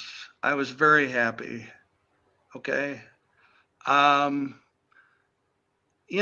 People, we have evolved these mechanisms. That's why science, which is 400 years ago, ain't going to beat religion and Mysterianism because that's from hundreds of thousands of years ago. So you don't hold out even the slight possibility. You don't even hold out the slight possibility that she actually did see Mary. Mm-hmm. Is it possible? Well, I was out there with her and I didn't see anything. So, what her internal states were, I don't know. This gets back to people, in this space, I hear Jesus did this. Jesus said this. Jesus did this. Jesus went here. Jesus talked to the Pharisees. That's all based on texts. Right. That's textual. Okay. It's historical knowledge. So it is contingent. It's contingent knowledge. All right. It's based on texts. And so you got to say who wrote the text, why did they write them, who edited them, what are the manuscript histories. This is all part of the deal. And I accept my life if I just want to know what's correct. Okay. If it's uncomfortable, that's too bad. Okay. If it's uncomfortable, it's too bad. Yeah. I'll be quiet here and let you pull on this, Tyler. But I just wanted Luke wanted you to know. Have you ever watched T-Grog? Have you ever watched Rupert Sheldrake's band TED Talk? It's about 15 minutes long. I will watch it. I will watch it. I would think that if Rupert's ideas had merit, that they'd be very busily testing them and seeing because let's face it, if Rupert Sheldrake could completely revolutionize science, well, he has tested them. Wait a minute, he'd be up there with Newton and Darwin and Leonard Euler and Laplace and Copernicus and Kepler and hold on. So there's an incentive in science to actually make extreme predictions. Einstein said, look, gravity's not a force. It's the bending of space-time based on mass. Newton was kind of wrong about that. It's not a force. Now people said, well, that's nuts. That's crazy talk. But people tested it and it made predictions and they bore out. But it may also but it may also be wrong. Okay. And there are plenty of unknown scientists and plenty of unknown scientists that were necessary in the progression of understanding and knowledge. People don't know who Kekulé is, by the way. I know no one knows who found the benzene. People who don't know Dirac next to Einstein. Sure. Yeah, Dirac was a great scientist too. Yeah, he provided like a pivotal scientist. That even someone as his level and popular. But Dirac, they don't know. Dirac, I think won the Nobel Prize. He predicted the positron, which everybody thought was nuts. Okay. Antimatter? Wait. Within academia, he's known. You ask anyone who Einstein is, they know. You ask them who Dirac is, they don't. Yeah. All right. So, all right, but wait, hold on. Wait. So you want to quote Einstein? Yeah. Let's quote Einstein, right? Because I think Hitler said something like, "I've got 100 scientists that can prove Einstein wrong," and Einstein responded with something like, 100. All he needs is one. Right. Okay. Right. So that's correct. It doesn't. Yeah. Okay. So it does. You don't need all that stuff. You just need the truth. Okay. And how we arrive at the truth is partly what we're talking about. Now, this is the question I want to ask you, and I want you to seriously try to I mean this with the intensity of the most serious question you could possibly try to answer. What if death is not the end? Okay. A good man has nothing to fear from death. Oh, beautiful. Right. Okay. So a good man has nothing to fear from death. If it were the case that were true, would that be something we should explore or try to understand or talk about or reason about? Of course. Okay. Of course. Yeah, because it seems like it's something that we're always trying to run from, and we really don't contend with it until someone is about to die or someone does die. And then we do get to this place where we use religion like comfort.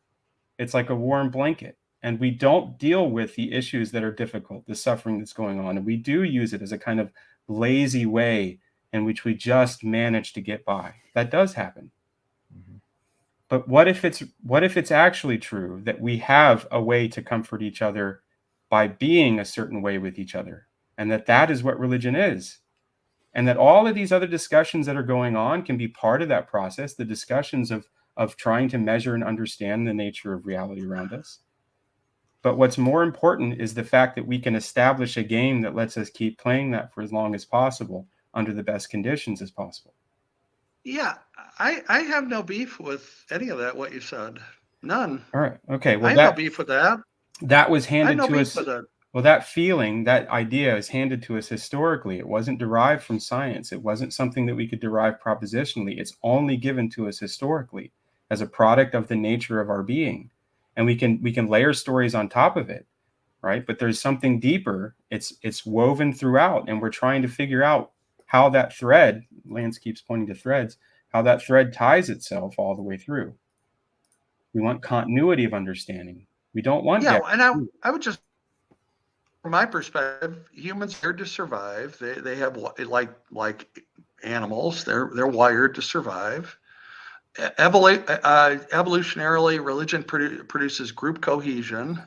You're in competition with other groups. But it also produces everything else. You just can't use it as a reduced answer. You're hand waving the existence. I'm just giving you my perspective on the origins of religion. I know. Hold on. I'm slowing you down. I get your perspective. What I'm saying is that perspective is oversimplifying the story, because evolution doesn't just produce cooperation. Mm-hmm. Well, yeah, but the question is, why did some creatures choose that path and not others? Well, that's a good question. I would say it's a scientific question. The answer to that is not scientific. I disagree. I would say that any question that can be formulated so it can be tested could be a scientific question. I can formulate questions that can be tested, that can't be measured, they can't be reproduced. I can do those. Well, that's fine. But I would say that what is the, okay, so what? I mean, people formulate poetry. It can't be tested. Okay. Well, I think the so what part is the actual deep underlying issue at stake in modernity. That's the so what part. That is, in fact, it. Because what's happening is that we've learned, using science and the creation of extended, like according to to Dawkins, the extended phenotype, the culture of science, has given us tools, additional tools, that's allowed us to establish more and more predictable space in the world around us. And we've glutted on this for so long that we think that the world is that way and it has to be that way. It's a consequence of the direction that we took when Newton set us off in a mechanistic understanding. And we first learned of the power of calculus and how it is that we could derive an approximation of motion. Because what is underneath all of this is that none of it is fully determined. All of it is approximations, all of it. And the truth about this is that you and I are living unique lives that cannot be fully determined from the outside, only approximated. And the more that we try to fully determine them, the more we build this machine we call civilization that overly constrains, overly controls, and tends towards autocracy, where it tries to enforce from the top down alone all actions in the same way. That's the product of this style of thinking. And if you want to explore that further, I think that the work of... So Tyler, what's your alternative to civilization? It's not an alternative. It's not civilization's bad. That's not an alternative to it. It's not. It's the manifestation of civilization as we know it is the product of an over-reliance upon this left hemispherical, reduced, deterministic. So what's your alternative to that? We balance it out. We balance it out with art and beauty and the duplication of further synthesizing of things, that we weave things back together. And the process of doing that is non-scientific. Art and there's beauty. So people don't produce anything beautiful in the modern world. Is that really your response to what I just said? No, I'm just saying, you say, well, if we do what I'm advocating, you're advocating, I think, is that, well, there'll be more beauty and there'll be more X, Y, Z. No, I'm saying it has to be integrated. I'm not saying it doesn't exist. I'm saying they have to be integrated together so that they're not at war with each other. So it's not the feeling that religion and science are at war with each other. They may not be at war with each other, depending on how you formulate religion. If you formulate it like you formulate it, like panentheism, it's an impersonal God. Panentheism isn't a religion. It's basically the universe is God. No, I don't believe in an impersonal God. That's why I said it's more like panentheism. It's not panentheistic, and that's not a religion. So is this God? This is my mouse. Is this God? It's an aspect of divine creation. Yes, it is filled, and it is only. Is it literally upheld. God? It is literally existing and upheld by divine creative act. Yes. Yeah, like that. That's an assertion, I disagree. Yes, well, so when scientists go down and measure the vacuum energy, and they look at the place where you're, so I noticed that the image, you see the tagline underneath my name. I noticed that the image on your YouTube comments was 2 ups and a down quark. Okay, those are the elves and the hobgoblins of our time. You've never seen one, all right? You don't know what they look like, and I can describe them pretty much any way I want to try to make sense of what they are. No, you can't. I mean, I can tell you they look like they got 2 arms hanging off and the third leg hanging off this way, and I can describe it in a monstrous way. Well, you need evidence for that. That's not. I don't need evidence because it's not testable. It's not testable, so it doesn't matter. You can't test it. No, actually, I think it is testable. Arms and legs are constructs of atoms. They have definite ideas. I mean, in terms of what they look like. You can't describe to me what internal angular momentum looks like, right? Well, we create models to explain reality. Reality will always hold be on, wait. more than our models. You're missing the point, though. You're missing the point. It's a thing. It's a structure that's performing a function in space in an elemental fashion. Correct? And you believe in it, even though you have never seen one. You don't know what it actually looks like, and someone else described it to you. It's a part of the standard model. Particle physics. Everybody in science believes in them. That has been tested. It is a commonly held belief. Right. That has been tested and works, because your phone wouldn't work, without quantum mechanics and relativity theory. It wouldn't work. So it works. It's our best representation of reality. It's a model, and it could be falsified. I'm talking about your personal relationship. Models of God are not testable. They're not falsifiable. They're not true or false in any way we can discern. They're people making stuff with no way to tell what's right, what's wrong. That's how I feel about it. No way to tell. No way to tell. Okay, well, so when you say that people can't describe God, do you mean to say that you think that God should be ultimately describable and knowable? You have to have, according to traditional Christianity and Judaism, I'm trying to understand Islam, what you believe. I'm trying to understand what you believe. Well, the history of religions is all over the map. There's thousands and thousands and thousands of religions. I'm not talking about that. I'm talking about you. Talk about what, there's an icon on the right over here, on my right. That's a traditional Christian icon. So I'm just strictly talking about Christianity, okay, which defines God. Okay, well, is it that you specific don't? Is it that you don't want to talk about your beliefs? Is that the case, that you don't want to talk about? I thought we were talking about how to describe God. Yeah. Right? So I'm saying I don't believe in God, so there's nothing to describe. No, your definition of God. I'm asking what your definition of God would be. I would go with to define God that I don't believe in is the classical definition of God found in the creeds of the church. Okay, classical theism, perfect, omnipotent, omniscient, with divine aseity in a trinity. That's how I define it. I don't believe that. So that's a definition.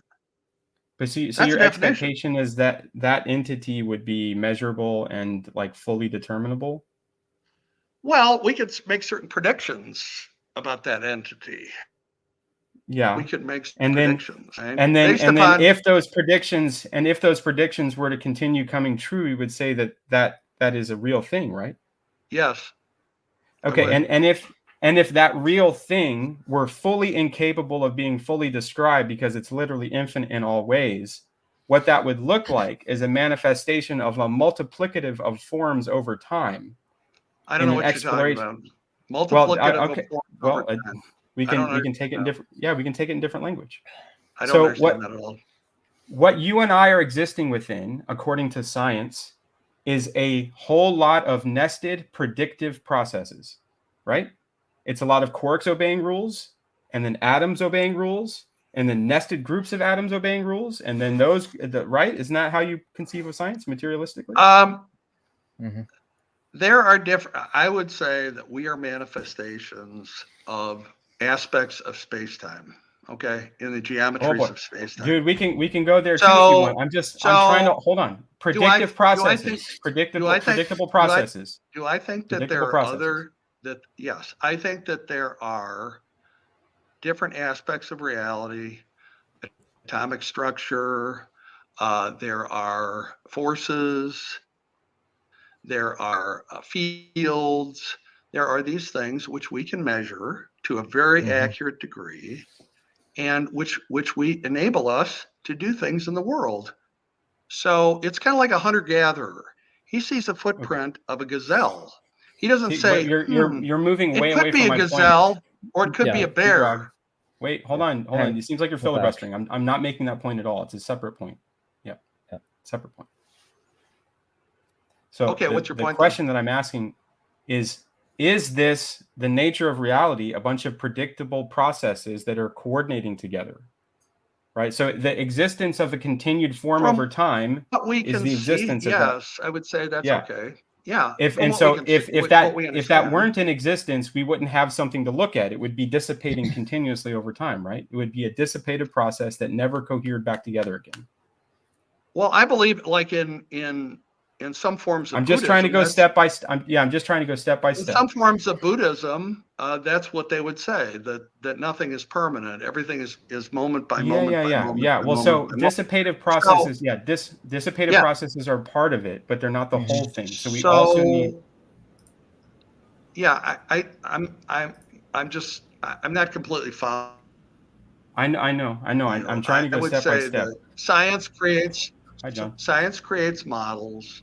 These models make predictions. The reason we can do this live stream is because Can you guys hear of me? quantum mechanics, Yes. Einsteinian relativity. So the very fact that we are living in the modern age is because of scientific knowledge. Something's wrong. Yeah. John, we can hear you. No, we can hear you, John. Yeah. I don't understand the point. I would say that I take certain presuppositions. I'm trying to get to the point. Yeah, I'm trying to get to the point step by step. That's why I'm just trying to go step by step because. Okay, so I think I agreed with your last statement. So let's go to the next step. Okay. All right. So what we have is a bunch of explorations of predictive processes, and according to the scientific history, we had an enormous Big Bang full of energy that had to cool over time, and as that thing cooled over time, all these little bits and pieces started agreeing to behave in predictable ways over time, and that those they things didn't agree. Became, they don't agree to do anything. I'm anthropomorphizing because they're in cooperation together, right? They're in cooperative structures that persist over time. That's agreement. It's just as good a word as any. I understand that. Yeah. So because I'm a panentheist, I establish conscious will at all levels of being. Right. That's my panentheistic aspect. Because I believe that this process takes place at all aspects of choice. And I'm very keen on Stephen Wolfram's hypergraph Rouliad description of the universe. If you want to go more towards a scientific description of the mechanistic processes, but the manner in which we choose our paths through those big towers and stacks of predictive processes, that's something separate. That's something different. But what it is that we're doing is exploring those predictions. We're exploring the nature of God. You and I, right now, exploring the nature of God. The nature of that infinitely malleable, infinitely creative, eternal thing, which has been around forever, not ex nihilo, right? It's literally been around forever. We don't understand it. It exists and it's doing something and we're trying to describe it. That's what we're trying to do right now. And we're in it. Yeah. And we Hey, are John. Yeah, John, you jumped on. Sounds like you wanted to add something to the conversation. I got to go, guys. My daughter's calling me from Australia. I got a technical Hey, keep thinking. All right, say to you.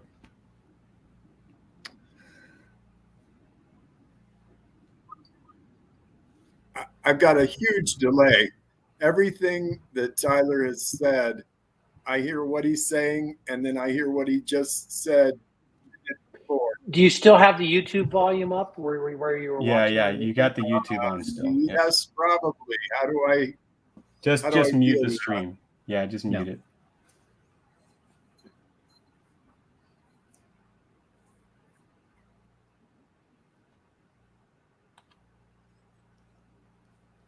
Okay, I muted the stream. That should.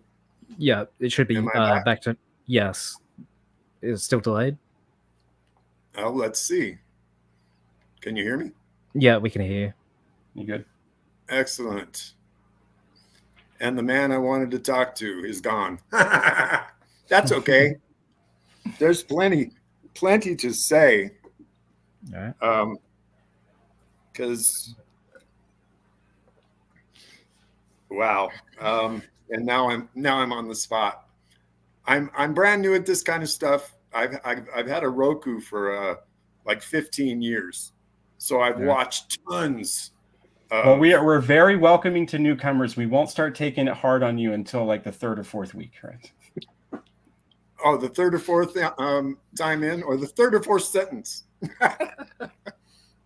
Anyway, whenever you cry, mercy.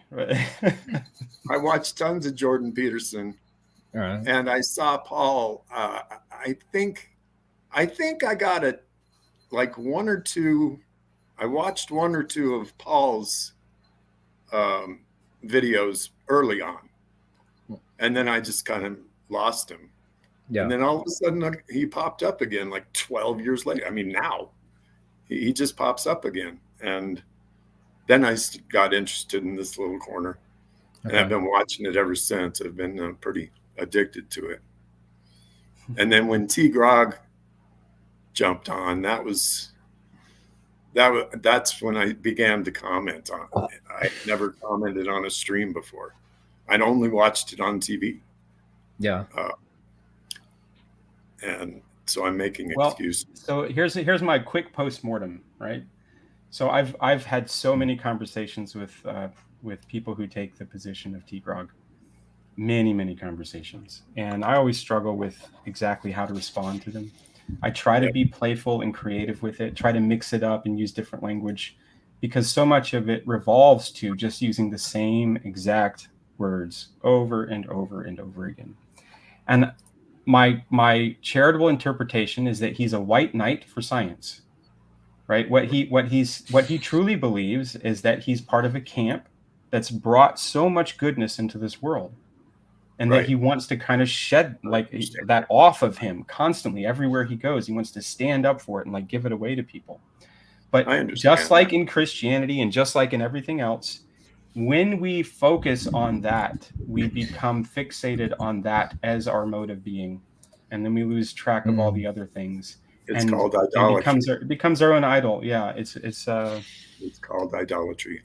It's called idolatry. I graduated from a Christian school, so I'm steeped in it. I took an apologetics class. It was mandatory my senior year. Well, before that, a very short, so you know where I'm coming from, okay? Roughly, yeah. When I was 13, I went to Korea for ministry, a couple of months in Korea, and the two cultures just clashed like crazy. And South Korea at the time was dirt poor. But these people seemed to be spiritual giants. And I'd flown over with my Baptist church, my Baptist preacher and deacons, and listened to what they talked to each other on the plane. They were all excited about buying gold, and leather's very cheap over there. And there's some, at the time, stones were very cheap over there. One of the deacons was a jeweler. Mm-hmm. So there was lots of reasons that they went. And that put a question in my mind from that time on, how they were so different than us, and why were they so different than us, and why had we gotten all these blessings, and why were they living in poverty, Mm-hmm. And I was a child. But when I was a senior, my apologetics course did a wonderful job of talking me out of being a Christian. So when I went to college, I was where T. Grog seems to be now. Right, yeah. Until I took physics. And when I figured out two things. Number one, that Einstein's theory of relativity, if that is true, then quantum physics can't be true.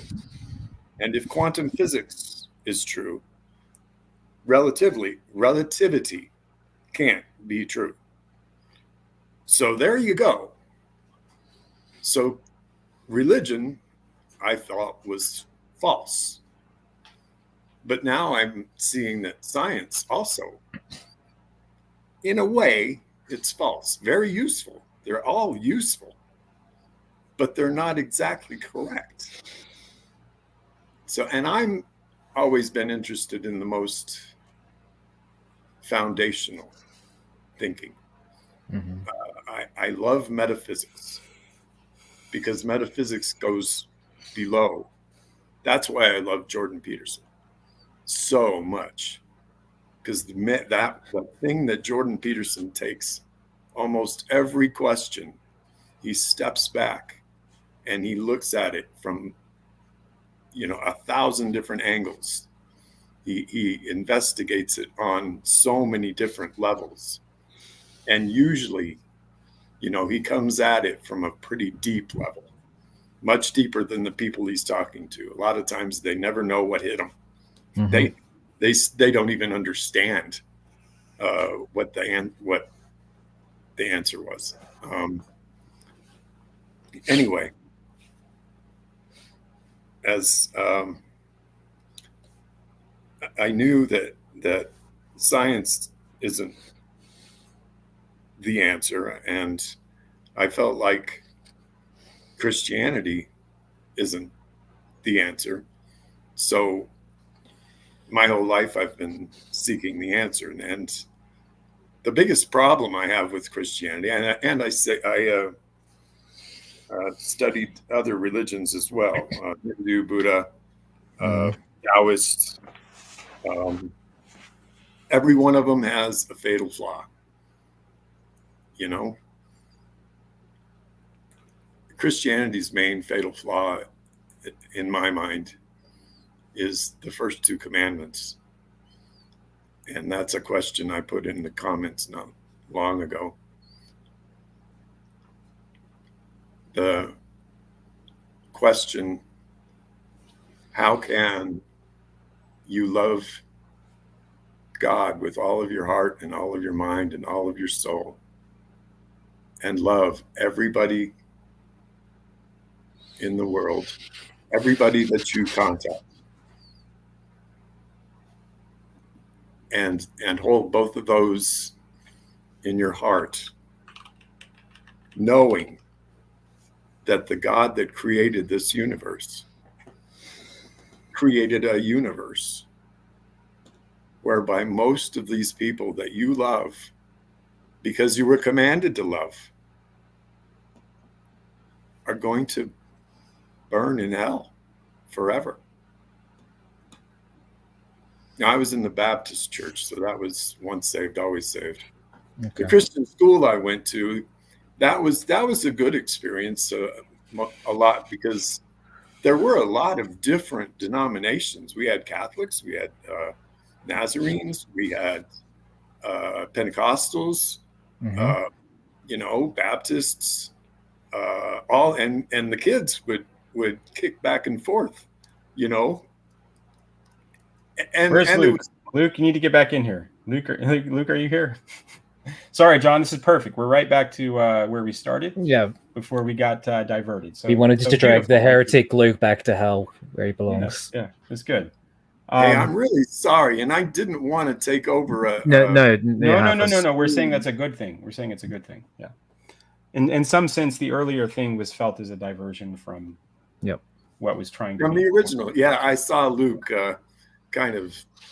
And that's really why I hopped in, because I like to get a little pugilistic sometimes. I like to get my blood up, and so sometimes I like to spar a little just to see. Well, and I'd like to, I'd like to get on a stream with T-Grog to hash out out the science thing.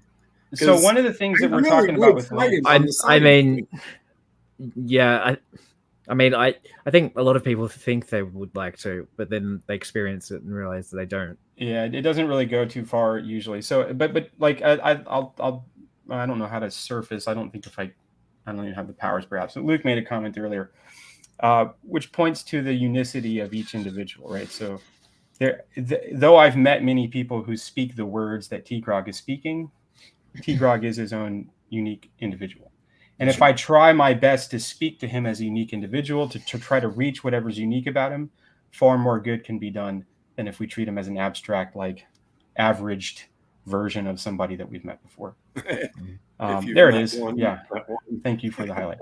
And one thing that Luke and a few other people and I are, and Lance and I are talking about, is how we might give a little more structure and order to the conversational space so that it can be a little more dynamic. It can afford a little more interplay, that it can be structured for more participation from new people at various levels. These are things that we're trying to think about and brainstorm on.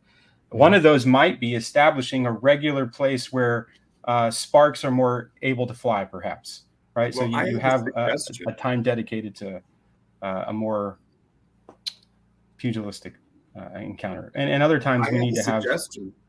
Oh, Yeah. yeah, go ahead. At least for me,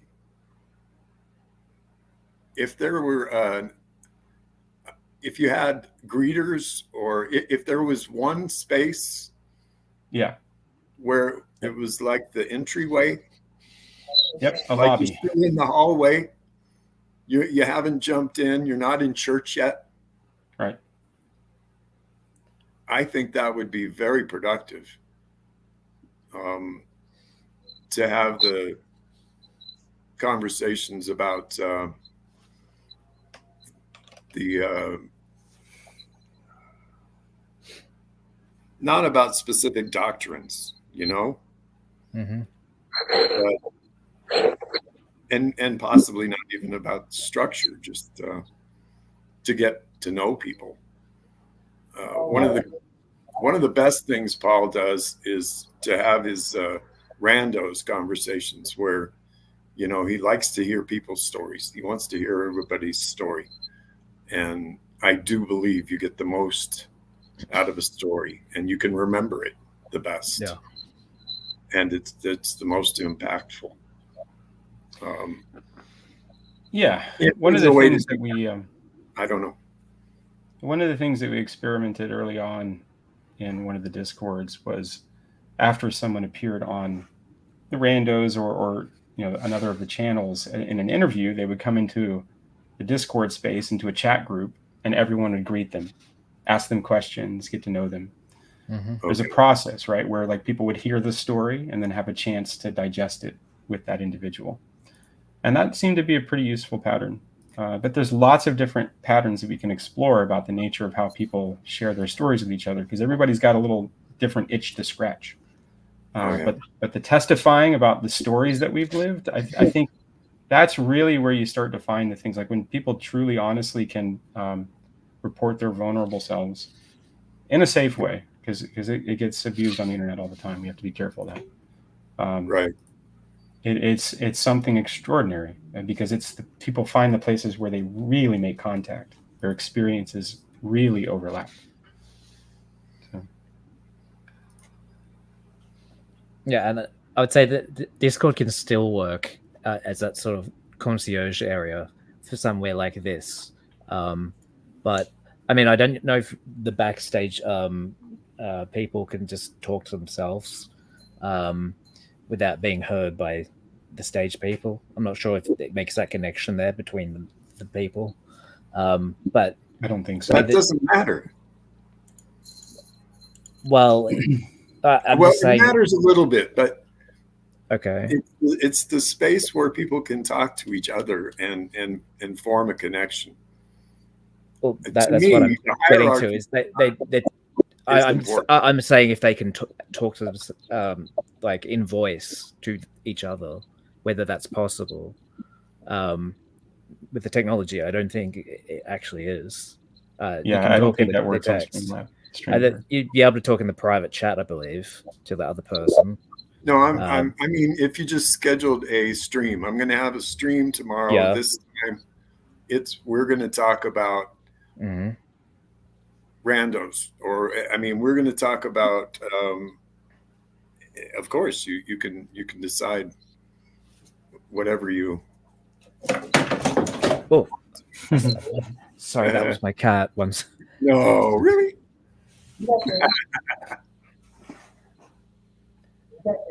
All right, so to strip things down, people need attention for different reasons. Sometimes they need to be loved, so sometimes they're lacking affection, like positive attention. So they're just feeling a deficit, like they've been alone. Sometimes they have something to offer, right? So they truly feel there's something inside them that they're trying to give away. So there's a giving and a receiving that happens when it comes to people seeking attention. The people showing up here, they're seeking attention in some way. That's why they make comments in chat. That's why they come onto these video streams, because we need to be seen by each other. It's a part of our existence, and it's been hampered a great deal. We've been cut off and separated from each other. You're tied to oxygen, I can see, right? Like that. I've been there. It's a long story. It's a short, long story. Yeah. I've got my own medical history that I can condense in a sad way. Can you guys? What? Can you guys hear me? Yes. Yes. I was struck out. So, John, what we're talking about is like, I think it's multi-layered. The good news is Chad is doing randos conversations now, so we have more people doing that kind of thing. So, doing that, I think, like, I really appreciate. Like, I think Luke needed to get out in the public sphere. I think he's found this rewarding because he's having a lot of these conversations offline. So, I think there are places in YouTube, but I've been pounding the table and it just need to happen. There needs to be a place off of YouTube where people can come in and have those conversations. And, you know, sometimes maybe it is a bit more pugilistic and you set the tone that that's what it's going to be, and affording people some chance to kind of really, you know, talk out some ideas. Other times you want it to be very hospitable, right? So people can have good faith conversations and try and find some of that. So I think there's a, Hey, wait a minute. Wait, let's not imply that pugilism isn't good faith, okay? Because sometimes when we wrestle with God, it's legit. Like it's and I think I think it is. And I think what I also think is sometimes there are people, for example, my wife hates confrontation, and there are going to be people like that coming to the corner who want to have more of a winsome Paul Vanderplay sort of a conversation, right? So I think you need to provide a place where multiple types of conversations can go on to welcome as many sorts of different people as possible to get into conversation and ask the questions and so on and so forth. So, no, and you're talking to a lawyer here, Tyler. I love a good argument. Oh yeah, I know. I'm just standing up for the fists because God gave them to us for a reason. Yeah, Sodom and Gomorrah. Get used to it. So a few thoughts I would like to add in, I suppose, to this is, I don't know. I've always been a person first, ideas second person, and I think Tyler, you are too, and I think you would agree with this, that because we've had conversations about this, that in a world full of zero-sum competition hierarchies centered around self-identity to ideas, pugilism can be. It's a dangerous game to play. However, I think you're wanting to play in a redemptive way, which I think is good. But it's because it's interesting, right? I think a lot of these. I don't know. I haven't followed a ton, but I think a lot of these live streams ballooned a little bit with T-Grog. I don't think that's coincidental. It's because people are drawn. It's like why Twitter and social media works the way that it does. It's this reactionary fighting tendency. I just want this space to be a place that if we do that, we do it very well. And it's a hard thing to navigate, man. It's a hard thing to navigate. So that's one. The second, and we're gonna mess up. Yeah, absolutely. Define pugilism. Please forgive me. Fighting, punching, boxing. Fisticuffs. Yeah. How are you using that?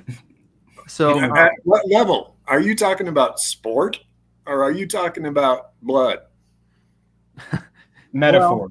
Well, figuratively sparring about ideas. Yeah. Iron sharpens iron? Yes. Okay. And so the other thing is I'm very attuned to community. I always want the community. I don't really have interest in thought groups. And I think if you watch The Little Corner and even Bridges of Meaning, where has participation emerged? Like the biggest emergences, I think, happened in live chats, video chats on the Discord. Mm-hmm. I think these live streams have brought in a lot of people where people want to come and play. I mean, it's interesting to me because like Discord now, I mean, a text-based Discord is going to die. And I think to bring in one of my Lukeisms, because it's full of language that's despirited breath, it's lost the personal aspect. Yeah, the text doesn't have to die as long as it's continuously used to digest something else. And that's what I think is actually taking place. But you can see when it dies, it's when the text is just repeating itself over and over again. It's the same thing that happens in voice space. But you need both because people do communicate with these different styles, and the text and the voice are very different. So wedding those two together so that they're actually feeding back and forth from each other and they're not just petering out into endless conversations about the same thing, that's far more healthy. And yes, and so I am someone who needs encouragement all the time to bring the energy level back down, right? That I will give have it to you. I'm a fanboy. Well, okay, but no. I mean, but you're pointing towards things which Yeah. are acting as reminders for me, and I Yeah. value that. So, and I would say to who was it, Ron? I'm not describing as some kind of like lesser space that you plug people into.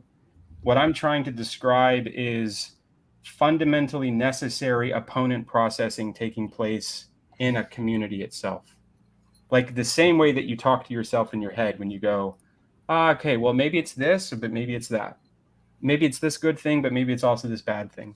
Yeah. And if you have two groups that are both welcoming and encouraging and full of that yes, yes, yes, and you have another group that's allowing a lot more no, no, no, and then you let those two like actively respect each other and speak to each other, the total conversational space is what really generates something interesting.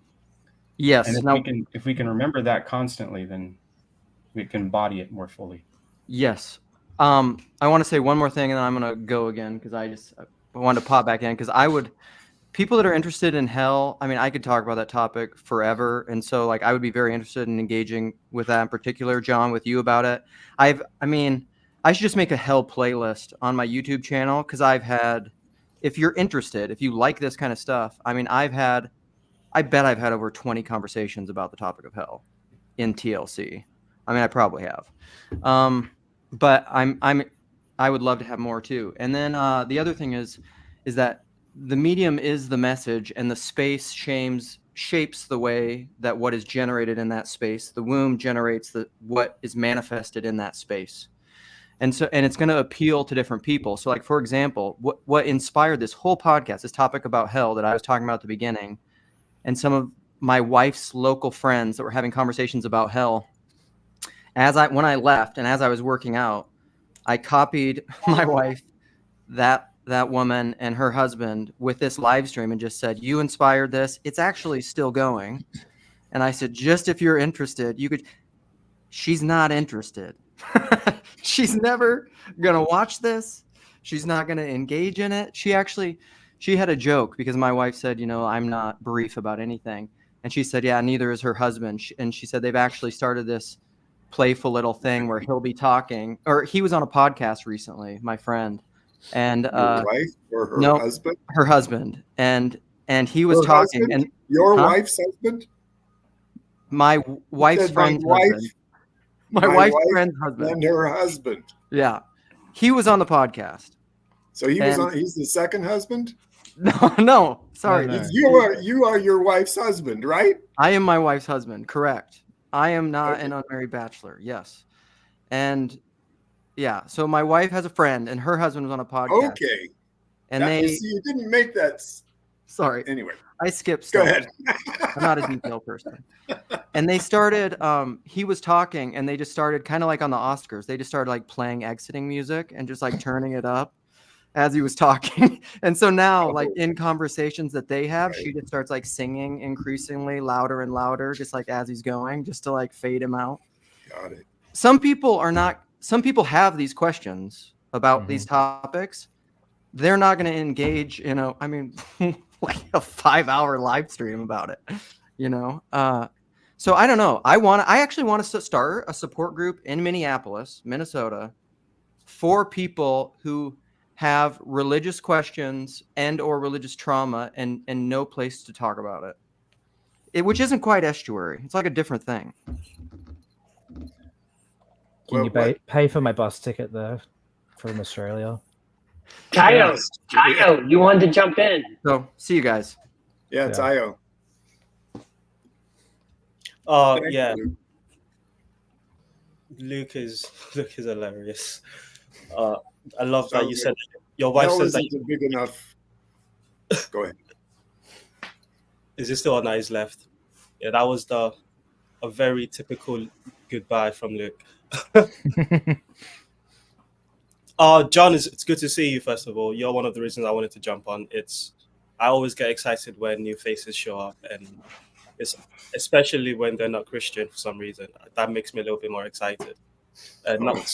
Not so much because I want the blood sport or the teak rug back and forth, but because I, different perspective, and I appreciate learning from different perspective.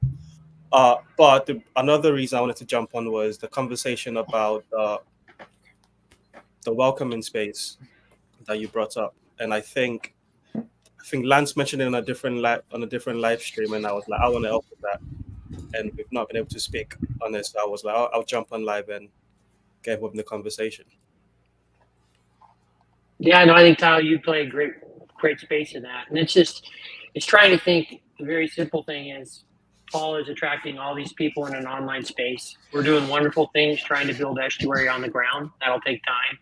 And how do we cultivate, an online space? And I think there was a magic to BOM that particularly early on, Tyler was a part of that with the original folks, and then it kind of lost its way. And I think Paul had some issues around that, and I think there are some lessons learned around that in terms of a medium. But I do think there needs to be a place off the public internet for people who would never join here to come in. And I think I think there's lots of different types of conversations. There's opponent processing. Instead of using pugilistic, I would say opponent processing. That's good. And then there's also people that want to have conversations like what Paul's having, right? To be estuary like. So I think there's a place, a vehicle where we can provide that space for people. And I just tend to be like Chad, like love having John come on. Is you just always want to have your hand on the door for the new people that are coming in, because there's a new energy that's happening. And then there's also, you're also seeing a lot of people sparking up new YouTube channels, which are very interesting. People that have been lurking for years that are jumping in. Like I sat over the weekend. I felt like there's a second wave happening in Paul Vanderklay's corner right now. Well, let me put on my prophetic hat, okay? Because there's going to be a lot more waves happening, because there's going to be a lot more discontent happening in politics and the social layer. So there's going to be a lot of people turning towards trying to make sense of the world. That's just what we've been saying. It's been happening. It's been increasing more and more. So the great thing that's happening here, I want to try to frame this more in terms of service, right? Because the great thing is happening here is that people are being transformed. I've personally witnessed that. I've experienced it myself by contact with other people who are transforming themselves as well, right? And there's something different about when you meet someone who's going through that process, and that they're not just there to like hold their ground on some idea, and that they're wrestling with the mystery of reality and how it is that they might like truly meet it. So part of what I think has to take place here to really allow people to settle into the role that they're trying to do on their own, so to speak, or in really small groups, is provide this service of understanding to those who can't partake in this way. Because there are lots of people who live lives that make it, as Luke was pointing out, impossible for them to engage with the content in the way it currently is. They don't have 5 hours to listen to things. They can't get into it by just listening, because there's just too much content. It's across physics and religion and sociology, and all of this stuff and current events. It just keeps getting brought up. So there has to be a way, I think, to provide food as a resource to feed the sheep. Okay. So if you're a shepherd, if you find yourself like walking a path and trying to help others, this is the nature of your role. And there has to be a way for you to feed the sheep. There has to be. Otherwise, they go get fed by something else, or they get eaten by wolves. Now that's not to say that you're not a sheep too, by the way. We're all sheep. It's just, it's sheep all the way down. We're all getting fed by something above us or feeding something below us. And the moment that we get too greedy and we try to capture too much of it in, a private process is the moment that we get cancer, or we get fat, or whatever. It's all the ways in which it breaks down. So I would say that the tension that I feel in the corner that's been here for a couple of years now is the tension of trying to find its role in the wider discussion, to help guide the wider discussion, not as like some meta process that you take control of, but that is like a genuine group of people who have been wrestling with each other over a number of years now and learned through that process over time how to do it a little better. Sorry, Teo, go ahead. I love the framing of people that are going through a transformation, wrestling, finding encouragement by finding others that are doing the same. I think that's a really good framing for some of what's happening in the corner. I don't know if some of it's trying to find a way in which to shepherd, or so much to create a space in which shepherding takes place. So I think, and also Well, I'm not those are simultaneous, aren't they? possibly. Also, when you say wider to its role in the wider conversation, what's the wider conversation that you're referring to? The one that's going to come knocking on your door very soon. So on a simple scale. So for instance, the ARC. Right. So that scale. Okay. So yeah, I don't really know if I want to participate, well, not consciously anyway, in like a role on that plane. I think But you're already doing it. Yeah, you're already doing it. I agree with that completely. That goes without saying. But I think I want to focus my conscious attention on what Luke was pointing, which is persons and communities. And I think on that level, it's much more like being a deacon in a Pentecostal church. You're there to welcome the people when they come in, and give them a warm face and set the tone for the way the spirit of engagement happens in a space. Mm-hmm. And then what? And then someone else would do their role. I think just saying for me, exactly. Yeah, exactly. And that stitched together, when what you do is in concert with what someone else does, is a body. Those are organs supporting a process together, and it's stitching itself together, and it doesn't. So yes, so yeah, stitching. Everyone's that's a good metaphor. So John came in. John is fairly new to the online or in-person conversation anyway. Mm-hmm. Not the right word. You know what I'm trying to say. Yes. But how do we stitch John to the conversation that's been going on? You and Lance have been participating in for the last 3, 4, however long this has been going on for. I jumped in 2-3 years ago, maybe. And how do we stitch all of that together and make it so that John doesn't feel left out, so it can assimilate easier to the conversation? I think that's this present conversation, like right this moment. Mm-hmm. No, for example. Sorry, go on, Andrew. I'm not sure what you meant, so you clarify it, please. I meant the conversation that's been happening since Orlando Clay commentating. Okay, so that's part of right. Well, that's part of what I was gesturing towards. That there needs to be something like a catch-up mechanism. It's not just a welcoming function where you help people to feel welcome, but also a resource that people can point themselves towards, where if there's something being discussed, they can catch up to it quickly without having to go watch 20 hours of video. Right? There's something that you have to be able to point towards, which says, all right, in a very limited amount of time, if this is a serious conversation, and if you want to be a part of it, here are the pieces that catch you up to it. That doesn't really exist, but it would be very, very helpful to a lot of people. I think it does. I think that's what Chad is doing, and I think that's the bloodline of PVK's channel. It's Rando's conversation. It's engaging with people and listening to their story and seeing where their story intersects with yours, what your story intersects with theirs. And I think the conversation that we're having now is centered around how do we make that a thing.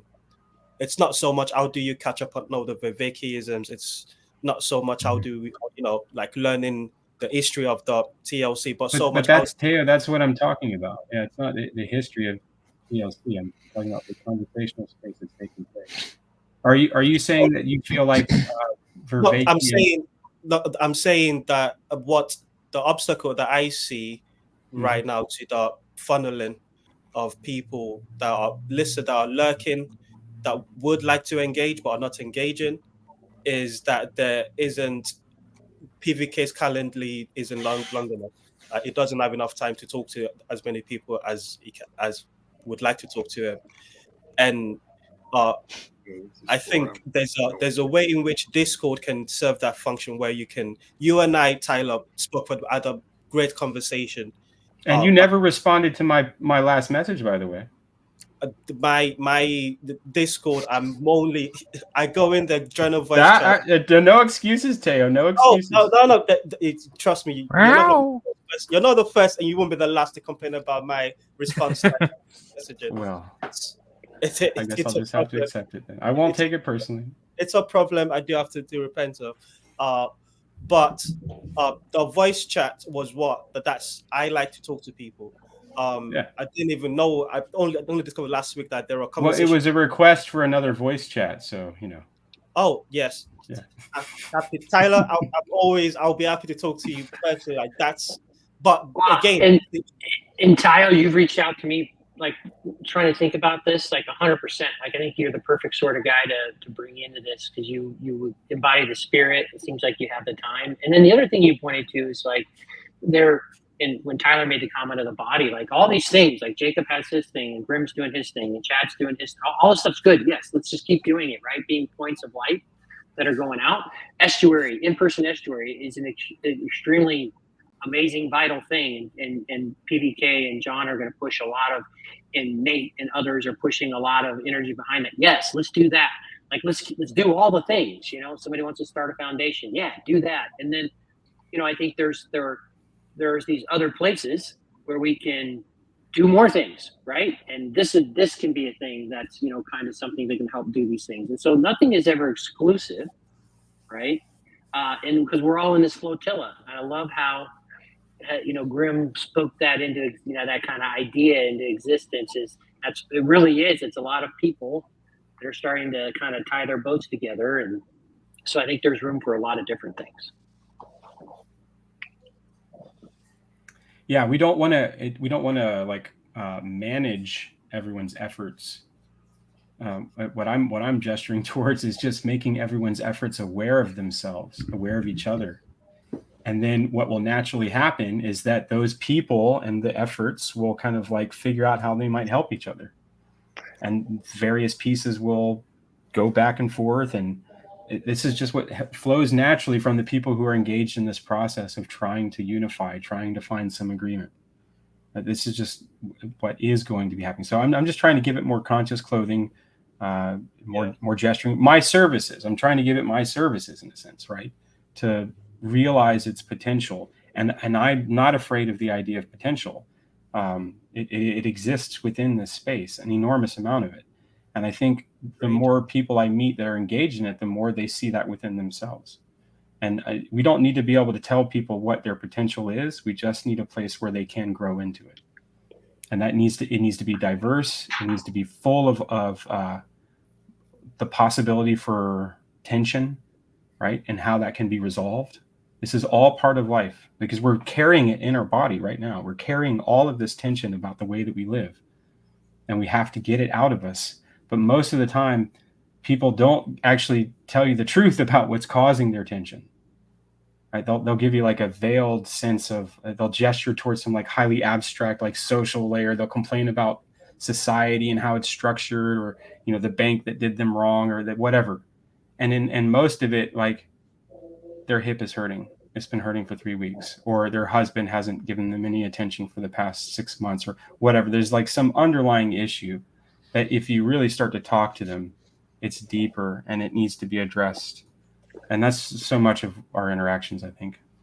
And I would say, Matt, what's being pointed toward or whatever, it's much, much more than a document. I don't think that, Tyler clearly understands that document's not going to solve the problems or whatever, but there are some loose, as you start thinking about different things, there are some loose structures and some things you can think about or whatever. And, I think the spirit of where I'll play my role in this is to find a place where people who don't want to come on YouTube can have conversations and start coming into the community and talk about all these things we've talked about, where we don't really have that space right now. And again, BOM is still alive and well with people that are active on that every day. And so it's developed, it's settled into its own type of community. But it seems like Paul doesn't want to point there, and some other people don't think that's maybe the proper place for this sort of thing. Like, it still has voice chats and stuff. So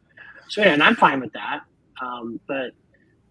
So anyway, I just wanted to let everyone know I'm going to have to jump off here. So this might be a good ending point. Anybody want to have any final words? Before we do, I would just like to ask John what he made of the last 10 minutes of conversation, because I realized self-consciously that we're talking about hypothetical when there's an actual person here or present that's able to give a perspective that we all can't give. Well, thank you, Chayo. I noticed nobody addressed. I laid out 4 or 5 different things there. Nobody picked up any of them.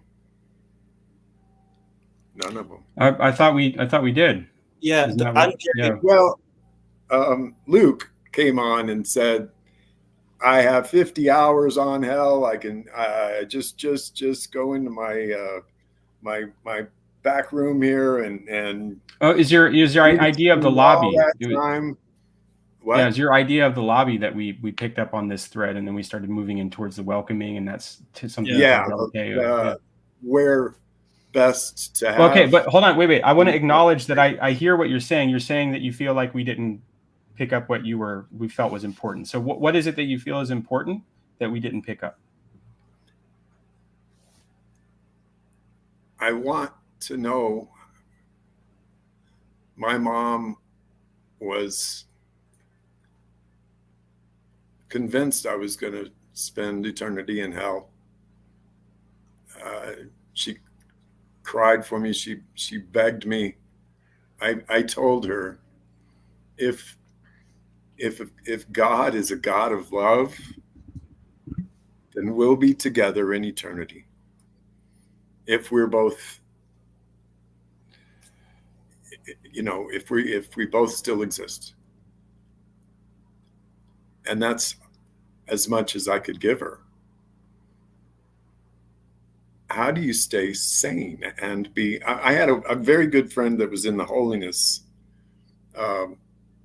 church who cried. I mean, he was the most gentle. He was the greatest guy. One of the greatest people I'd ever met. But he was so.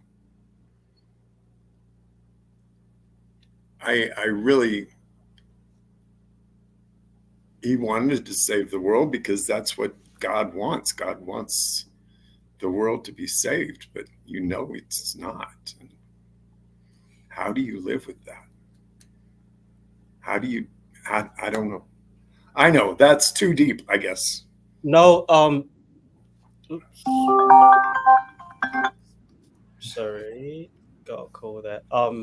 I think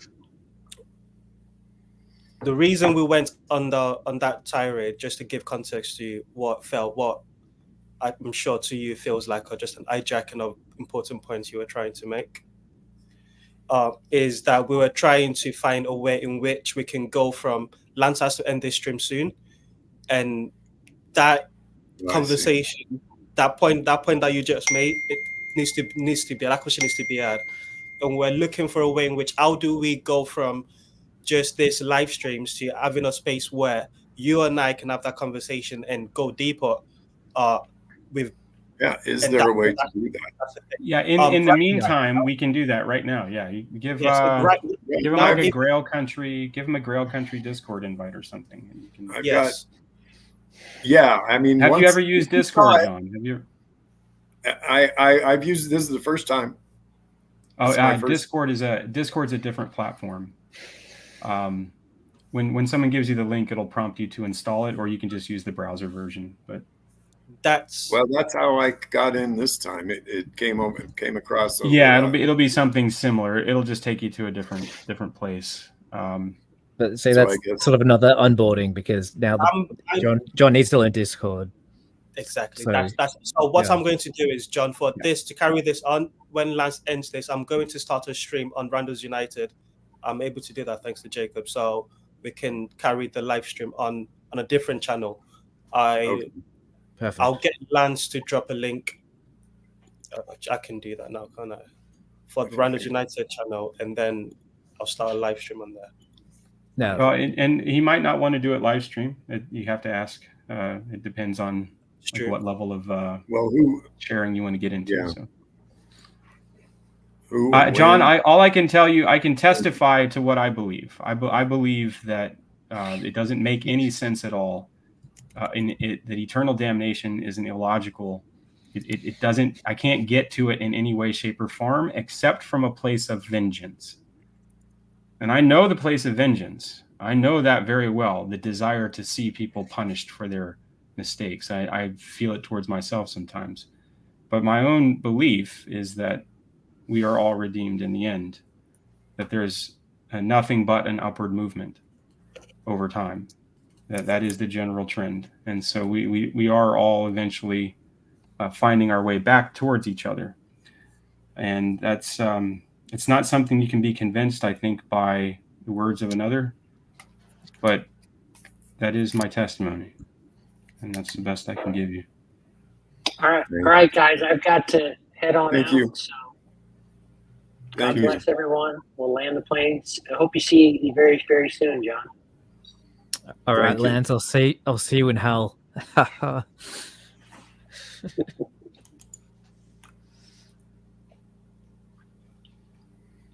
Oops, there's nothing.